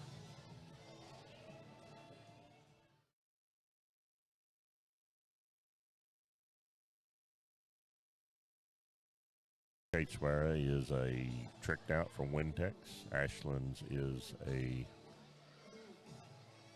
flatbred hog out of doing this.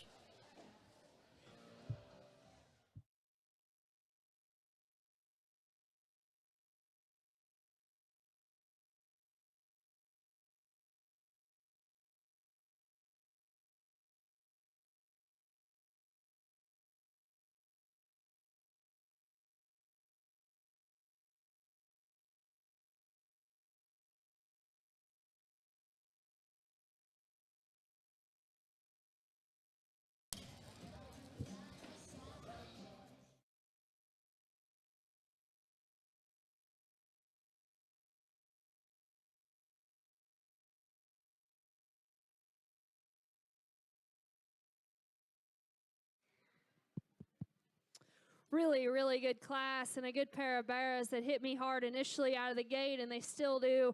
This one that leads off, of the pair, get on top of him, and this one's just square everywhere. He's square out of the back of his shoulder. He's bigger at the base of his arm all the way out to his loin. He maybe not quite as just agile in the way he sets out of his hip and his hind leg and his rear pastern. Watch this pair come at you, though. This one's neater ahead of his shoulder and his jawline. He's stouter in terms of his chest and his arm. I like this one's body shape. He might not be as just opened up from the side. Get on top of him, though. He's cracked open in his full rib and his mid part of his body shape all the way out from behind. Like I said, need to relax him just a little in his rear pastern and the way he sets out of it, and that is where the barrow in second has the advantage. This one can drive a long, long time with a hip and hind leg like that. I love his slope and his angularity off either end of his framework. His body shape to me from the side is just a notch better and progressive back into his center cavity, back into his flank. By no means is this one devoid of muscle. He's still stout in terms of his head. He's got some shape up high. I thought he was just a little plainer when he got right on top of him and just a little bland in terms of his shape. Pick him up in his front pasterns. I'm being very critical. That's a good pair of barrows in this particular class. 1 here and 3 coming at you and leaving. He's wide and he's square. And I like his presentation, his height, his shoulders, squareness from behind. The longer they drove, he's just a little tighter out of his hip in the way he sets and reaches off of it. Front 2/3, love his head, love his skull, love his height, the shoulder. Got to fix him out of his hip. One that comes next, very good in terms of his shape up high and his shape and dimension in his upper hip. Maybe just a little frailer in terms of his jaw, and that reflects at the ground. We got to stouten him up for what he has to offer up high. We got to make him just a little bigger at the surface. That's a good barrow, though, in a tough class. Real bulky, dense, and hairy barrow that comes here next. Like his stoutness to skull, like his just density as he drives right under you. With that, he's just a little plainer, a little shorter, more compact in terms of his front end quality. Like to pick him up in his tail. That's a good barrow, though, just in terms of fundamentals of body shape and density and width coming at you. Same could be said for this barrow here, real opened up and square up high. We got to intensify him at the surface in terms of just his extras of muscle shape. But this one that comes next, real neat from the side, real shapely up high. I thought that allowed him to grab a pin just in terms of his freshness. We got to lengthen him up and square him up off either end. A really, really good class, a strong way to round us off on this Dark Cross show. Congratulations.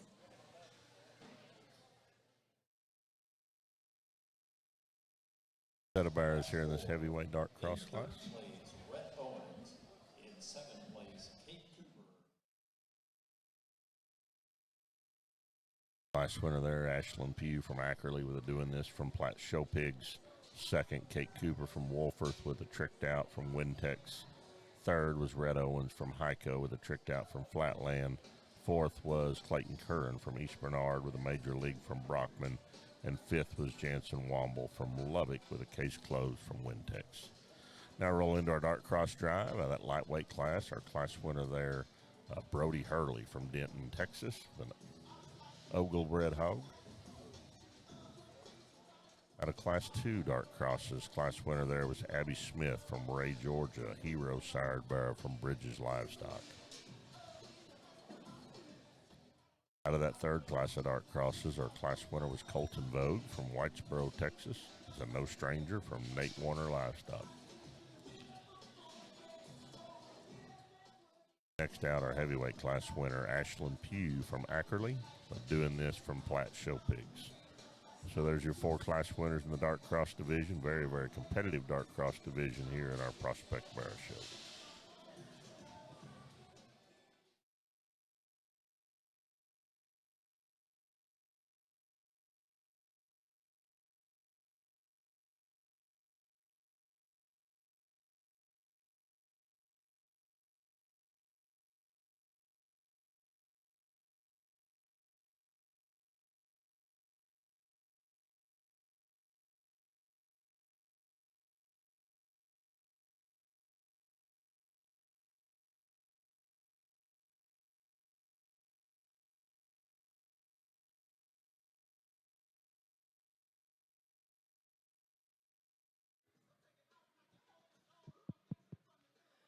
Really a fun dark cross show so far, and I know we've got a lot to work through.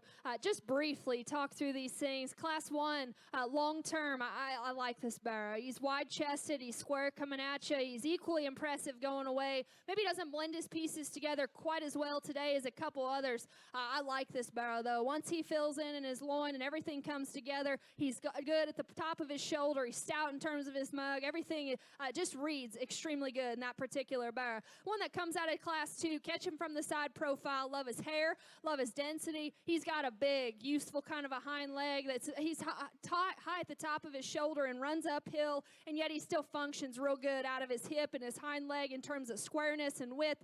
Like I said in class, he has got to be bigger chested. As you watch him come right at you, he's got to be broader in the way he's built up front. But aside from that, that barrel is awfully neat from the side. One that comes out of class 3, I talked about him in class doing some of the same kind of things as the barrel we just talked about, and yet in a wider chested package. From his loin forward, he's my favorite barrel we've seen just in terms of running uphill, his height of shoulder, his squareness coming at you. He's big in terms of his limbs, and he's stout in terms of his head. You got to question yourself, is his hind leg okay for you? He's on the edge in terms of his hock, maybe just a little puffy in terms of his joint work today. That one from the side, though, he runs uphill, he's square-chested, he's good out of the back of his shoulder. Just like to redesign him in terms of his hock and reel him in. And then the one we just talked about came out of a tough class, and this one's striking from the side. He grabs your attention and reels you in because he's so neat about his head and his posture up front. He's square out of the back of his shoulder and his blade, and he's fresh in the turn he has into his full rib and his mid-body, out through his hip. Like to relax him in terms of his rear ankle and just set him down maybe just a little more comfortable because his angle reads right. He just needs to relax. He's wide-chested. He's square coming at you. I still read his hock plenty square. This is an awesome division. Again, a prospect or jackpot show. There's a lot of different ways you could go. To me, there's one that sticks out just in terms of the extras still being fundamentally correct. That one out of the last class is going to be champion. Congratulations. Champion Dark Cross comes out of that heavyweight class exhibited by Ashlyn Pugh. That is a Platte bred hog. Doing this from Platte, so congratulations, Ashlyn, champion Dark Cross. Bring out second from that class, Kate Cooper from Wolforth with a tricked out from Wintex.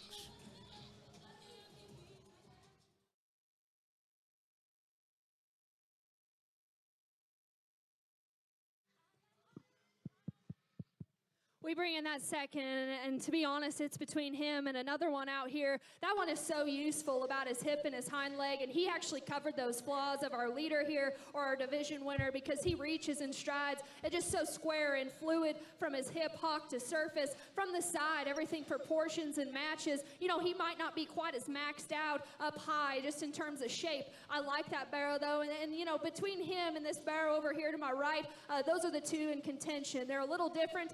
To me, I've been just a stickler, maybe a little bit on hip design in terms of length and just staying square and genuine. This one might have been just a little deeper in terms of his throat, maybe not quite as fresh as our division winner. That second is going to be my second favorite. Congratulations. Third Dark Cross comes out of the heavyweight class as well. That's Kate Cooper from Wolford, Texas, and a very competitive drive. Your reserve champion, Barra sired by Wintex out of Tricked Out. Very good Dark Cross drive. Now we move into the Duroc breed. We've got two classes of Durocs. Lightweight class will have 8 head.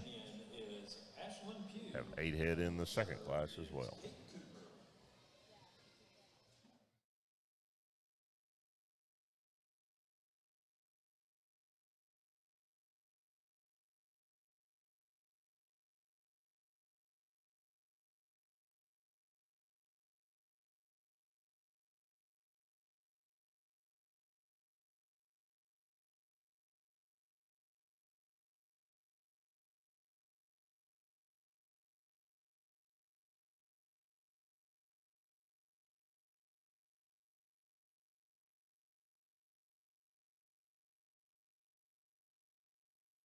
Two more Hampshire classes in the Barra show than there was in the Gilt show.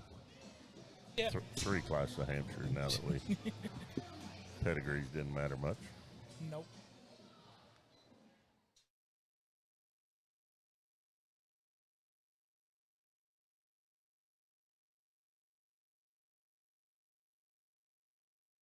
And we're here in the lightweight Durocs.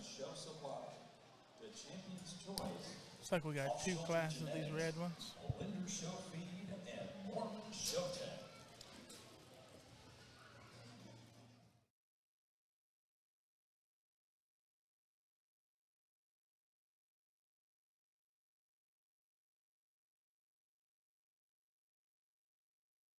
One went to the scales and headed to the holding pen. Actually, 2 now.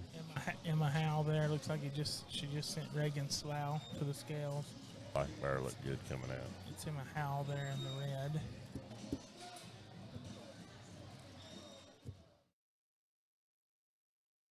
First one in, I think, is Tanner Self from Lubbock. That's a creation from Wintex. Second one you said was Emma Howell. That's from Valley View. That's a playing games from All-Star Show Pigs. And it looks like she weighed Reagan Slough and I guess Freddie Coleman headed over there with the smallest pig. Reagan here in the blue. Yeah. Reagan Slough from Keller. Strong way to get us started off on the Duroc side over here, and some we're sending back. Certainly stout, certainly opened up. Just got to fix them, maybe from the side, just in terms of blending pieces together for a lightweight class. Again, great job by these kids. We'll get you a top end.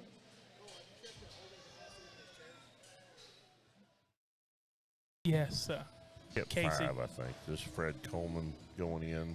Hey, Brandon, will you reach over there and slap Casey Mabry for asking what the weight capacity on these chairs is? Yeah, Casey, I checked. They'll hold 400 pounds, I promise. I think if he'd take his foot off the stage, we wouldn't be worried about the weight limits up there. So. He looks like needs a skateboard. Gonna go get some turnpikes or half pipes or Why something. don't you go feed some more red to your daughter's gilts?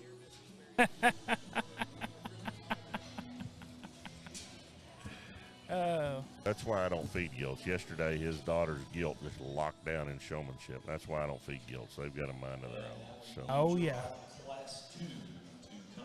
Coming out here, just Emma in the red sweater, Emma Howell. Freddie Coleman coming out there. That is, what's Freddie's pig? Fred's got a motivation from Triple Crown. Triple Crown. Yeah, had me a pretty nice barrel once from Triple Crown. Didn't catch this one in yellow.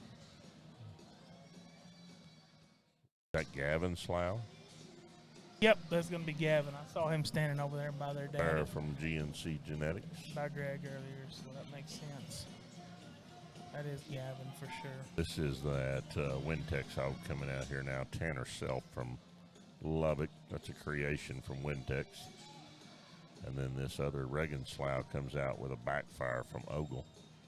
That is that's a nice pig there. Durocs are not, I guess they're not really my jam, but I do appreciate good ones. Tell you when they're good, they're fun. When they're good, they they're are good. fun. They're hard to put together, but they are fun. The one Tanner Self's got really can reach and go. I like that one a whole bunch. Stout's gold. I've seen 2 or 3 of those creations this year, and those things look very, very impressive.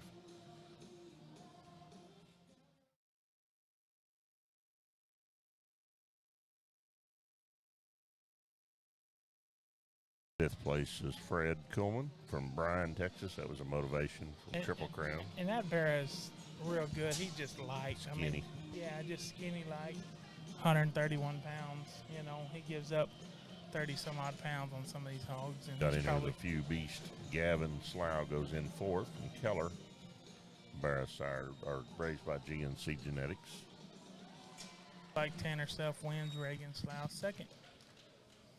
Real good barrow to lead us off, and one that's intimidating as he comes out of the gate in terms of his chest and his skull and how everything just fits up front. And honestly, from that point back, it just gets better. He's square out of the back of his shoulder. He's real stout and square when you get in behind him. He works a big engine, and yet he works it good. He's sound, he's functional, he reaches and steps pretty aggressively off of either end. And like I said, I love his skull. I love his forearm, and just his chest view coming at you is really, really neat. This one here in 2 is a lot like him in terms of just stoutness of head and arm and just density coming right at you. He might be just a little more opened up in terms of his center forerib than our class leader. He too's packing plenty of muscle shape up high and out of his hip. Relative to our winner, he's a little shorter, maybe just a little more compact in the way he utilizes his hip and his hind leg. That's a good barrow there to be there in 2. The one here in 3, the longer he drove, he worked himself up. I like the angularity and slope he has to his shoulder. He's real good ahead of that point in terms of his skull and his placement. He's square to his edge and to his tail there, coming right at you and leaving, though. You get on top top of him and compare him to their class or two that beat him today. Just a little plainer in terms of his shape, a little flatter in terms of his body dimension as well. Young man here in the yellow that comes next, one that's really good in terms of his freshness. He's real good up high in terms of his shape and the spread out of his shoulder all the way out to his hip. We need to pick him up at the surface in terms of his front feet, intensify him at the ground, if you will. That's a good barrow, though. Skin and hair's on point, real fresh and good up high. This barrow, front 2/3, caught him a pin. He's wide-chested, he's stout-skulled. Just got to fix him going away. Good class here. Let's go ahead and put your hands together for all those kids. And the results from Duroc Class 1 are, in third place, Emma Howell. Second place goes to Reagan Slow, and first place goes to Tanner Self.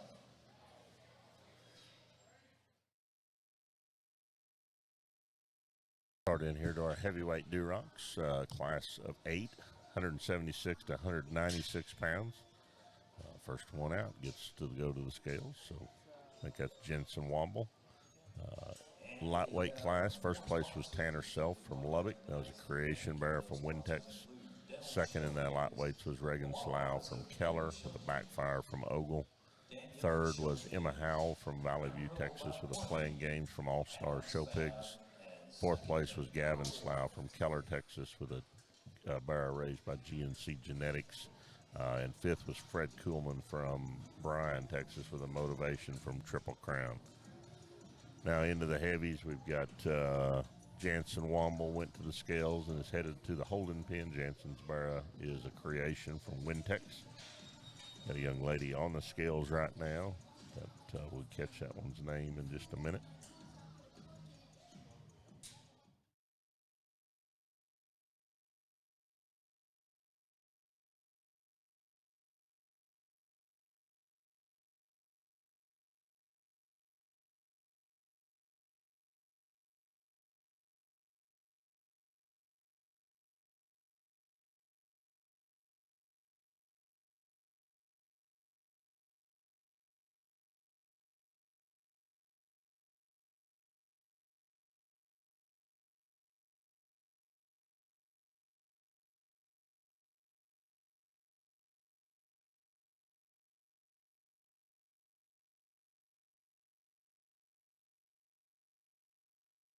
Another one headed to the scales.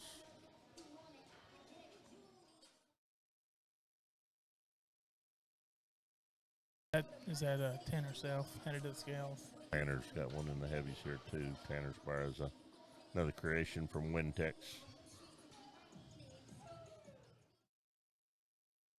Creations are pretty beastie looking.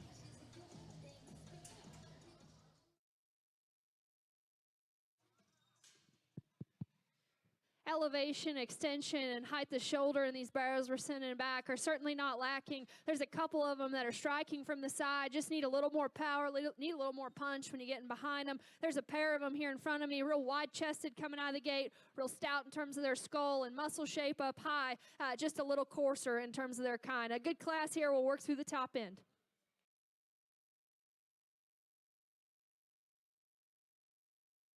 Kept about 4 head, looks like, here in the heavies. Send 4 back. Again, a really good set. I mean, all 8 of them nice, high quality barrows. 4 we've got kept. We've got Jansen Womble from Lubbock with a creation from Wintex. We've got Bryson Early from Iowa Park with a grandstand from BLT Show Pigs. Casey Presley from Lorraine with a boogeyman from Schwartner's. And Tanner Self from Lubbock with a creation from Wintex. So this is the Schwartner barrow, I think, coming out here. Casey Presley from Lorraine. And we need to have first and second from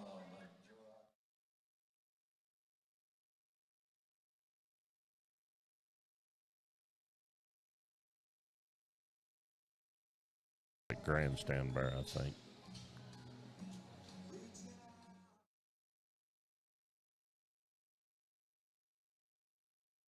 Grandstand from BLT Show Pigs. Bryson Early exhibits there. Next one coming out is Jansen Womble from Lubbock with a creation from Wintex.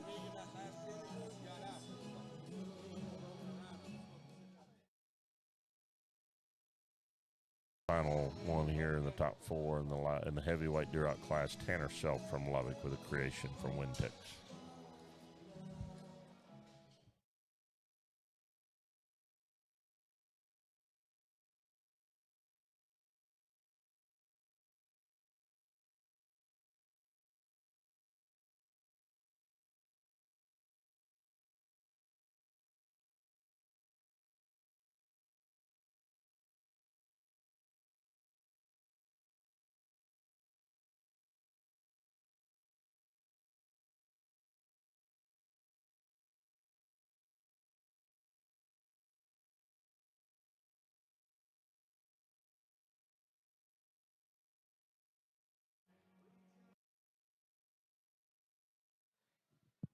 Man, I hate to stop a song like that right there.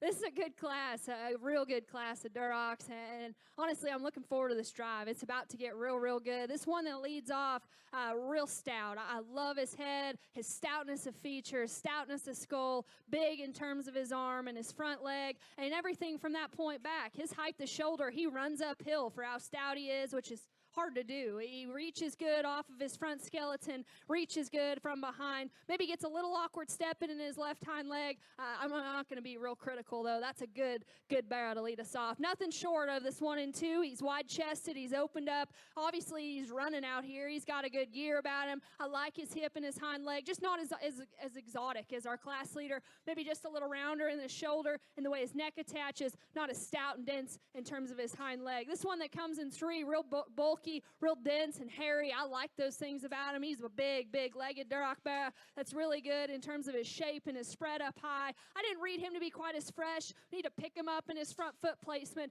This is a good class, though, young man. You've got a nice barrow there that's got a lot of neat pieces. A good class here. Let's congratulate those kids. We'll get you a champion in reserve.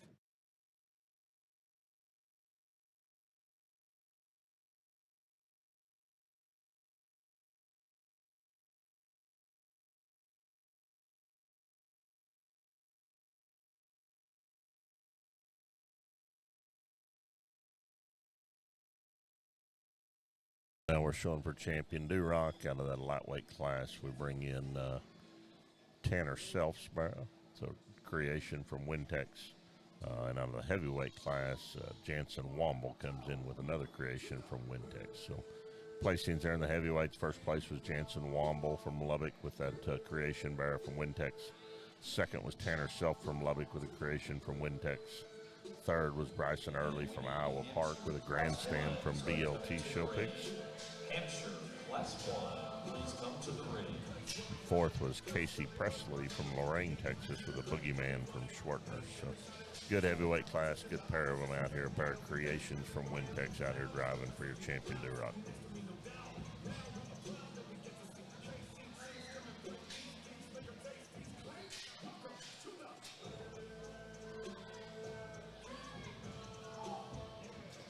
Brings the seconds back in here too. That second heavy was a creation again from Wintex, also exhibited by Tanner Self. Second from that lightweight class was Reagan Slough from Keller with a backfire from Ogle. 4 really nice Duroc barrows.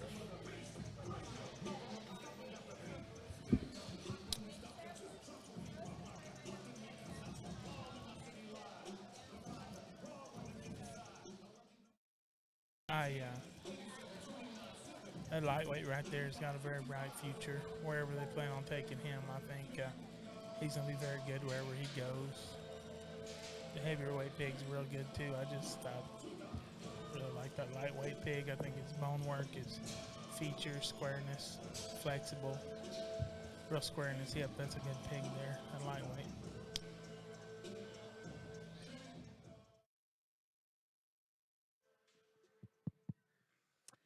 Very good set of reds out here. And, I brought the seconds. I wanted to throw them in and just see how they matched up. But to be just completely black and white. It's close between these two first out here, and to be honest, they're pretty similar. There's a minute differences between them, and I am going to break them down and describe them. I like both of them quite well. That one out of Class 1, I said, if you get right in front of him, watch him drive right at you, he's intimidating. I love this one skull. I love it how it ties into a stout arm. His chest width and just squareness up front and genuineness is hard to make in one, regardless of what color they are. He's awesome in terms of his chest and his arm, and that transitions back in terms of his forearm and his shape up high. His density down the top side of his skeleton's good. His reaching ability from the side is truly impressive. Now, here's where I'm going to get critical. I'd like to just intensify him and pick him up in his front foot placement. I don't read him of the pair to be quite as just drive off of quite of a big hind leg or a big and stout hip as the one that I'm just going to talk here in a minute, but by no means is he flat. He's got plenty to him. I'm just describing little details. I don't read his hind leg to be quite as stout, quite as dense, or quite as just picked up as this one that's won the Class 2. This one that won Class 2, you watch him come at you too, and he's maybe not quite as impressive as the one I just discussed, but he's no slouch. He's stout in terms of his arm, he's stout in terms of his skull, and everything from that point back just reads and matches that. He's real good out of the back of his shoulder. He runs uphill of that pair. He runs uphill in terms of his height of shoulder, his pin placement, how his hip sits on him, his reaching ability and striding ability off of an awesome hip and hind leg for a Duroc is good. And yet from the side, like I said, his advantage is he's taller at the point of his shoulder, a little square in terms of his hip and his upper hip, and now his tail root sits on the top of it. That's a very, very good pair of Duroc barrows. Little differences here to me. There's one that's maybe just a little more elevated, a little more extended up high, a little more extended out of his hip. That one out of the last class is going to be champion. One out of the first class will be reserved. Congratulations. There you have it. Our champion Duroc comes out of the heavyweight class exhibited by Jansen Womble from Lubbock. That was a creation from Wintex. Reserve follows closely behind him. Our lightweight class winner, Tanner Self from Lubbock, with a creation from Wintex. So really a good Duroc breed. Now we roll into the Hampshires. Different than we've had in the two gilt shows. We've got 3 classes of Hampshires now. Quite a few numbers out here. 13 in the first class, 12 in the second 2. So have a large Hampshire class here as we begin here in the lightweights. Go from 100 to 154 pounds in the lightweight Hamps.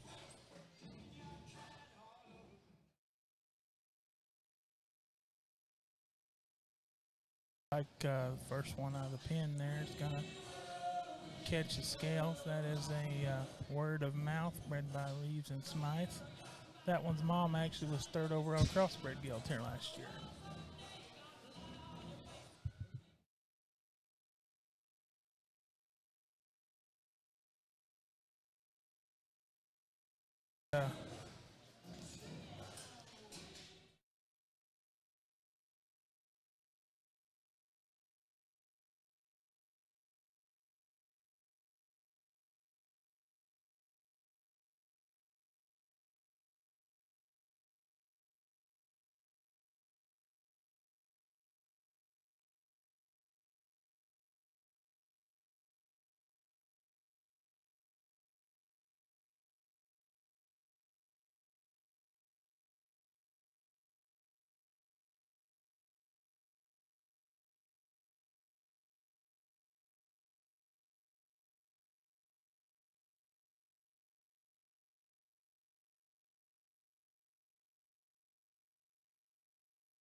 Got Paisley Oglesby already in the holding pen with that gilt, or the barrow, excuse me, word of mouth from Reeves and Smythe. I think this is Jaylee Moaning from Electra, redeemed from Jess Gilbert. That's headed to the holding pen now, just come off the scales. We've got another young man on the scales. Do you know who that is? I do not. This is kind of, this Territorial West gets a little different set of jackpot circuits that I don't get to see some of these kids as much. So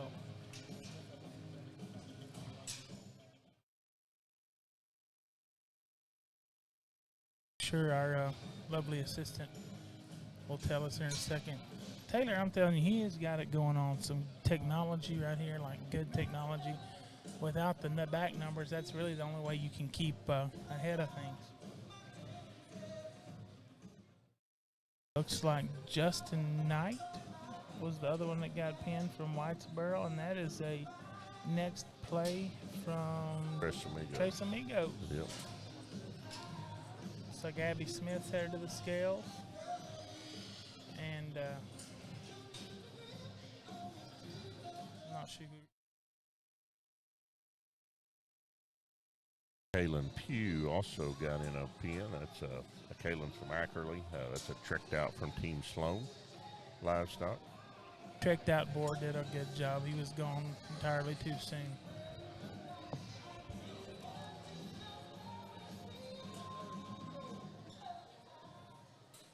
Bit of a correction to that announcement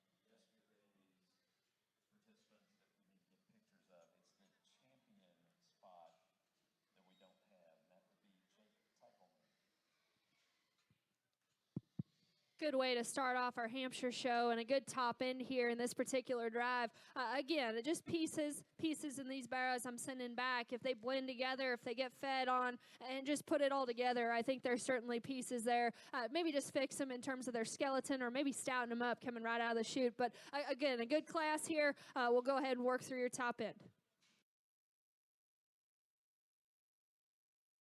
Others that caught pins there, Abby Smith from Ray, Georgia, with a Hero from Bridges Livestock.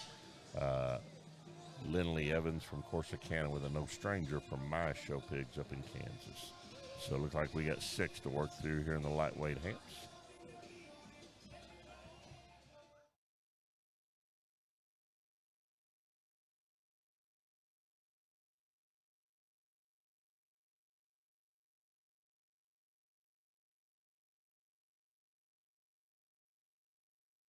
Coming out here first, we've got Jaylee Moaning from Electra, Texas, or Dean from Jess Gilbert. Class 2, come to the ring.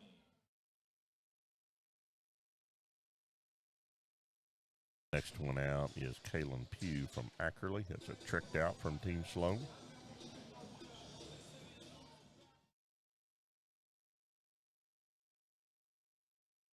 Next is Abby Smith from Ray, Georgia, with a Hero from Bridges Livestock.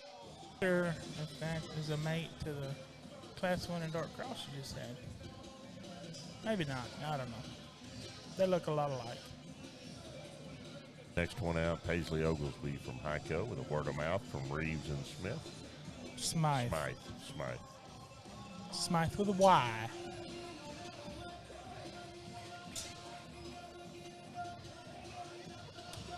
Next one, Justin Knight from Whitesboro with a next play from Tres Amigos.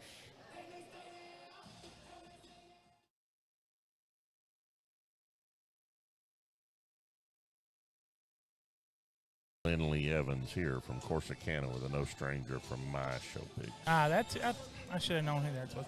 That's a good pig too. We've seen that one at a few jackpots as well.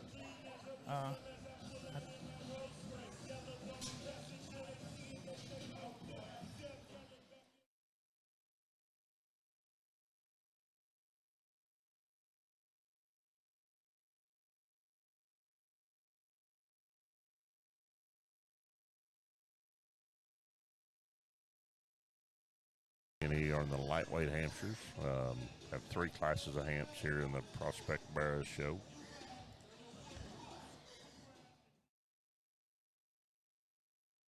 And again, just, several different sizes and types and kinds.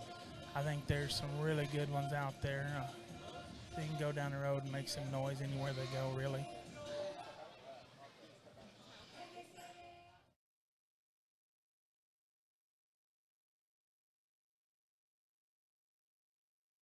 Sixth place goes to Jaylee Moaning.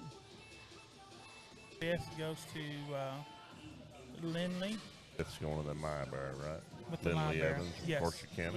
Yes.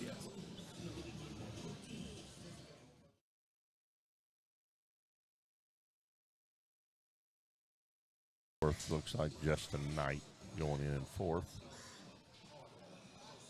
Like we whittled our way down the top 3. Third place to Kaylin Pugh, that tricked out bar from Team Sloan. Got Abby Smith out here and got Paisley Oglesby.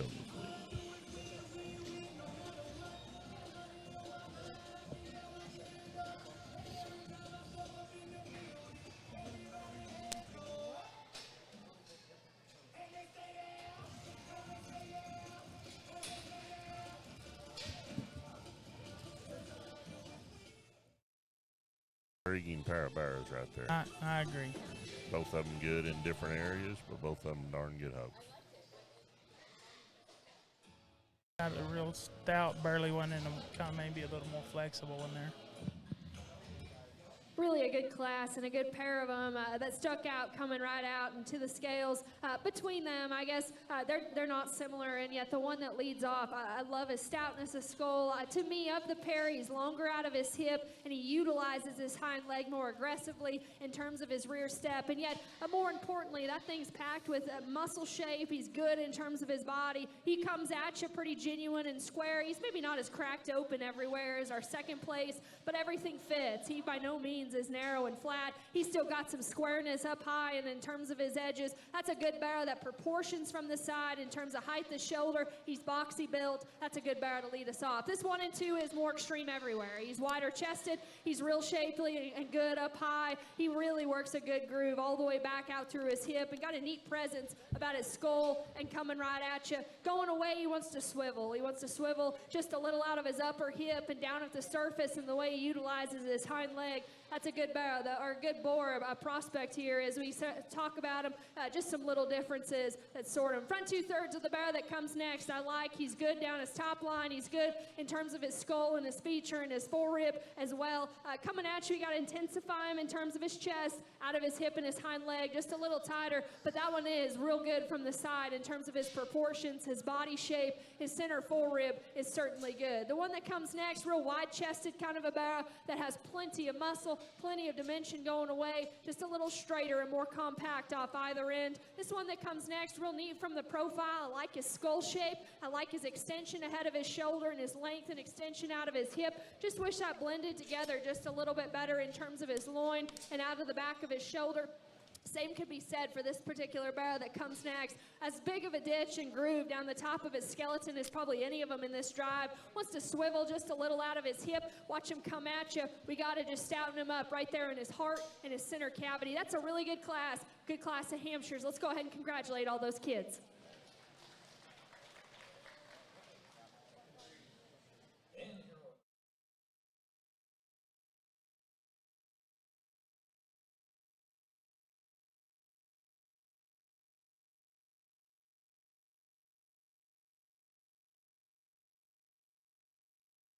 We start in here in Class 2 Hamps, 12 head in this class, weighing from 155 to 174. Placings in that top 5 there in the lightweight Hampshires. First place went to Abby Smith from Ray, Georgia, with a hero barrow from Bridges Livestock. Second was Paisley Oglesby from Hyco, Texas, word of mouth from Reeves and Smythe. Third place was Kaylin Pugh from Ackerley, Texas, with a tricked out from Team Sloan. Fourth place was Justin Knight from Whitesboro, Texas, with a next play from Tres Amigos. And fifth place was Lindley Evans from Corsicana, with a no stranger from My Show Pigs. So I think that's Ryland Hamby that just got sent to the scales there in that striped shirt. Fisher Show Pigs and Punch. That's Gentry Lock, first one there that got pulled. and Gentry Lock already got weighed and set at a holding pen from Miami. That's an emotional damage from Wintex. And I'm positive that that's Ryland Hamby right there that just got sent to the scales. Ryland Hamby from Taylor with a Sanctified from Barbie Show Pigs.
really a good class here, and probably the most I've sent to the scales right out of the gate. But we're sending maybe 4 or 5, maybe 6 back here that are good barrows, that are fundamentally correct in terms of basics of body shape and muscle in this drive. They just maybe run out of the extras from the side or in terms of balance and proportions. This is going to be a good class, a lot of differences to work through. Let's go ahead and give these kids a big round of applause as they head back. We'll get you a top one.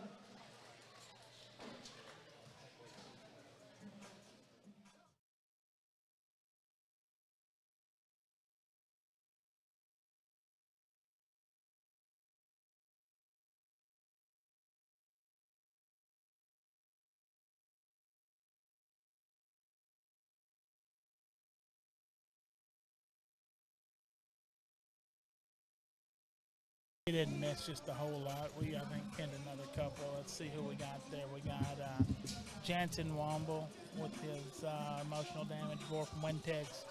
Gage Donaldson with his Say Win from IDK Genetics. Hadley Garrett, and that's a Quite Frankly from Decker. Bryson Bowling with a Quite Frankly from Dieterding. Gentry Locke with her emotional damage from Wintex. And Cole Cherry with a Bridges Livestock Barrel.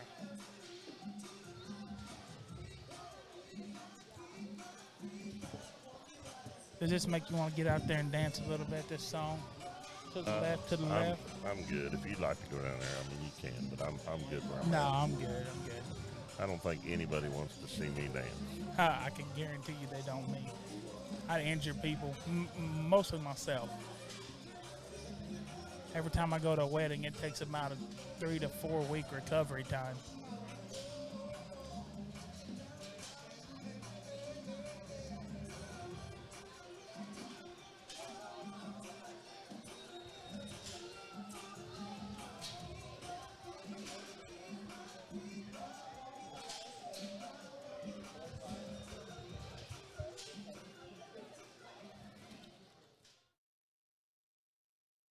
Pretty good set of pigs out here. This Decker pig that Hadley Garrett's on, that's an interesting looking pig. Puts a lot of good stuff together. Tall shouldered, extended. Good from the side for sure. Barrow that the Hamby girl has. Where did that one come from? That's a Sanctified. That's a Shannon Barbie hog. I remember him telling me that. I was talking to him last night. So.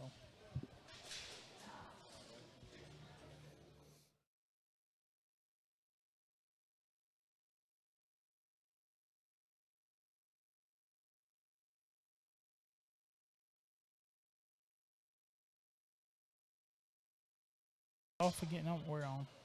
Jansen Womble out here brings in that emotional damage from Wintex. I don't. I'm trying to read notches. I don't know.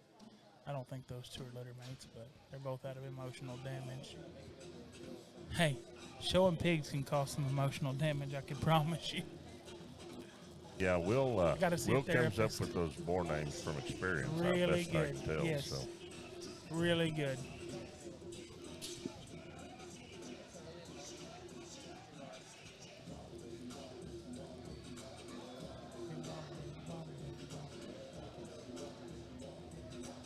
I think we got one going back into the pen, maybe 7th. Yeah, and I'm not sure who that is. There's 2 of these young men I don't know. This is Cold Cherry right here, and I know those 4. The 2 younger boys, I don't know exactly who they are.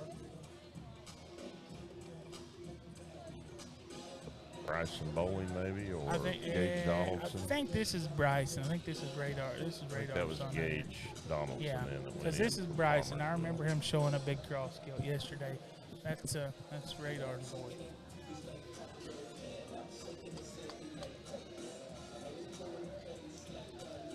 Looks like Jansen Womble grabs grabs it. Be 6th.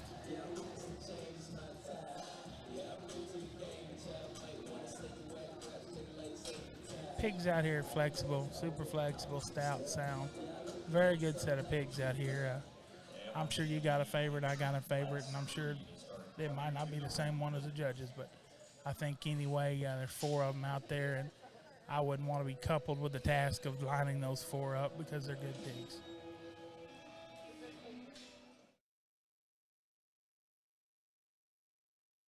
somebody's got to do it, though, and today it's Kendall's Today turn. it's Kendall. If we all had the same opinion, there wouldn't be any reason for us to do this. Would not be one bit of fun at all.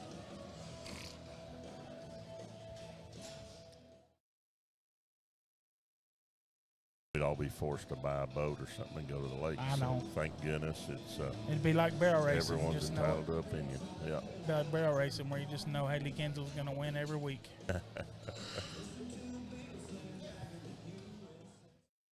Yeah, we think we're an expensive game in this whole deal. I told somebody one time I judged a show and they weren't real happy with what I did, and I just said, guys, I said, pig showing is subjective. I said, if you don't like somebody's opinion on your pigs, buy a barrel horse because the fastest time wins. There's no judge involved. Yep. But I've been around that barrel racing deal a little bit. The easy excuse is the dirt. You just blame it on the dirt. Oh, yeah. Yeah. I mean, nobody's griping here, and they played a football game between the Gilt and the Barra show. Turf was fast a little bit ago.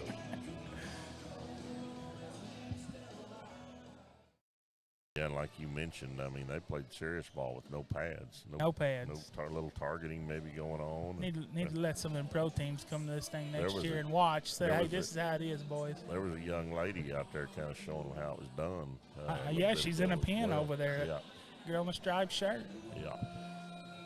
How did your Kansas State Wildcats end up? I didn't watch the end of the game. I'm pretty certain we got outscored. Oh, that means you lost. I don't think we lost. We just got outscored.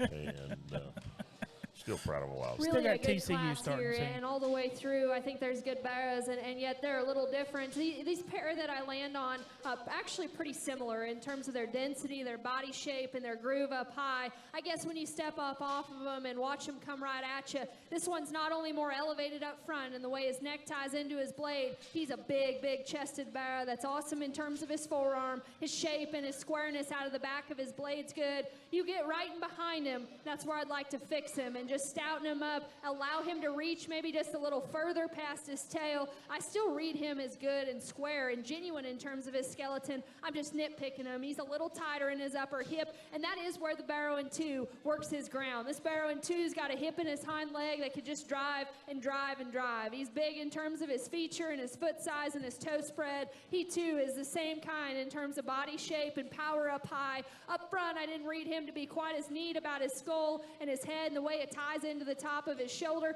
That's the differences I see. That's a good pair of barrows. And you know, the one that comes in 3, the young lady does an excellent job of driving. He is really fresh and expressive up high at the top of his shoulder. He's neat about his presence up front. I wish his neck sat on the top of his shoulder. He's just a little stilty off both ends of his framework. Skin, hair, presentation, and freshness. That barrow's got an awfully neat look about him. This one that comes here in 4, good job. The one that comes here in 4 is really a lot like him in terms of his shape up high and his power and his dimension out of his loin edge and up high. But coming right at you, we got to just stouten him up in terms of his chest. We got to stouten him up at the surface as well, just in terms of his forerib and how it matches up high. This one here, real bulky and dense kind of a barrow that's good in the middle part of his body shape. He's got a useful kind of a hind leg. In this particular drive, he just ran out of the extras, a little plainer in terms of his kind. This one maybe is a little sharper and neater to look at, especially up high, and the turn he has out of the top of his spine. I read him just to swivel out of his hip and his hind leg, maybe not as intense at the surface in terms of his feature. The young man here brings us one that's really opened up and square up high. He's got a neat look about his head and his skull and his ear set, just a little rounder out of his hip and the way he utilizes it. That's a good class, a lot of differences to work through. Congratulations to those exhibitors.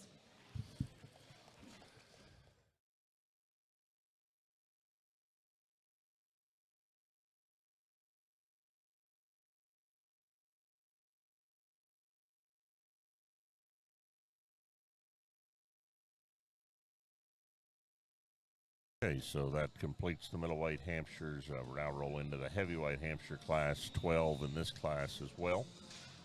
Placings there in that middleweight Hampshire.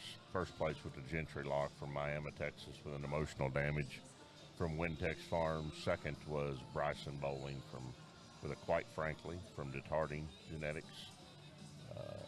Third in that class was Hadley Garrett from Electra with a Quite Frankly from Decker. Fourth was Cold Cherry from Toller from Bridges Livestock. And fifth place was Ryland Hamby from Taylor, Texas, a Sanctified from Barbie Show Pigs. So very, very good class there in the middleweight hamps. Now showing our heavy hamps, 12 in the heavy hamps, going from 186 to 199.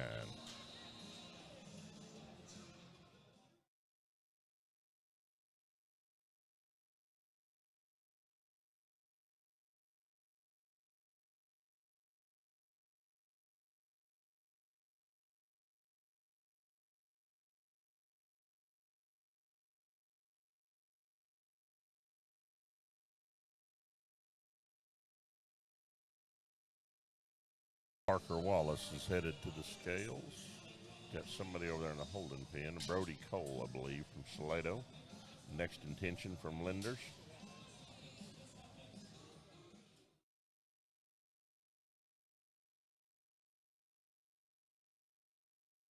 That old English spelling.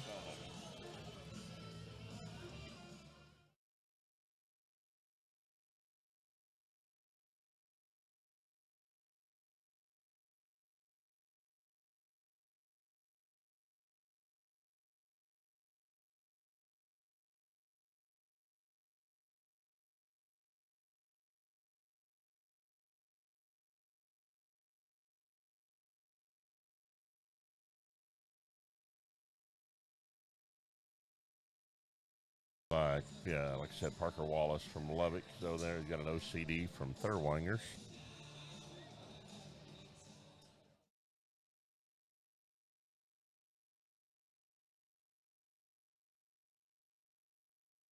Shelby Brown goes to the scales. Shelby's got a Shug from Lindner.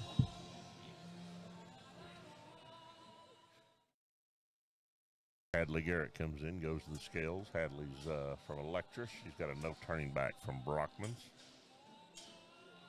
We got 4 headed to the holding pen at this time.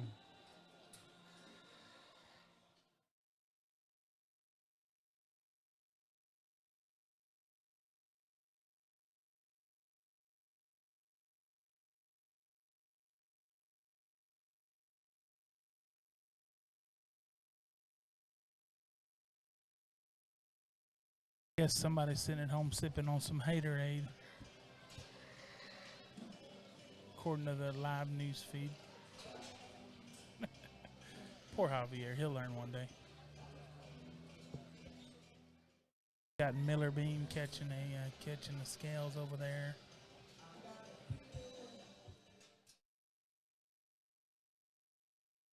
Miller's weighing right now. Miller's from Bartlett. That's a 1 from Wintex.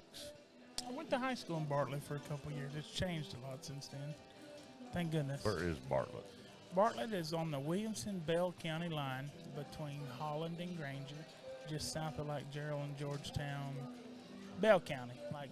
But it has changed. Good way, a solid way to round out our rough. Hampshire show today on Class 3. And there's some good barrows that we're sending back again. I'm going to be real picky in this heavyweight class just in terms of skeleton. All these things are maxed out. They're big in terms of their back and their spread. Maybe just square them up coming right at you or going away. And again, some of them out here are really neat from the side in terms of height to shoulder and just proportion and running uphill, but maybe don't have enough just in the seam of their pants or coming right at you. Again, a really nice class here. We'll work through this top end. Good job to these kids.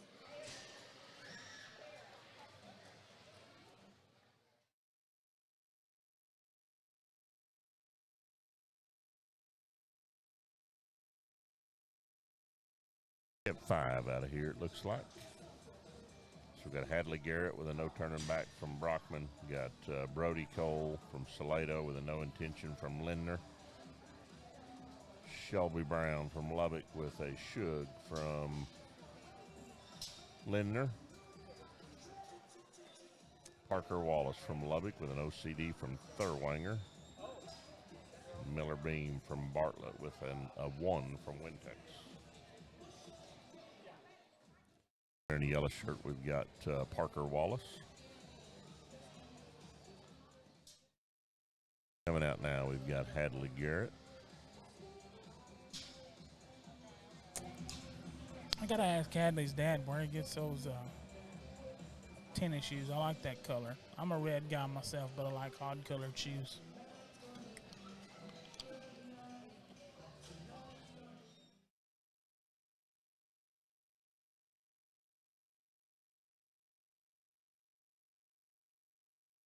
Brody Cole there with his next intention barrel from Linder. Once again, that's first and second. Shelby Brown fixing to come out. Shug from Linder. I'm going to guess he doesn't shop for those shoes right there around Chillicothe. I don't imagine you can buy those anywhere in the Hardeman County. Might have to go to the greater Vernon Metroplex, metropolitan area to find those. There's Shelby.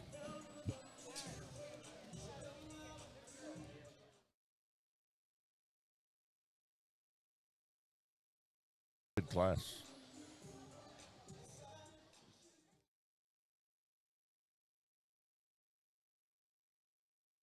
Miller Bean coming out there with his one from Wintex.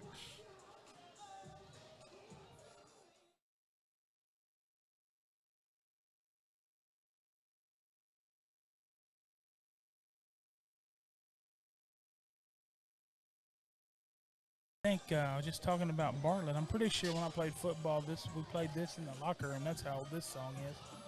I was a little more in shape then, not as round and flabby. Round is a shape, Cole. Yeah. They say dad bods are in, so that's good, I guess. Yeah. Back to the pig show. Got a really good set of freaking pigs. Imagine how many people I have to tell them where my eyes are because I catch them looking at my dad bod. Yeah, So, There were people yesterday asking me if I'd go out there and be on the Skins team because they wanted to see it. So I said, nope. Yeah, we all had heard that rumor, and we were all ready to run if that would have happened. Oh, yeah. So it looks like we got her whittled down to Shelby Brown and Taylor Garrett. And I see Taylor and Chad down there together. I wonder if they're going to... Let's settle it right out here. Let's just settle it right out here. Yeah. Yeah, I think so. They're cordial right now. Yeah.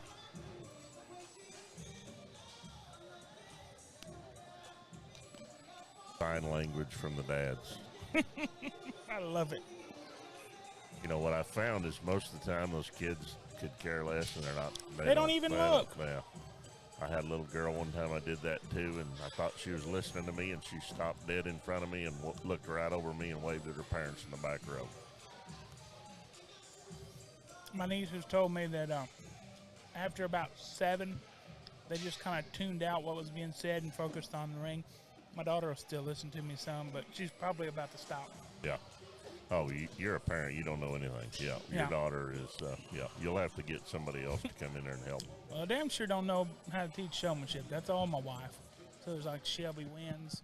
Hadley Garrett is second. Good pair we land on in this last class of Hamps. And between them, I guess to me, the one that just sets down square, more secure, coming right at you. He's bigger chested. He's bigger and stouter in terms of his sternum. And up high, he's good in terms of his shape, his dimension. I read this one in front of me here. His full rib and just his center heart and cavity to be a little fresher, a little more opened up than the Barrow in 2. He sets him down square and just more secure if you study him from hock to surface. That's a good Barrow. Now, he's a little rounder out of his hip, and he's a little rounder in his muscle pattern. Maybe not as intense at the surface as the one that's going to be in 2. That's the differences I see. That's a good Barrow to land on. This one in 2 has got some neat pieces. His height, the shoulder, he's boxy build. He's stouter at the ground in terms of his feet and his legs and his substance of feature. He's a big-chested Barrow as well that's square in terms of his upper hip and actually square in that regard than our class leader. He wants to circle and search off either end. As you watch him come at you, he's kicking chips. He doesn't want to set down quite as secure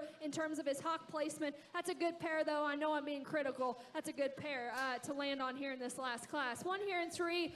This one's got some good pieces. He's stout in his tail root. He's dense and he's burly up high and drops that down into his middle part of his body. A little rounder, a little more compact, if you will, up front, and the way his neck attaches into his shoulder. Didn't read him to have quite as many unique pieces in terms of proportions. Really like his stoutness, though, in terms of his kind. This one here, a little more elevated in terms of his height, the shoulder, all the way out to his tail. A little drier in terms of his center cavity, though. Maybe didn't read him to be quite as opened up for the extra extension he has. And then the one that comes here maybe is just a little more opened up in the center part of his body shape. He's stout in terms of his skull. He's real good in terms of his upper hip and his upper spread, in terms of his upper hip and down into his stifle. From the side, though, he's a little more rocked forward in the angle to his shoulder, maybe a little more rigid in the way he sets down. A good class to round out this particular Hampshire show. Congratulations.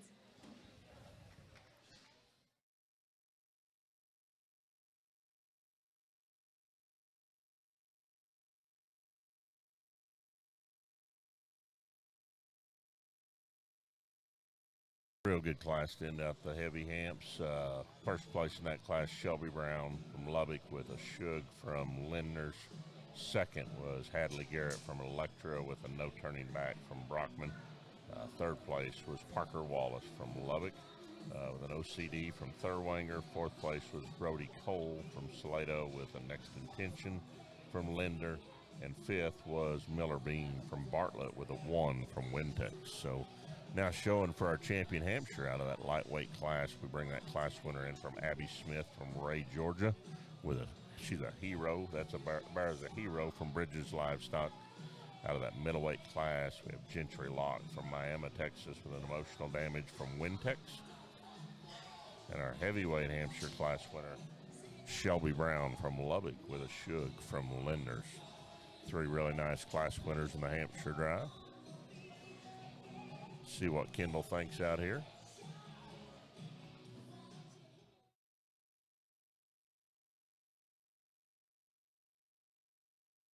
Three real good barrows out there. I mean, probably all have different endpoints as far as I know. The lightweight, she's from Georgia, probably going to take that to Georgia National, and then a couple standard home barrows. But I think those things will make some noise down the road wherever they end up going.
Really a good division of hams, and we get these 3 back out here. One out of the first class, real neat from the profile in terms of just being boxy and everything fitting. Height to length ratio all fits together. His height to shoulder out through his tail, and the way he sets out of his hind leg. You know, you get in front of him and maybe get behind him, you begin to question, maybe is there going to be enough there as he progresses and matures? He's maybe just a little closed up in terms of his chest and out through his upper hip.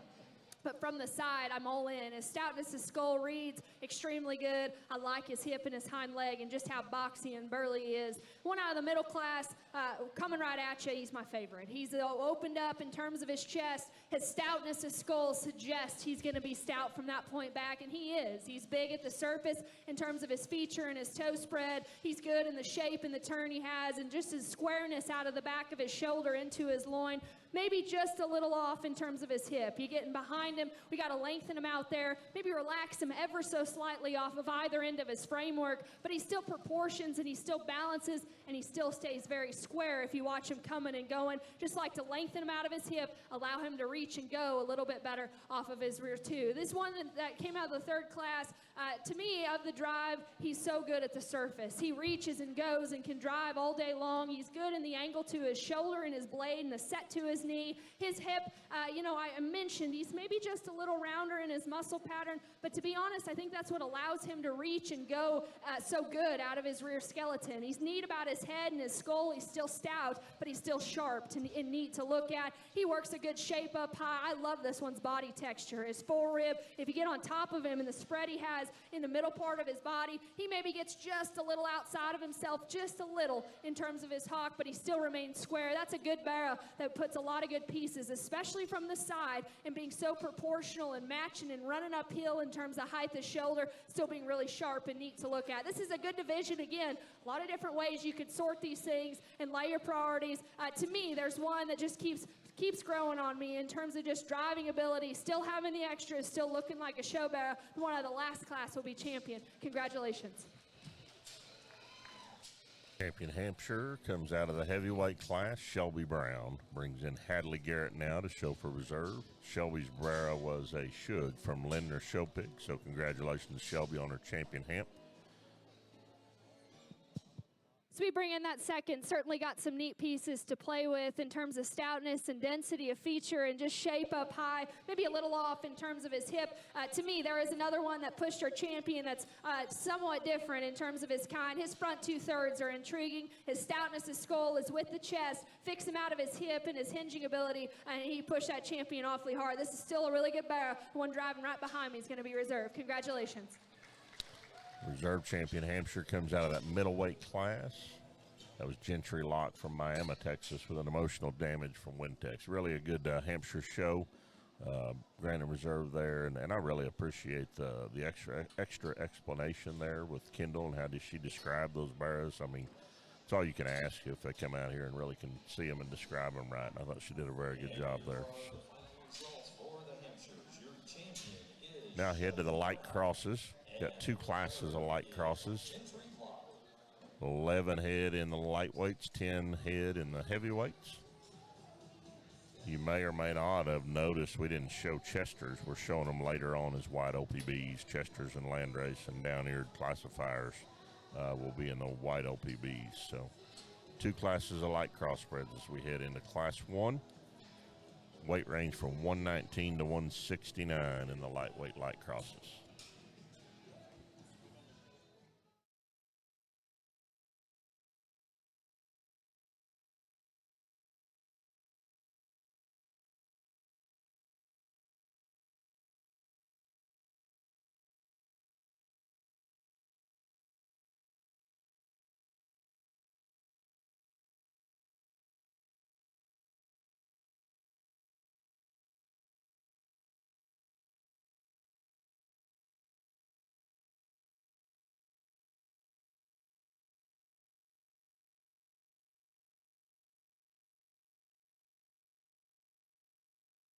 Two going to the scales right off. Lily Cooper heads over, as well as Brody Hurley.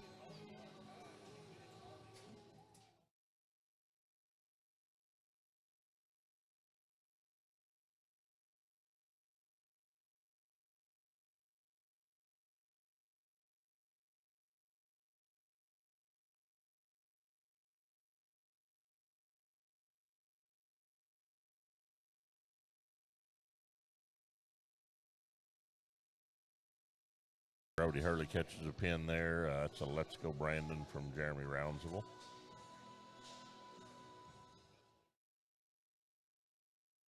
Lily Cooper catches a pin. That's a Tricked Out from Wintex.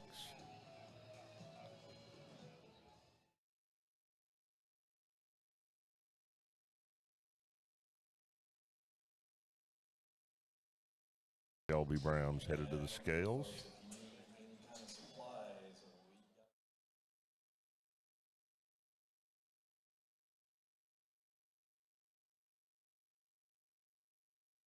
Shelby's barrow is Barbosa from Morgan Genetics. Barrow's had a nice run.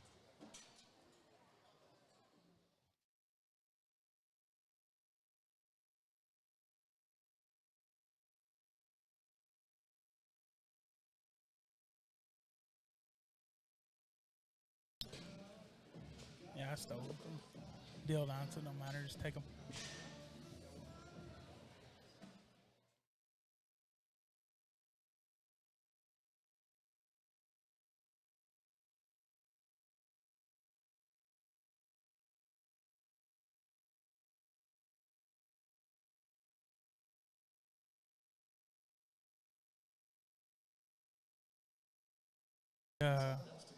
we got Brody, Lily Cooper, and Shelby Brown pinned back.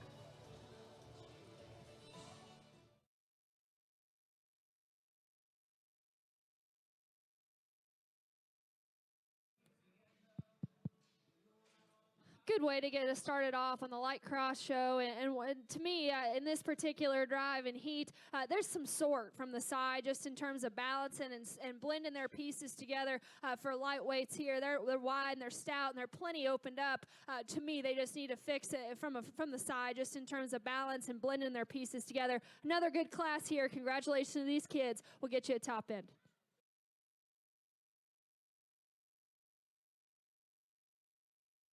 Got Piper Childress headed to a holding pen. That's a tricked out from Cranes. Cole Cherry, Toller, Texas, a hero from Bridges Livestock. Bridges have had a nice run with that. I don't know if that's one litter of pigs, but those heroes from Bridges have looked very, very good today and got along well. Yes.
Shelby Brown coming in there with her light cross. That's a Barbosa from Morgan Genetics.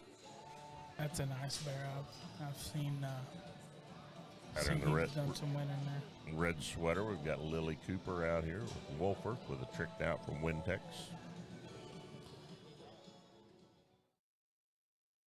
Piper Childress out here with a tricked out from Cranes. Piper's from Justin. I believe she's in the green shirt. Got Brody Hurley with a Let's Go Brandon from Jeremy Roundsville. Little lightweight bar out here. Looks very, very nice, though. Looks like fifth is going to be Piper Childress going into the holding pen. That one may be fourth. I think she's already placed another one fifth. Other young man out here. Cold Cherry was fifth. Cold Cherry was fifth.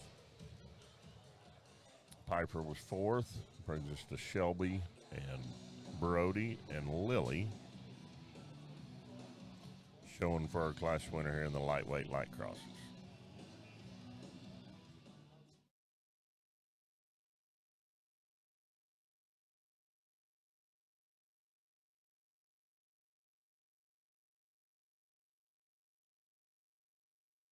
Brody's got the lightweight out here, but that one's pretty darn cool. Yep, I imagine they're going to end up taking that one to Denton County. I could be wrong, but that's there like the end of March, so I think he'd fit that one that show pretty good. Shelby wins. Another good class, and the blue pig here that leads us off, coming at you, going away, and get on top of him. He's the squarest. He's the opened up bear that's good in terms of his forearm and his shape and his groove out of his shoulder. He's the squarest pin bear and upper hip in terms of his stifle, and drops it down into his body shape as well. Maybe just a little tighter moving than probably what I prefer, but I still deem him square. I still deem him genuine in terms of his chest, and he's still square in terms of his hock. This 1 year and two, front 2/3. I love this barrow. His presentation, his head carriage, and the way it sits on the top of his blade, and the slope and angularity he has all the way down to his toes. He's real good up high in terms of his shape and his spread out of his shoulder into his hip. We got to reel him in terms of his hock. and just square him up going away. But front 2/3 of that bear, I like a good deal. This one that comes here in 3, he's hairy and he's burly and he's dense. He's good in terms of his skull shape. You know, from the side, he gets just a little weaker in terms of his top line. We got to pull that up. And from behind, I still read him to be pretty square. To me, he just falls out of character from the side in terms of balance and proportions. I read him to be just a little flatter in terms of his forerib. One comes next, real opened up, real square coming at you. He's got some power and got some shape up high, a little shorter, more compact hip bear that just needs to reach and utilize his hind leg. And then the blue mask bear that comes next, real sharp and neat about his head and his skull and his look from the side. Just need to intensify him at the surface and sound him up in terms of his arm. It's a good class to get us started off on the light cross show.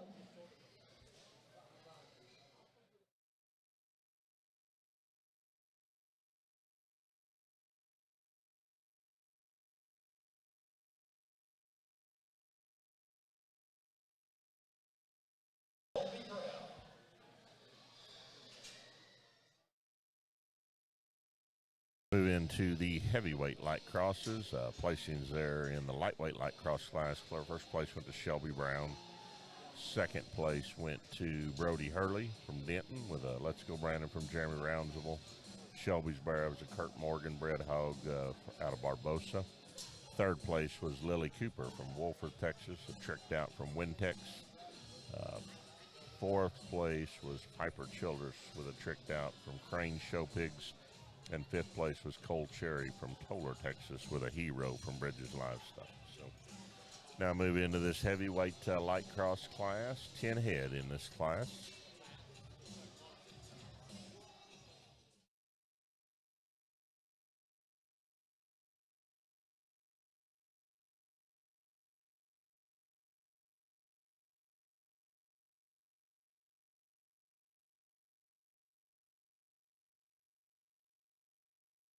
One headed to the scales. I think that's Brooke Fort. A word of mouth from Premium Blend Genetics.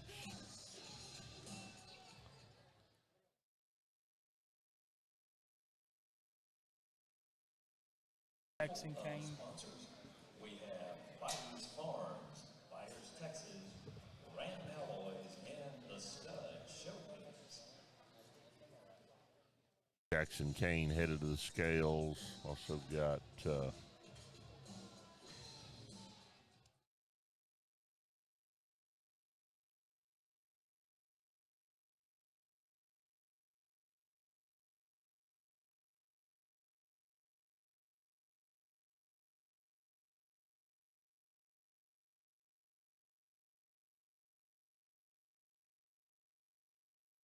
got 3 to the scales anyway.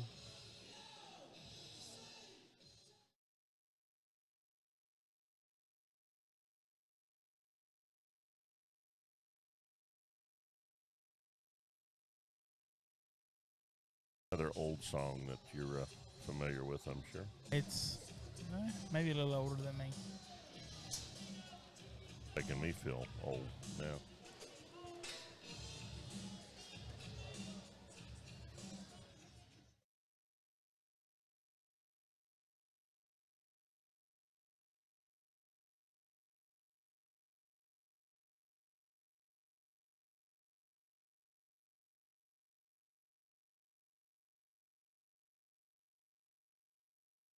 So in the pen now, we've got Brooke Fort from Burke Burnett with a word of mouth from Premium Blend.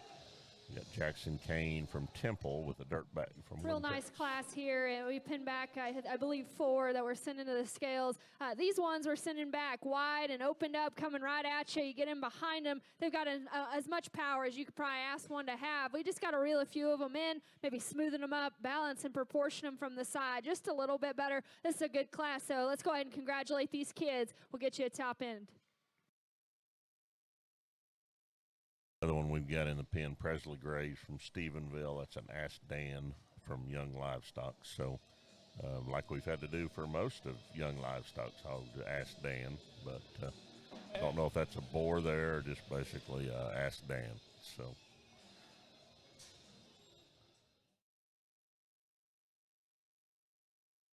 fourth one, I think, going in the holding pen, Jade Stone from Stanton with a hero from Gary Todd Show Pigs. Here comes Jackson Kane, this red-belted barrow. Dirt bag from Wintex Farms.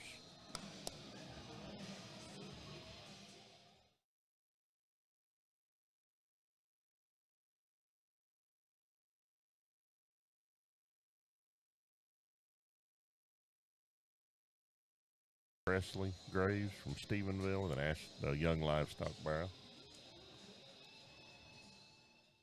And we need to have first and second from light cross class 1 to get back to the ring. Jade Stone here with a Hero from Gary Todd Show Pigs. Bring out Brooke Fort with a word of mouth from Premium Blend Genetics.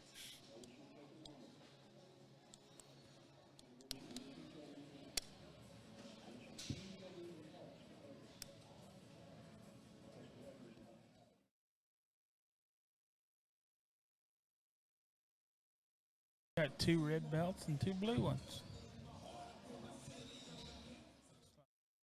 Jones going 4th. Presley Graves went 3rd, I think.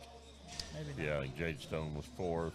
Presley's going to be 3rd right now. Well, she lined them up. Now it's down between Brooke Fort and Jackson Kane's barrow out here.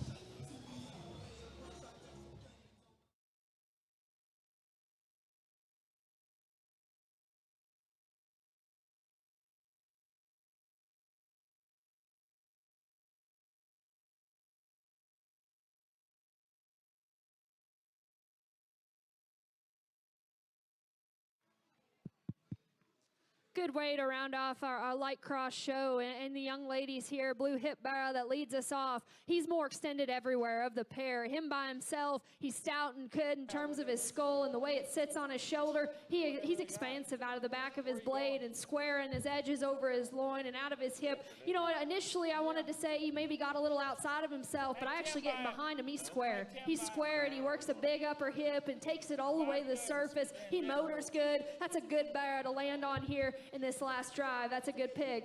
The one here in 2, I know he's maybe just a little off in terms of his color, but to me, he's bulky. He is dense, and he's stout, and he's big out of the back of his arm. He's really dimensional in the center part of his shoulder. You know, he's a little stronger and more upright in his pasterns than the barrow that leads us off. He works a good shape from behind as well. Just a little shorter everywhere, a little shorter out of his hip. Consequently, maybe doesn't reach and go off either end quite as comfortably, but that's a good barrow there that's bulky, dense, and stout from every angle you study him. The one here in 3, front 2/3, I really like this barrow. Stoutness a feature with the chest and shape up high. Just got to fix him going right away from you. And then the blue barrow that comes out here, here in 4, really good from the side in terms of height of shoulder, elevation. I like his head and his skull and the way it attaches there to his shoulder. Just got to have more to him when you get right on top of him and watch him go right away. Congratulations.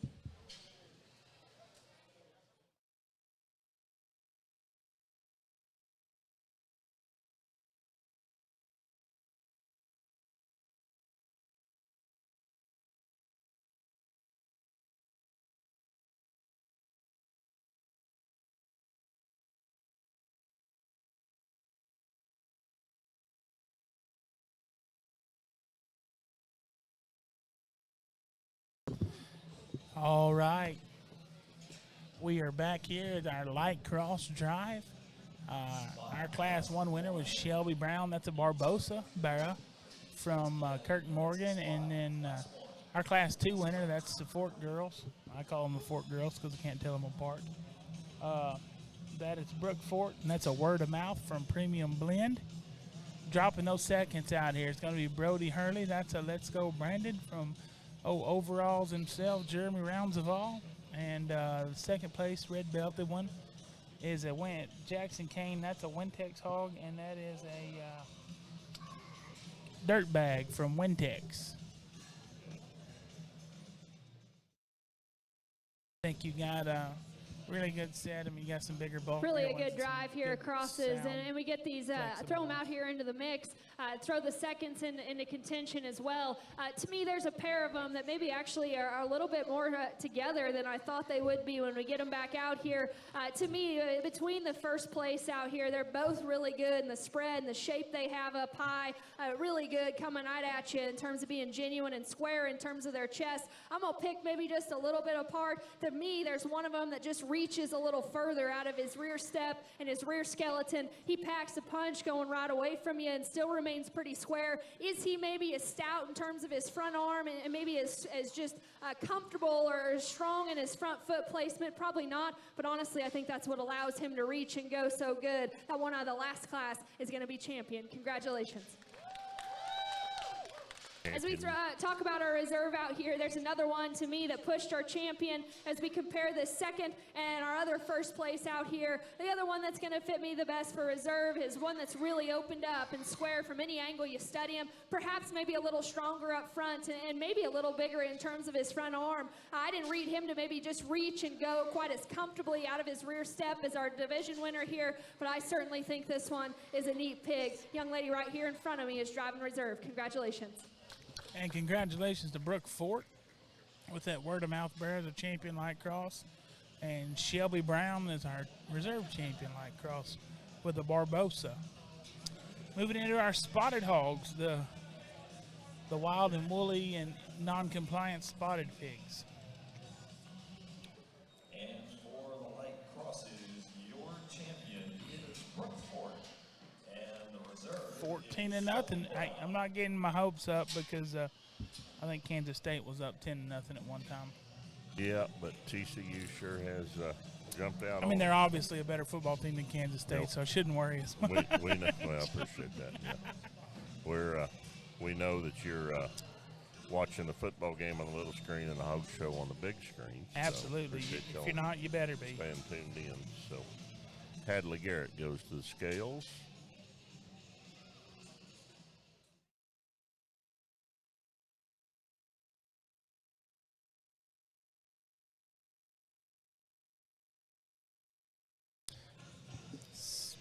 Who we got here? It's like you said, Hadley Garrett went to the scales. Hadley's going to a pen.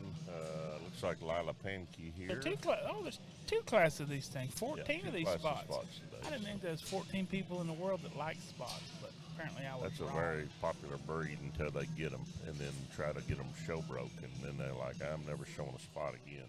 I would wonder how many spots get put on Facebook Marketplace about this time of year for tamales just because they got a bad attitude. Got 8 in this class, so 14 of these things total.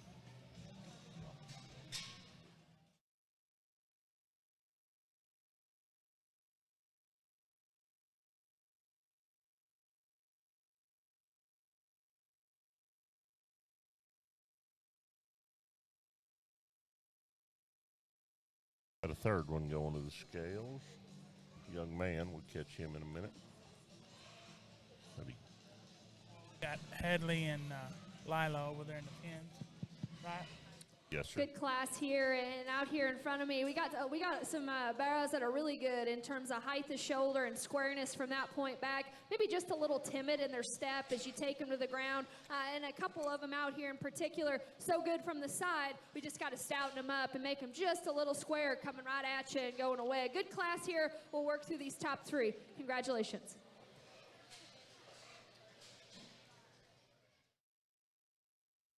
Found 3 she liked in this lightweight spot class. I do this much more to get me an easy boy lounger. I don't have much padding on my butt, and my back's starting to get sore.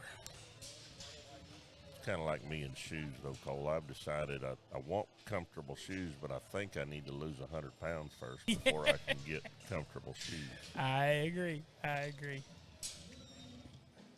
It's a vicious cycle. Lila Pankey comes out here now with a red line from Pankey Show Pigs, home raised. That losing weight's a vicious cycle. What I saw, somebody, one of those comedians said, I'm fat because I eat so much, and I eat so much because I'm fat. I Yeah, feel the pain. That is a vicious circle. You are right. I'm thinking maybe this is Clifford Frankie from Covington, Oklahoma. Yeah, I bet Anna it is. Frankie raised that hog, maybe. And then Hadley Garrett comes out with a boombox from Price Show Pigs. Kind of an intriguing spot there.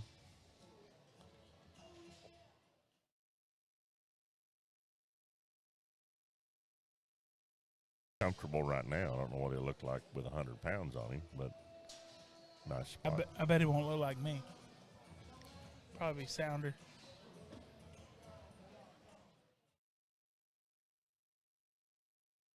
Yeah, I do appreciate you risking yourself coming up and down this stage, and we'll try to get you a step for next year.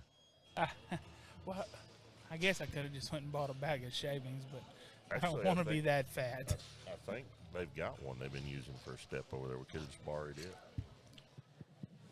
Good class and a good one to lead us off that wins fairly handily. This one's dense and he's stout and he's big armed and he's square in terms of his top line and out through his loin. Real good and just genuine when you get in behind him as well for how stout mugged he is. He's genuine in terms of his chest. In this particular drive, he sets down on this just the most substantive feature and foot size while still remaining square coming at you in his elbow and leaving as well. The one that's going to be in two, young man's barrow here, really good out of his hip and his hind leg. I appreciate his length out of his hip, perhaps just a little better than our class leader. He reaches and goes and drives off of his hawk and his passer and maybe a little more aggressively as well. Up front, we got to just stouten him up in terms of his feature and his arm. He doesn't set down quite as genuine and square coming at you and a little flatter in terms of his body shape. But that one out of his hip, his extension, his length, really a good barrow there to be there in two. The one here in three is the most maxed out of the drive. He's the most opened up out of the back of his shoulder all the way out through his hip. A little frailer at the surface. Need to intensify him in terms of his bottom jaw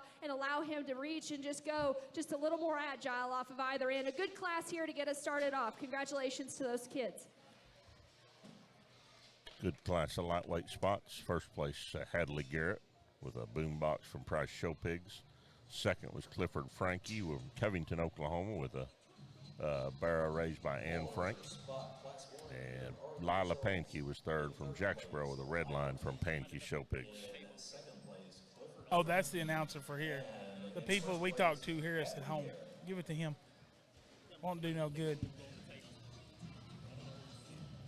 Tell you the amount of people that just lose their phones. I think they've found about 5 phones so I far. know. So Wouldn't have done us any good. We could have announced that there was a phone turned into the table here, but it wouldn't have done much good. move into these heavy spots. Yeah, anybody at home that left their phone here is in trouble. Catch a pin right here. Yeah. That's Avery Mabry from Weatherford. That's a say win from Jennings. That bear's had a nice run. He certainly has. I think he's got the top 5 of several shows so far, and I think they got him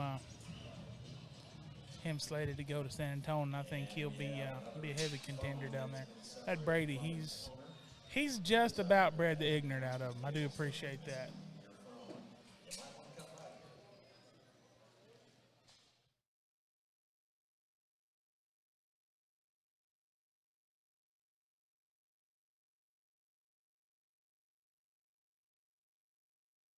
Cora Ford on the scales as well. Got an Amplify from 4F Livestock.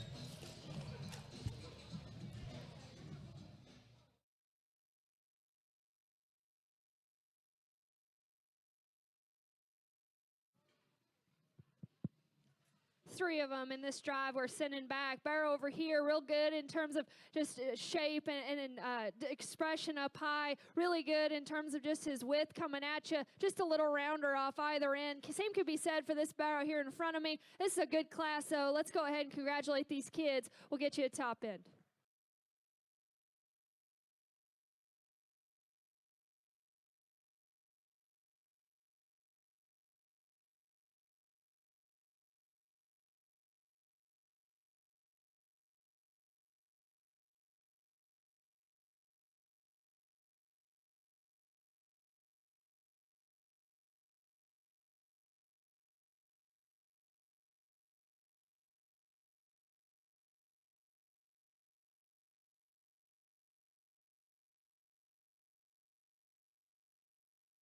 kept 4 here in the heavy spots.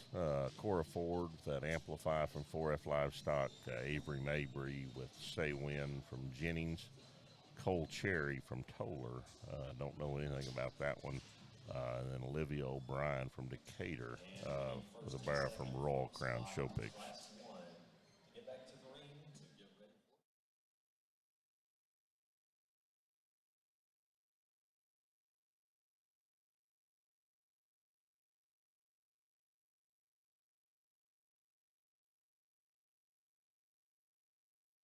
Like the girls are in charge of electrolytes today, and that one's going good in the spot deal for Mabry. I think that could handle whatever you give him. He's been.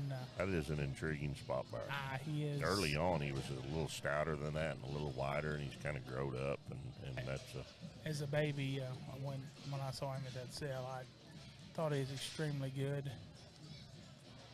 I just got a strict don't bet against my friend's policy, so. That's a nice bear, though. You may put him 5th, but I mean. Well, not at least 4th, because there's only 4 left. So. Safe there, aren't we? We're pretty safe. But again, I mean, there's a handful more bears, and the almost Poland marked one's real good, going in 3rd, and Mabry's going to win the class. Good set of spots. So. Really, really good bear to lead us off, and one that grabs a gear out here just in terms of his build and his hind leg and just the way he drives off of it's intriguingly cool. He's stout up high. He's good in terms of his head. He's stout and square going away. That's a good bear to lead us off. This one here in 2, his rear view is impressive. He's square. He's probably just a little bigger in his upper hip than our class leader actually is. He is super good out of his rear skeleton. His mid part of his body's opened up, and he's fresh up high. I didn't read him just to be quite as unique as our leader here. His neck sits just a little lower in the part of his blade, maybe not quite as stout at the surface, but that's a good bear there to be there in 2. This one here really maxed out in terms of skin and hair, really wide-chested kind of a bear that's opened up in his center skeleton. Didn't read him to be quite as intense at the surface, just a little frailer. This is a very, very good class. I'm nitpicking him. He just needs to be stouter at the surface for me. This one here in 4, neat look from the side in terms of just running uphill, his height of shoulder, his reaching ability, and stoutness of tail root. Take him to the ground, though. I just need to open him up and just stouten him up, coming at you and going away comparatively. This is a good class of bears here. Congratulations. Good top pair to discuss. Good set of heavyweights. First place in that heavy spots, Avery Mabry from Weatherford. Say Win from Jennings. 2nd was Cole Cherry from Toller. 3rd place was Olivia O'Brien from Decatur with a barrel from Royal Crown Genetics. 4th was Cora Ford from Weslaco with an Amplify from 4F. So now we're showing for champion spot. Out of that lightweight class, we got Hadley Garrett coming out with a boombox from Price Showpigs. And then our bear that just wins that heavyweight class, Avery Mabry from Weatherford with a Say Win from Jennings. Good pair of spots. That Cora Ford from Weslaco, I think she could have drove to the Panama Canal shorter than it took her to get up here. It's a pretty good piece down there to Weslaco. Bring these back out here, and I mean, that's a good, as good a set of spot bears as you can ask for, really. Both class winners are elite. 2nd places are just right there with them.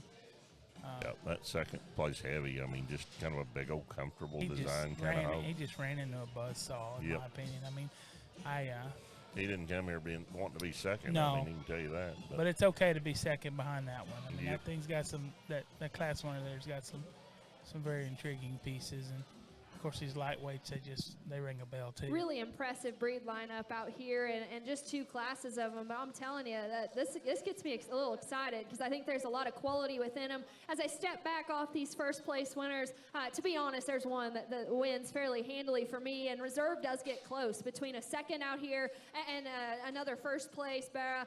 To me, though, there's one that's so good coming at you. He's neat from the profile. He's got the extras in terms of just extension and shape up high and squareness from behind. That one out of the last class is our champion. Congratulations. As we talk about reserve, that second comes into the mix, and this other first place bear.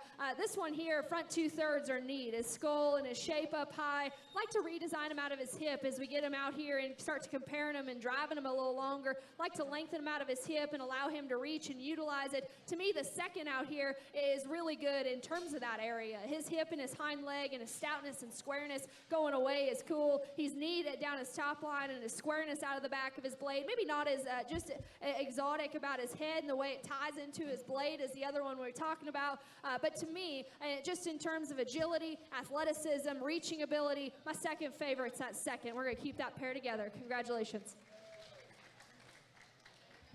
Real competitive spot drive. She liked that pair of heavyweights to stay together. Your champion spot, Avery Mabry from Weatherford with a say win from Jennings. And the reserve is Cold Cherry. Reserve is Cold Cherry from Toller. Don't know anything about that bear. A nice pair of spot bears. She was very impressed with the top end of that spot breed. They were very, very nice. So now, like we talked about earlier, we didn't have Chesters earlier. We've thrown them together in the white OPBs. So down here classifying hogs will be showing now. Chesters, Landrace, lightweight and heavyweight. We got two classes, 7 in the lightweights. Lightweights go from 127 to 173. First one out, the young man in the pink shirt, I think got sent right to the scales.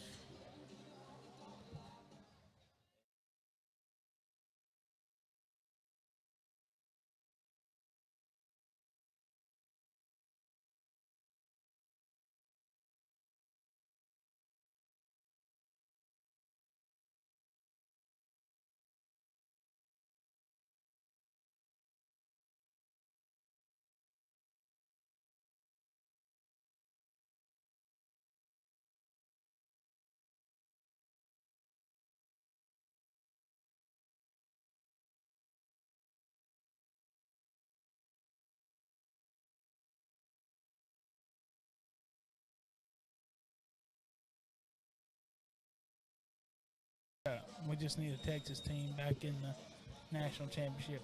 Doesn't matter which one as long as it's not UT. They are certain to not be there this year. Absolutely. They barely got to the toilet bowl. Like Tech's on a roll to be that Texas team in the future. I mean, they beat OU and Texas this year. First time they've ever done that. So yep. Beat 3 SEC or future SEC teams. So they want to beat Ole Miss in the bowl game. I guess next year we can get that UTA&M rivalry back, huh? Good first class of white OPBs out here. And in this particular drive, we're sending ones back that are stout, that are opened up and super powerful coming right out of the chute. But, you get in behind them maybe just a little tighter, maybe doesn't just reach and go and plant and drive, maybe quite as comfortably as I prefer. But this is a good class here. Will work through your top end.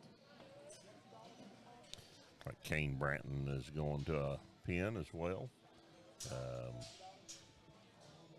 Aubrey Genetics raised that one out of Biggs. We have 3 here in this lightweight white OPBs. 7 head in the class. Other young man that yet born the yellow shirt heading into the holding pen. So. And we have changed music. We went from that other stuff I couldn't pronounce to John Denver. So on the good stuff now, though. Don't worry. Yep. Must be going to finish strong.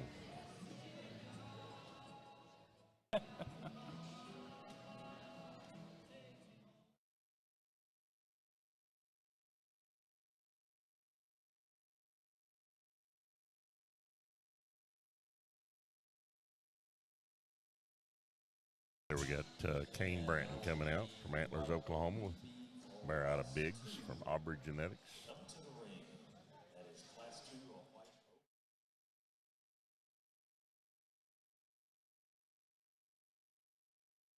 Here, Hagen Weininger from Wichita Falls. Don't have any genetic information on that bear. Apparently he's out of a born a sow. And then next one out, Gavin Slough from Keller. Bear raised by Gwertneys. Somebody should name a boar that.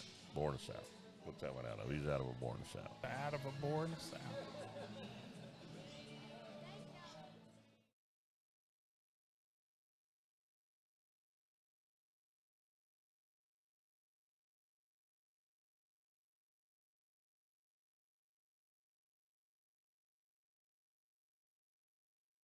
And these are the lightweight white OPBs. Weight range from 127 to 173. We've got a heavyweight class right after this. Then we've got 2 classes of Yorkshires, and then we're going to roll into our champion drive here in the Prospect Barrow Show.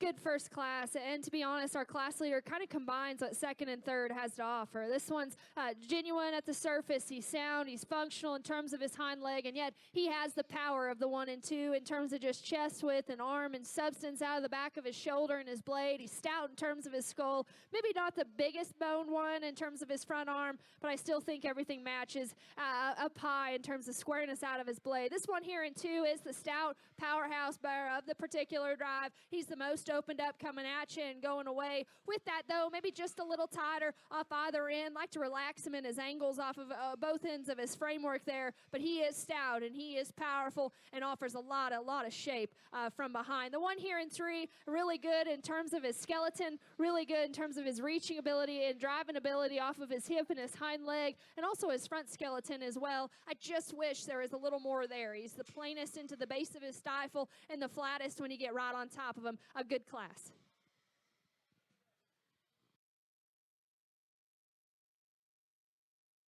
Placings in that lightweight white OPB. First place went to Hagen Weiniger from Wichita Falls. Second was Kane Branton from Antlers, Oklahoma. And third was Gavin Slough from Keller, Texas. Now roll into this heavyweight class, 5 in this class, weighing from 175 to 199.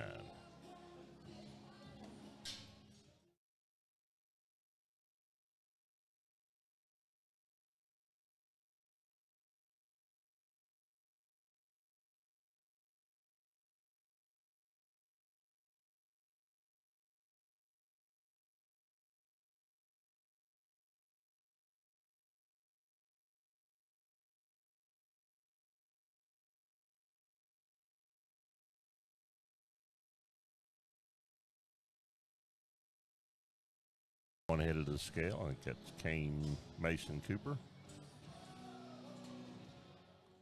And Brooke Fort. They both went to the scale.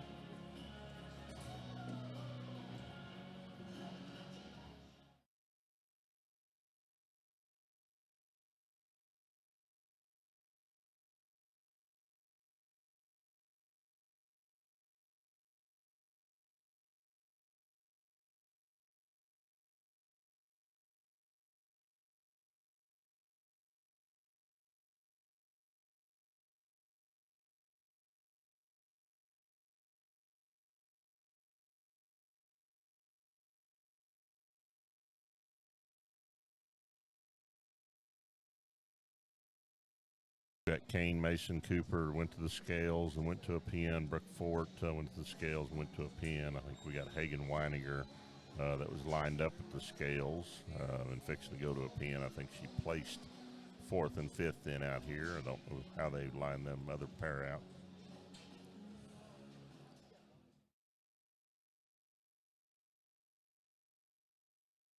Five is Paisley Oglesby, and 4th is Liberty Evans.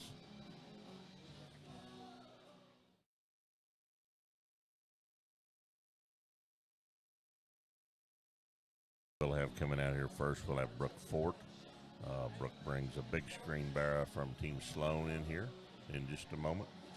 And Kane Mason Cooper, that's a Fit for a King from Brockman.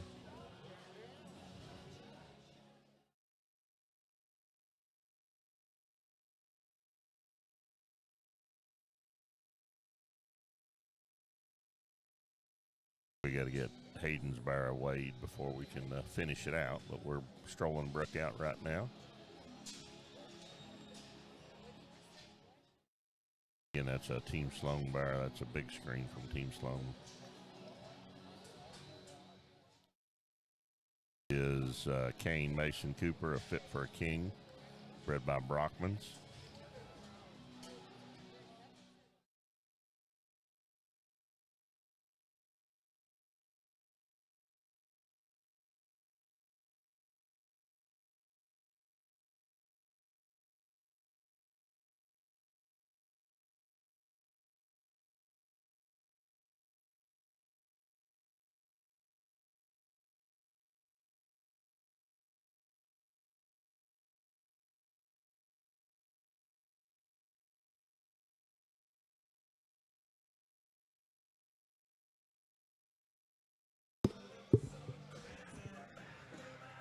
Hello. No, might oversee some commentating. What's up?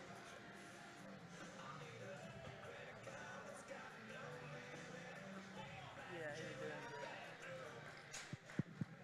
Very, very good top end of this last class of wide OPBs. And the young man in the pink, I guess, of the top pair. And, you know, you just break this one down individually. This thing is built for speed in terms of his kind and his angles. He's square and genuine in his chest floor. Of the top pair, I read him to be a little square in terms of his knee and his front foot placement. Get in behind him. He's got a hip and a hind leg that's very useful. He's opened up.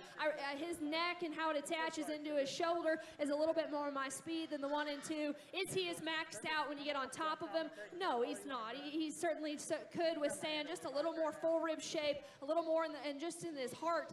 But you get on top of him, that's a very, very square built barra that's good out of the back of his shoulder all the way onto his upper hip. The one here in 2 is more maxed out up high, and I love that about him. He's got a beautiful back shape working out of his shoulder. He too is good out of his hip, and his hind leg's good. Maybe just a little lower set up front in the way his neck and his crest tie into his shoulder. Like to stouten him and just square him up coming right at you, and his knee and his front foot. That's a very, very good pair of barras there to land on. This 1 and 3 is kind of the different one. He's tall at the point of his shoulder. He's good out through his tail root and all the way out through his hip. For his extra extension, though, a little flatter, a little drier in terms of his jaw and his forerib and the middle part of his body shape, though. That one's good from the side in terms of height and extension. One here in 4 does have maybe just a little bit more in the middle part of his body and his lower texture to his forerib and his center cavity as well. Just a little tighter out of his hip, a little shorter and straighter, if you will, out of the angle to his shoulder and knee. But certainly one that I like, his middle part of his body and his skeleton. Same could be said for the one here in 5. Really good up high, really good in terms of the shape he has and the turn out of his spine. Just need to reel him in and correct him going away and coming right at you. A really good class here. Like that pair quite well.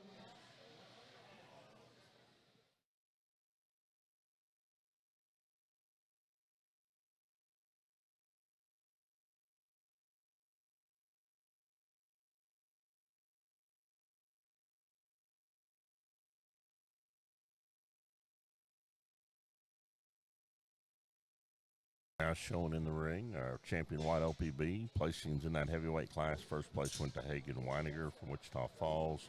Second to Brooke Fort for Burke Burnett, big screen from Team Sloan. Third place was Kane Mason Cooper from Stanton for the Fit for a King from Brockmans. Now showing for champion white OPB, we've got both firsts and seconds from both classes out here. So lightweight class. Really good breed drive here, and we get these out here. To me, there's a pair of them that stick together, and I just talked about them. I think this pair is awfully neat, and yet just a little different in a few areas. I like them, and I'm going to stick them together. Those 2 out of the last class will be champion reserve. Congratulations. Grand Reserve champion white OPB comes out of the heavyweight class. Champions Hagen Weiniger from Wichita Falls. Reserve champion Brooke Fort from Burke. That's a big screen from Team Sloan. So congratulations to your white OPB exhibitors. We'll now move into our final breed of the day, the Yorkshires. Had a good prospect barra show. We'll roll into, after this pair of Yorkshire classes, we'll go into our champion drive. We'll probably again do a top 5 in the purebreds and then a top 5 in the crosses as well. Oh, Bear's just top 5. Bear's just top 5 overall. Because they don't require papers. I see. And the final result for white OPB, your champion is Hagen Weiniger, and your reserve is Brooke Fort. 8 head in the lightweight Yorks.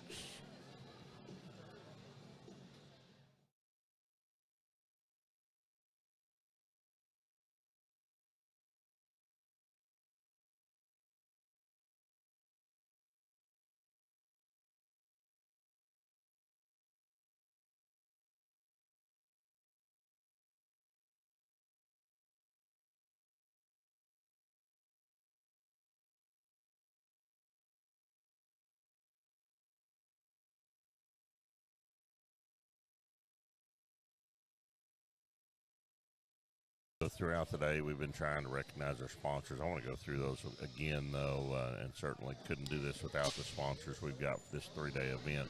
Our diamond sponsor, Sullivan Show Supply. Gold sponsors are Champion's Choice Oil, Hoff Schulte Show Pigs, Lindner Show Feed, and Mormon Show Tech. Our silver sponsors, level sponsors, Second to None, Adams Fab, Amarillo by Morning Jackpot, Dan Young Show Pigs, Delm Show Pigs, Fisher Show Pigs, Flatland Show Pigs, the law offices of David Chumley, Punch Electrolytes, RW Genetics, West Texas Genetics, and Wintex Farms.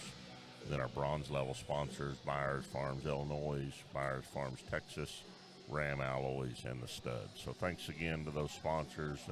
Probably can't recognize them enough, but wanted to make sure we got them in here one more time before we finished up our Prospect Bears show.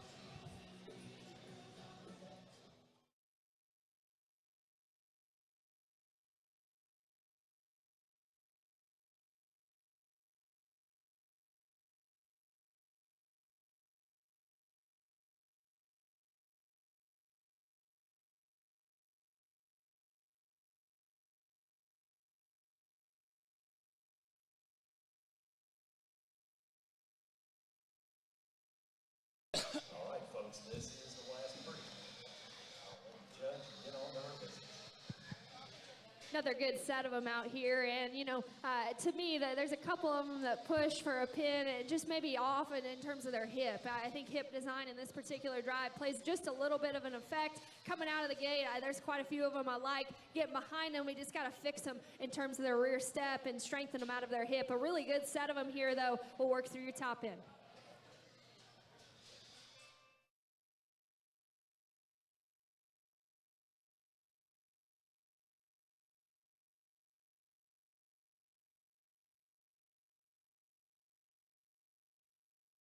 We've kept 4 head here in the lightweight Yorks. Championship drives coming up very shortly.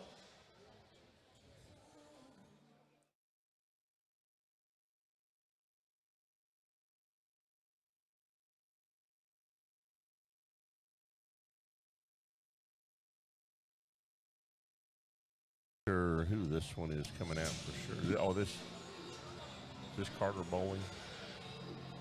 Yeah, I I got it. believe it is. Carter Bowling got kept 171-pound Yorkshire. The next one comes out is Kane Mason Cooper from Stanton. That's a next intention from Boyson.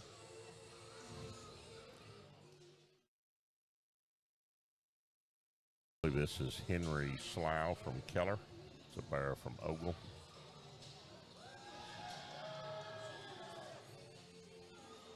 Not sure who this young man is. He's got a good cheering section, though, that he brought with him.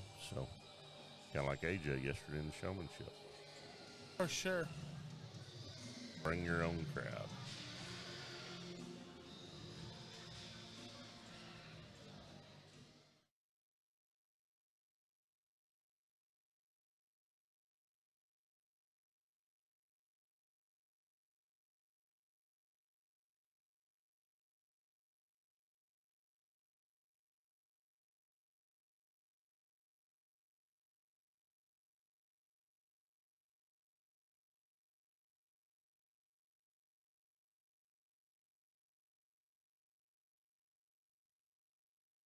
That was Henry Slough. That was 4th from Keller with an Ogle bred Barra.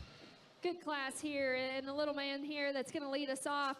Coming out, this is a big-chested bear that's really stout in terms of his skull. He's dense in terms of his arm, and you get on top of them and just break him down in terms of body shape. He's the best in his spread out of his shoulder into his lower body, his forerib, his mid-texture. From the side, he balances his height, the shoulder out through his hip. You know, in a perfect world, we could square him up just a little in terms of his hock, but to me, everything else fits. Everything else is there. He's good about his skull and his feature, and his look from the side certainly there. This one here in two's got some neat pieces. I like his skull. I like his ear set and the way it sits on his shoulder. His strength and his length down his top line is boxy and burly in terms of his shape up high out of his hip. He needs to hinge just a little looser and freer out of a tighter hip, but that's a good barrow in terms of his look and his extension. This one here that comes next, really loose in terms of his build, and I like that. His extension, his front 1/3 is neat. His presence, and he's current ahead of his shoulder. He closes and funnels too much to the surface. Maybe gets just a little weaker in terms of his top line.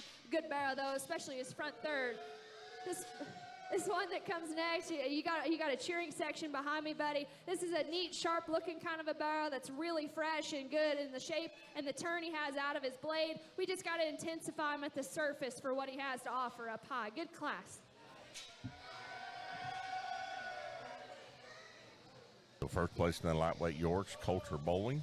Second place was Kane Mason Cooper from Stanton with an next intention from Boyson. Third place, Mitchell Carpenter from Lamesa. Fourth place was Henry Slough from Keller. Congratulations to those exhibitors in the lightweight Yorks. Now move into the heavy Yorkshire Drive. Got 9 head in this class. First one that hits is Shelby Brown, gets sent to the scales.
Like Ashlyn Pugh's headed to the scales as well. A young lady here in the pink sweater.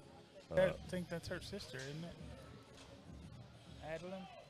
Both, yeah, maybe. Look alike. We'll just call it her sister.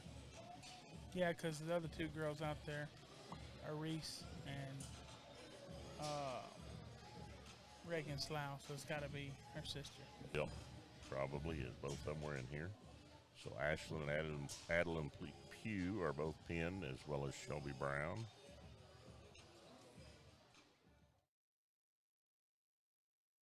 Cash Dean heads to the scales.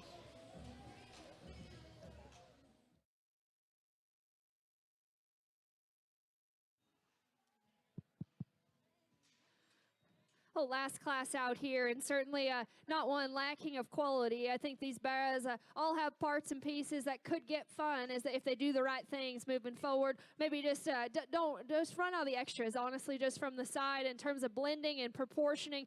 Some of these, or most of these, have plenty of power in terms of chest width and skull shape. Just need to be just a little piece together in terms of balance. A good class here, though. I look forward to working through this top end. Let's go ahead and congratulate these kids as we work through our last class.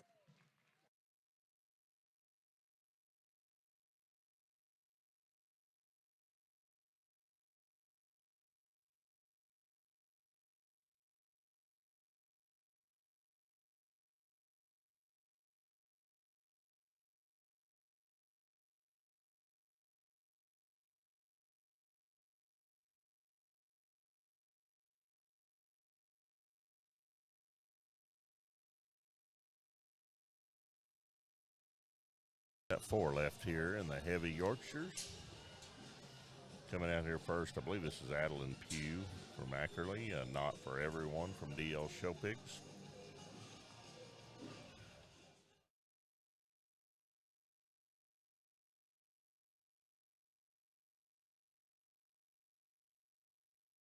Next out is Cash Dean from Ovala with a Let's Go Brandon from Underdog Genetics.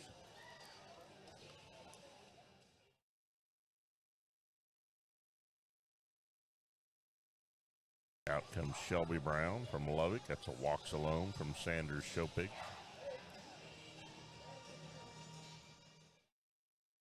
Guessing that's a Yorkshire sire on a crossbred that walks alone as a Yorkshire boar there at Laird's. So I'm guessing that's a Yorkshire sire. It's a good top 4. And Ashlyn Pugh comes in with a true story from True Genetics. Berkeley Hutchins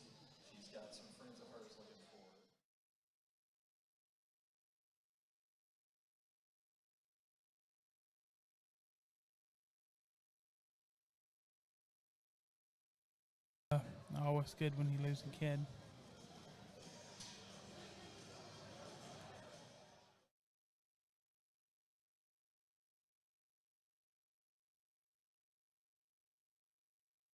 And this is our final class of the day here in the Heavy Yorks. We'll go into the Yorkshire Drive and then pick a top 5 here in our Prospect Barrow show. Absolutely. What's the score right now of that TCU game? You know, I thought Michigan had made a game out of it. I missed it. I thought they had scored, made it 14-10, but apparently something did happen, and now it's 21-3 TCU. Looks like TCU's trying to prove to the world that they do deserve to be Good there. good guys are ahead, so. This is why they play the games, because, you know, I thought maybe the Big Ten was stout because earlier Iowa whipped somebody 21-0 Kentucky. Thought maybe the Big Ten was for real, but yeah. TCU's for real this year, too. Like we got Castine in 4th. Pew Girls and Shelby Brown out here.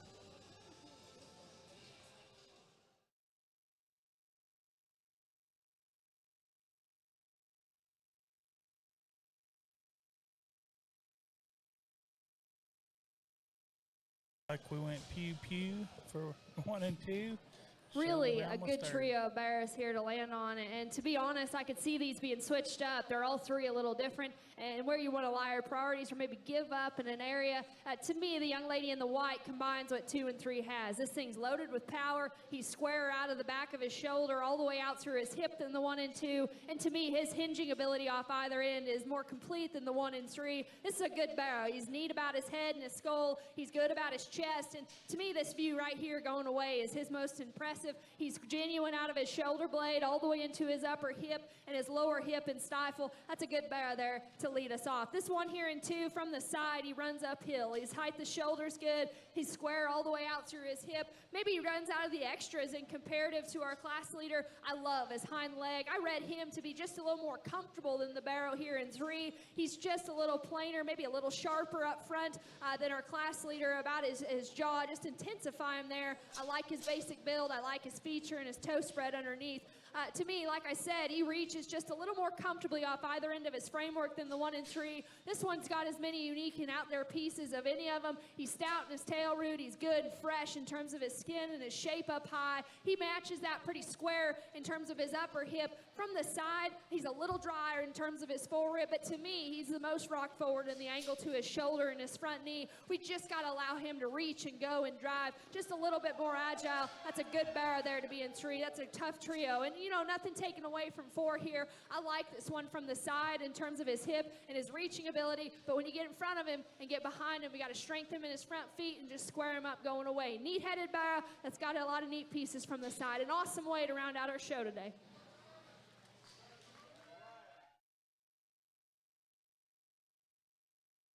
Congratulations in that heavyweight Yorks. First place went to Ashlyn Pugh with a true story from True Genetics. Second place went to Adeline Pugh from Ackerley with a Not For Everyone from DL Show Pigs. Third place was Shelby Brown from Lubbock with a Walks Alone from Sanders Show Pigs. And fourth place was Cash Boyd from Lamesa.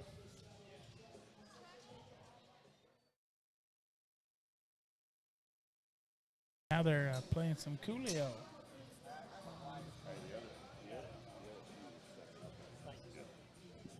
Here are the results from Yorkshire Class 2. In 3rd place, Shelby Brown. In 2nd place, Adeline Pugh. And in 1st place, Ashlyn Pugh. Now showing for Champion York out here.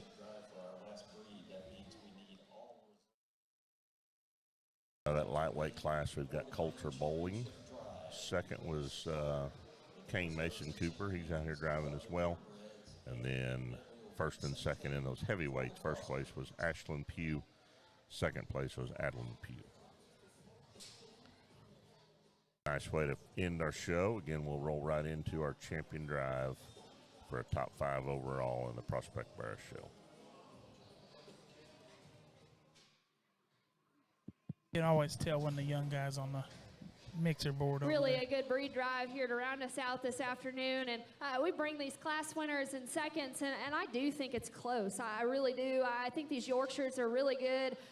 Between our pair of class winners and honestly a second, it becomes very, very close. Between them, though, there's one that's maybe just a little more unique about his front skeleton, about his chest width coming at you. I read him to be just a little more secure when you step right in behind him.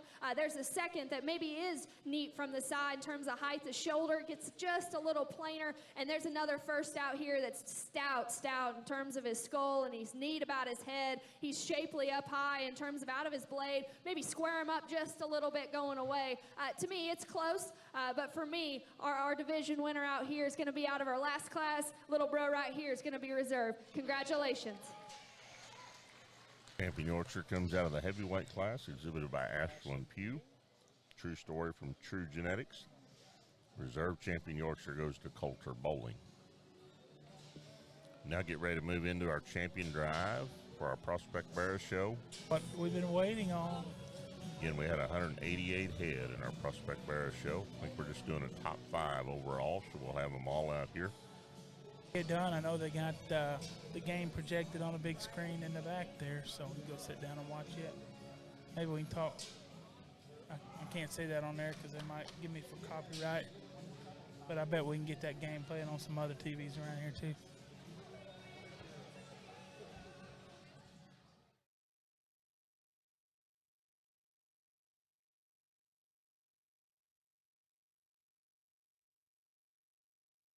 On it. Results for the Yorkshires.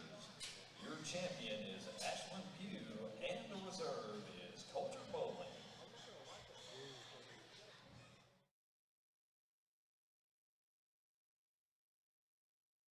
Been a good hog show, a good prospect gilt show we had this morning, good prospect bear show this afternoon. Really a nice top end. 121 gilts this morning, 188 bears this afternoon. We'll show our big bears tomorrow, so tune in tomorrow to watch Kelton Mason come line up our heavier weight bears. And again, that's when we go back to offering all the big scholarships that we did yesterday. We gave away $41,750 in scholarship dollars yesterday in the bigger gilt show. Today in the prospect, it was a little shaved down, but still gave some scholarship dollars away. I think it equated to $250 for breed champions, $150 for reserves, but still gave around $6,000 in the prospect show and $6,000, or in the gilt show, and $6,000 here in the Barra show, plus more prize money today than we paid out yesterday. But tomorrow we'll go back to the larger scholarships for the Barra show. So all in total, from start of show yesterday until right now, we paid out about $55,000 in scholarships. So been a great show, great opportunity. If y'all really get the urge next year, I think you need to bring your kids and your set of pigs down here and get them out and get them showed, because this is a great opportunity. And honestly, it's a great atmosphere. I mean, there's, people just having fun, relaxing. There's kids playing cornhole. There's kids playing football outside, and they'll bring the game inside as soon as they're done showing. There's people cooking. Tim puts on a big New Year's Eve party tonight, so everybody can stick around here and have some fun. So, it's just a really good atmosphere. This is the kind of atmosphere that pig showing, jackpotting, stock showing is about. Especially because everybody's about to get into their county shows, and Lord knows how county shows are. So it's nice to go to a nice, relaxing one before you get into the county shows. I've always said that nothing can bring out the worst in everybody and the best in everybody than a county livestock Oh, Jesus, show. I hate county shows.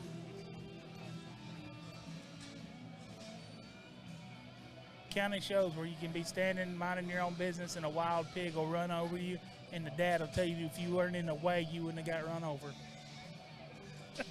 Yeah, and if he'd have been here showing him this weekend, he'd have been more show broke.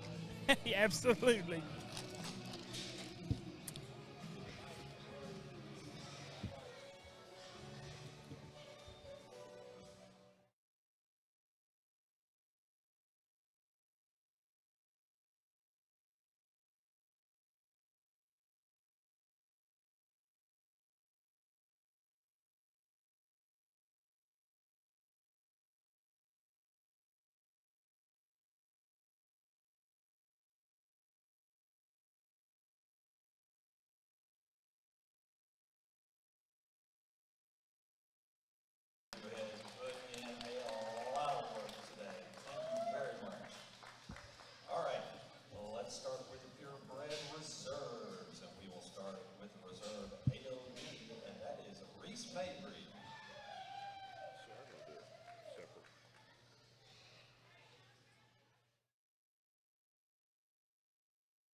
reserve ALB out here is being displayed. And now for the reserve Duroc, that is Tanner Self.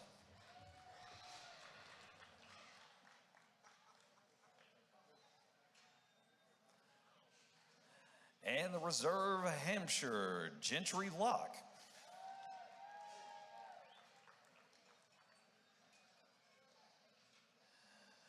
And the spot reserve Cole Cherry.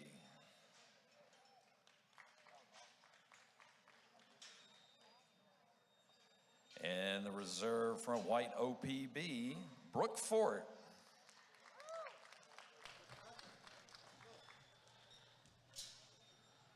And the reserve Yorkshire, Coulter Bowling.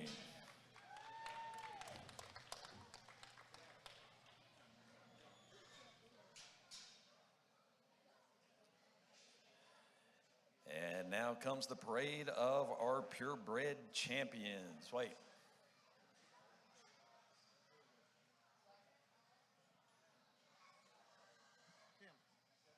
Tim, are we doing are the purebreds separate or all together? Oh.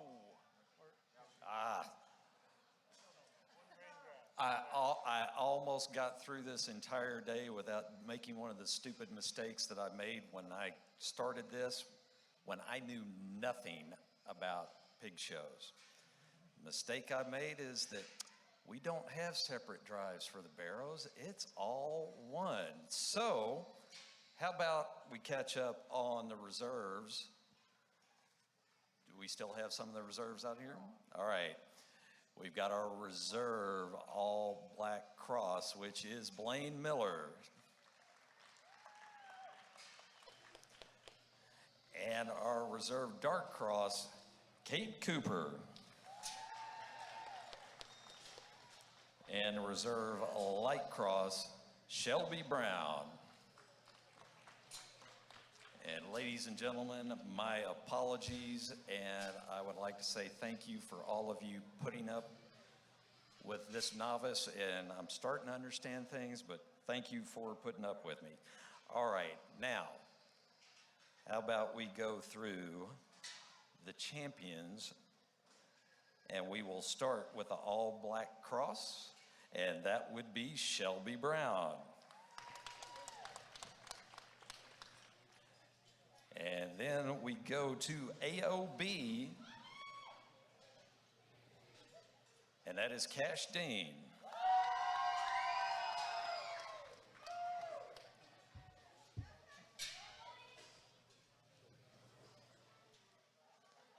And we go to the Berkshire champion, Coulter Winter.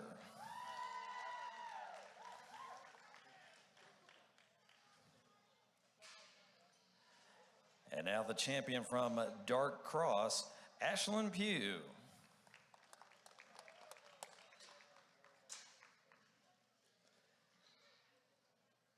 And the champion Duroc, Jansen Womble.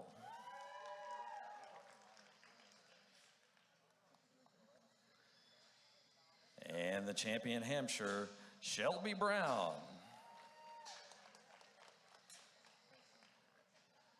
And the champion Light Cross, Brooke Fort.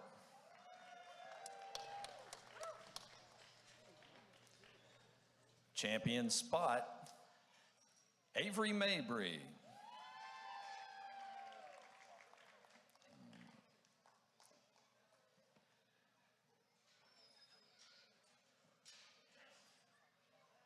And the champion White OPB, Hagen Weiniger.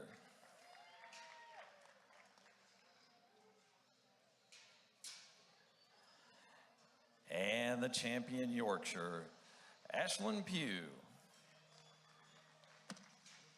Doing a top 5 overall in our Barra show with all of them out here, and run through them real quick if I can catch them before she gets to the mic. Champion All Black Cross, Shelby Brown from Lubbock. That's a Shug from Lindner Show Pigs. Champion ALB, Cash Dean from Ovala. That's a Times Change from Underdog Genetics. Champion Berkshire went to Coulter Winter from Lubbock, just a bit outside from Wintex Farm. Champion Dark Cross was Ashlyn Pugh.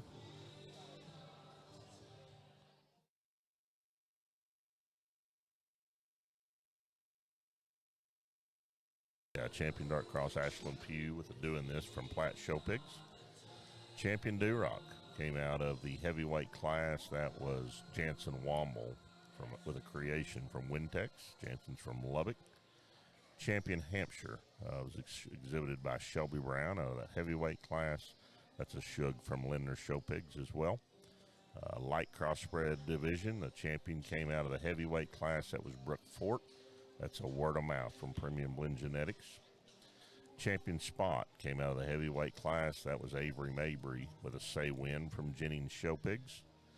Your champion White OPB was exhibited by Hagen Weiniger from Wichita Falls. Don't have any genetics on that one, but that was your champion White OPB. And our champion Yorkshire just came out of that heavyweight division, Ashland Pugh with a True Story from True Genetics. Well, what an event. What an event that you guys have put on and put together here. And, you know, I said it during the Gilt Grand Drive. Anytime you come to Texas, and especially this kind of setting, it gets your heart pumping, your blood pumping a little bit faster. So thank you, Taylor and the Fort crew and everyone behind the scenes here. This is quite an event. And for scholarships of that kind of money and altitude to be offered to these kids is really important. And parents, I'm sure you're happy about it because the cost of school right now is pretty high. Trust me, I get it. That's really cool. And you sponsors and everyone behind this, why don't we just take a minute, and I can't forget my ring help because it's been very, very good and seamless today. We've worked through a lot from the scales to the pins to everything. It's kids running these gates, and they've done a tremendous job. Why don't we take a minute? Let's put our hands together for everyone behind this. Like I said, it's been really fun, and when you judge these jackpot shows, there's a lot of different things you could do and life priorities, and so, you know, maybe not everyone's happy. I know everyone's not happy with me today, but I'm telling you, go home and work hard and prove me wrong, or maybe you had a great day, and good luck moving forward. This is truly the best way to raise your kids and to get your kids involved in, and I know there's a lot of negativity outside of the industry, inside of the industry. What we can do together, though, is remain positive, regardless of how you do. It doesn't cost any money to be nice. It doesn't cost any money to be positive. And those are two things we got to remember and keep doing for these kids, because I promise you there's no better way to raise your kids than in a livestock setting, regardless of species, regardless of what state you live in or what you grew up doing. So let's remain positive. Let's be nice to these kids. Let's keep pushing forward. This has been a tremendously good show. You guys can fire these things up. Thank you guys again for having me. This is truly a great setting, and I mean that. Every kid that stepped in the ring today has been polite and very nice and come up and shook my hand. So thank you guys for raising these kids right and bringing them to me, you breeders and everyone putting these things together in the back. This top five is about to be real interesting and real fun. This will be the last time I come to the mic. Everyone have a safe and happy new year as we get started off on the right foot in the best industry you could be in and be involved in. So once again, let's put your hands together for everyone behind this show. These kids will get you a top five.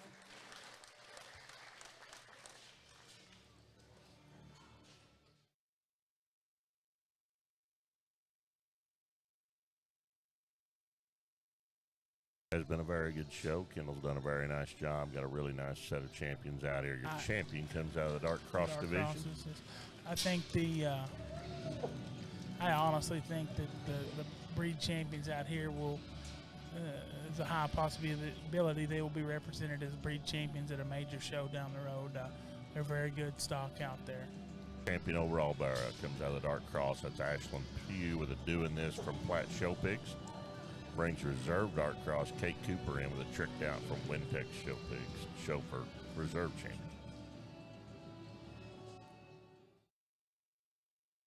Light Cross is going to be next. That's Brooke Fort. That was a Premium Blend Genetics hog.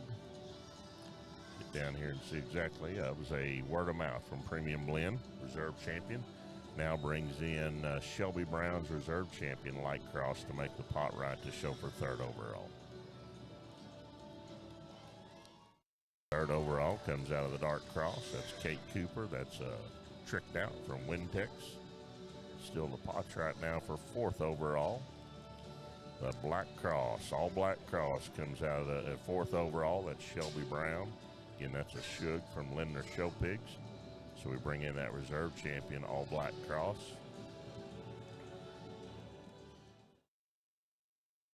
That barrow is exhibited by Blaine Miller from Burke.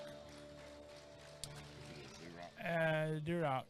Jansen Womble is the 5th overall. 5th overall was the Duroc. And that is a wrap on our prospect show. We'll be back here at 9 a.m. Yep. For the Happy big New Year pigs. to everyone. Don't forget Happy New Great Year. Barrow show tomorrow. Kendall's done a great job today. Appreciate Kendall Yeah, go. Richenstein and Cheer for the Horned Frogs. lining up our prospect show. And Ohio State. Thank y'all. We'll see you in the morning at 9. Done? I'm not showing you tomorrow.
And after double checking and confirming, here are the results from the Grand Championship Drive.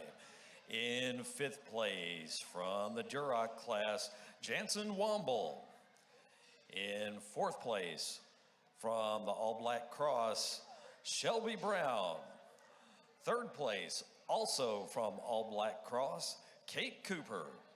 And your grand champion came from the Dark Crosses, and that would be Ashlyn Pugh. And the reserve grand champion from a light cross, Brooke Fort.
All right, we need all the champions and reserves for the awards ceremony.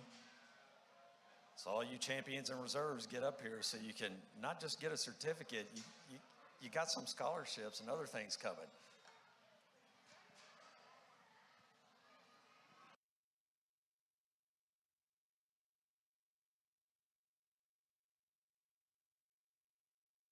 All right, we're going to get started. The Grand Champion Prospect Barrow with a $1,500 scholarship goes to Ashlyn Pugh.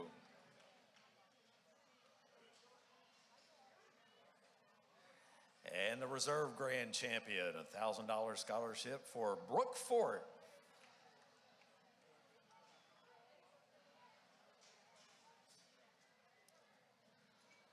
The bronze champion with a $500 scholarship, that's Kate Cooper. And the all-black champion, that would be a $250 scholarship going to Shelby Brown. The all-black cross reserve with a $150 scholarship, Blaine Miller. And the AOB champion with a $250 scholarship, Cash Dean. AOB Reserve, $150 scholarship goes to Reese Mabry.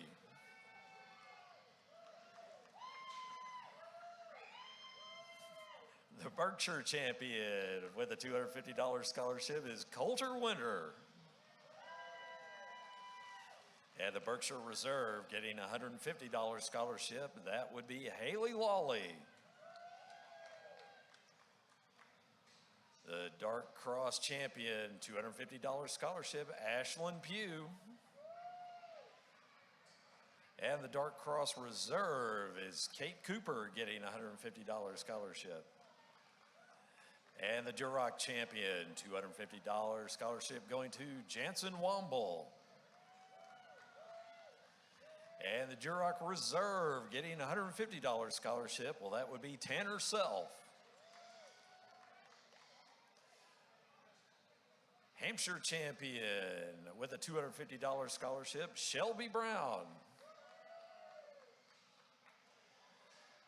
And the Hampshire Reserve, Gentry Locke, getting a $150 scholarship. Light cross champion with a $250 scholarship, Brooke Fort. And the light cross reserve with a $150 scholarship, Shelby Brown. The spot champion, $250 scholarship going to Avery Mabry. And the spot reserve, Cole Cherry, getting a $150 scholarship. White OPB champion, $250 scholarship going to Hagen Weiniger. And the white OPB reserve gets a $150 scholarship. That goes to Brooke Fort. And $250 scholarship going to the Yorkshire champion, Ashlyn Pugh. And a $150 scholarship going to the Yorkshire Reserve, Coulter Bowling.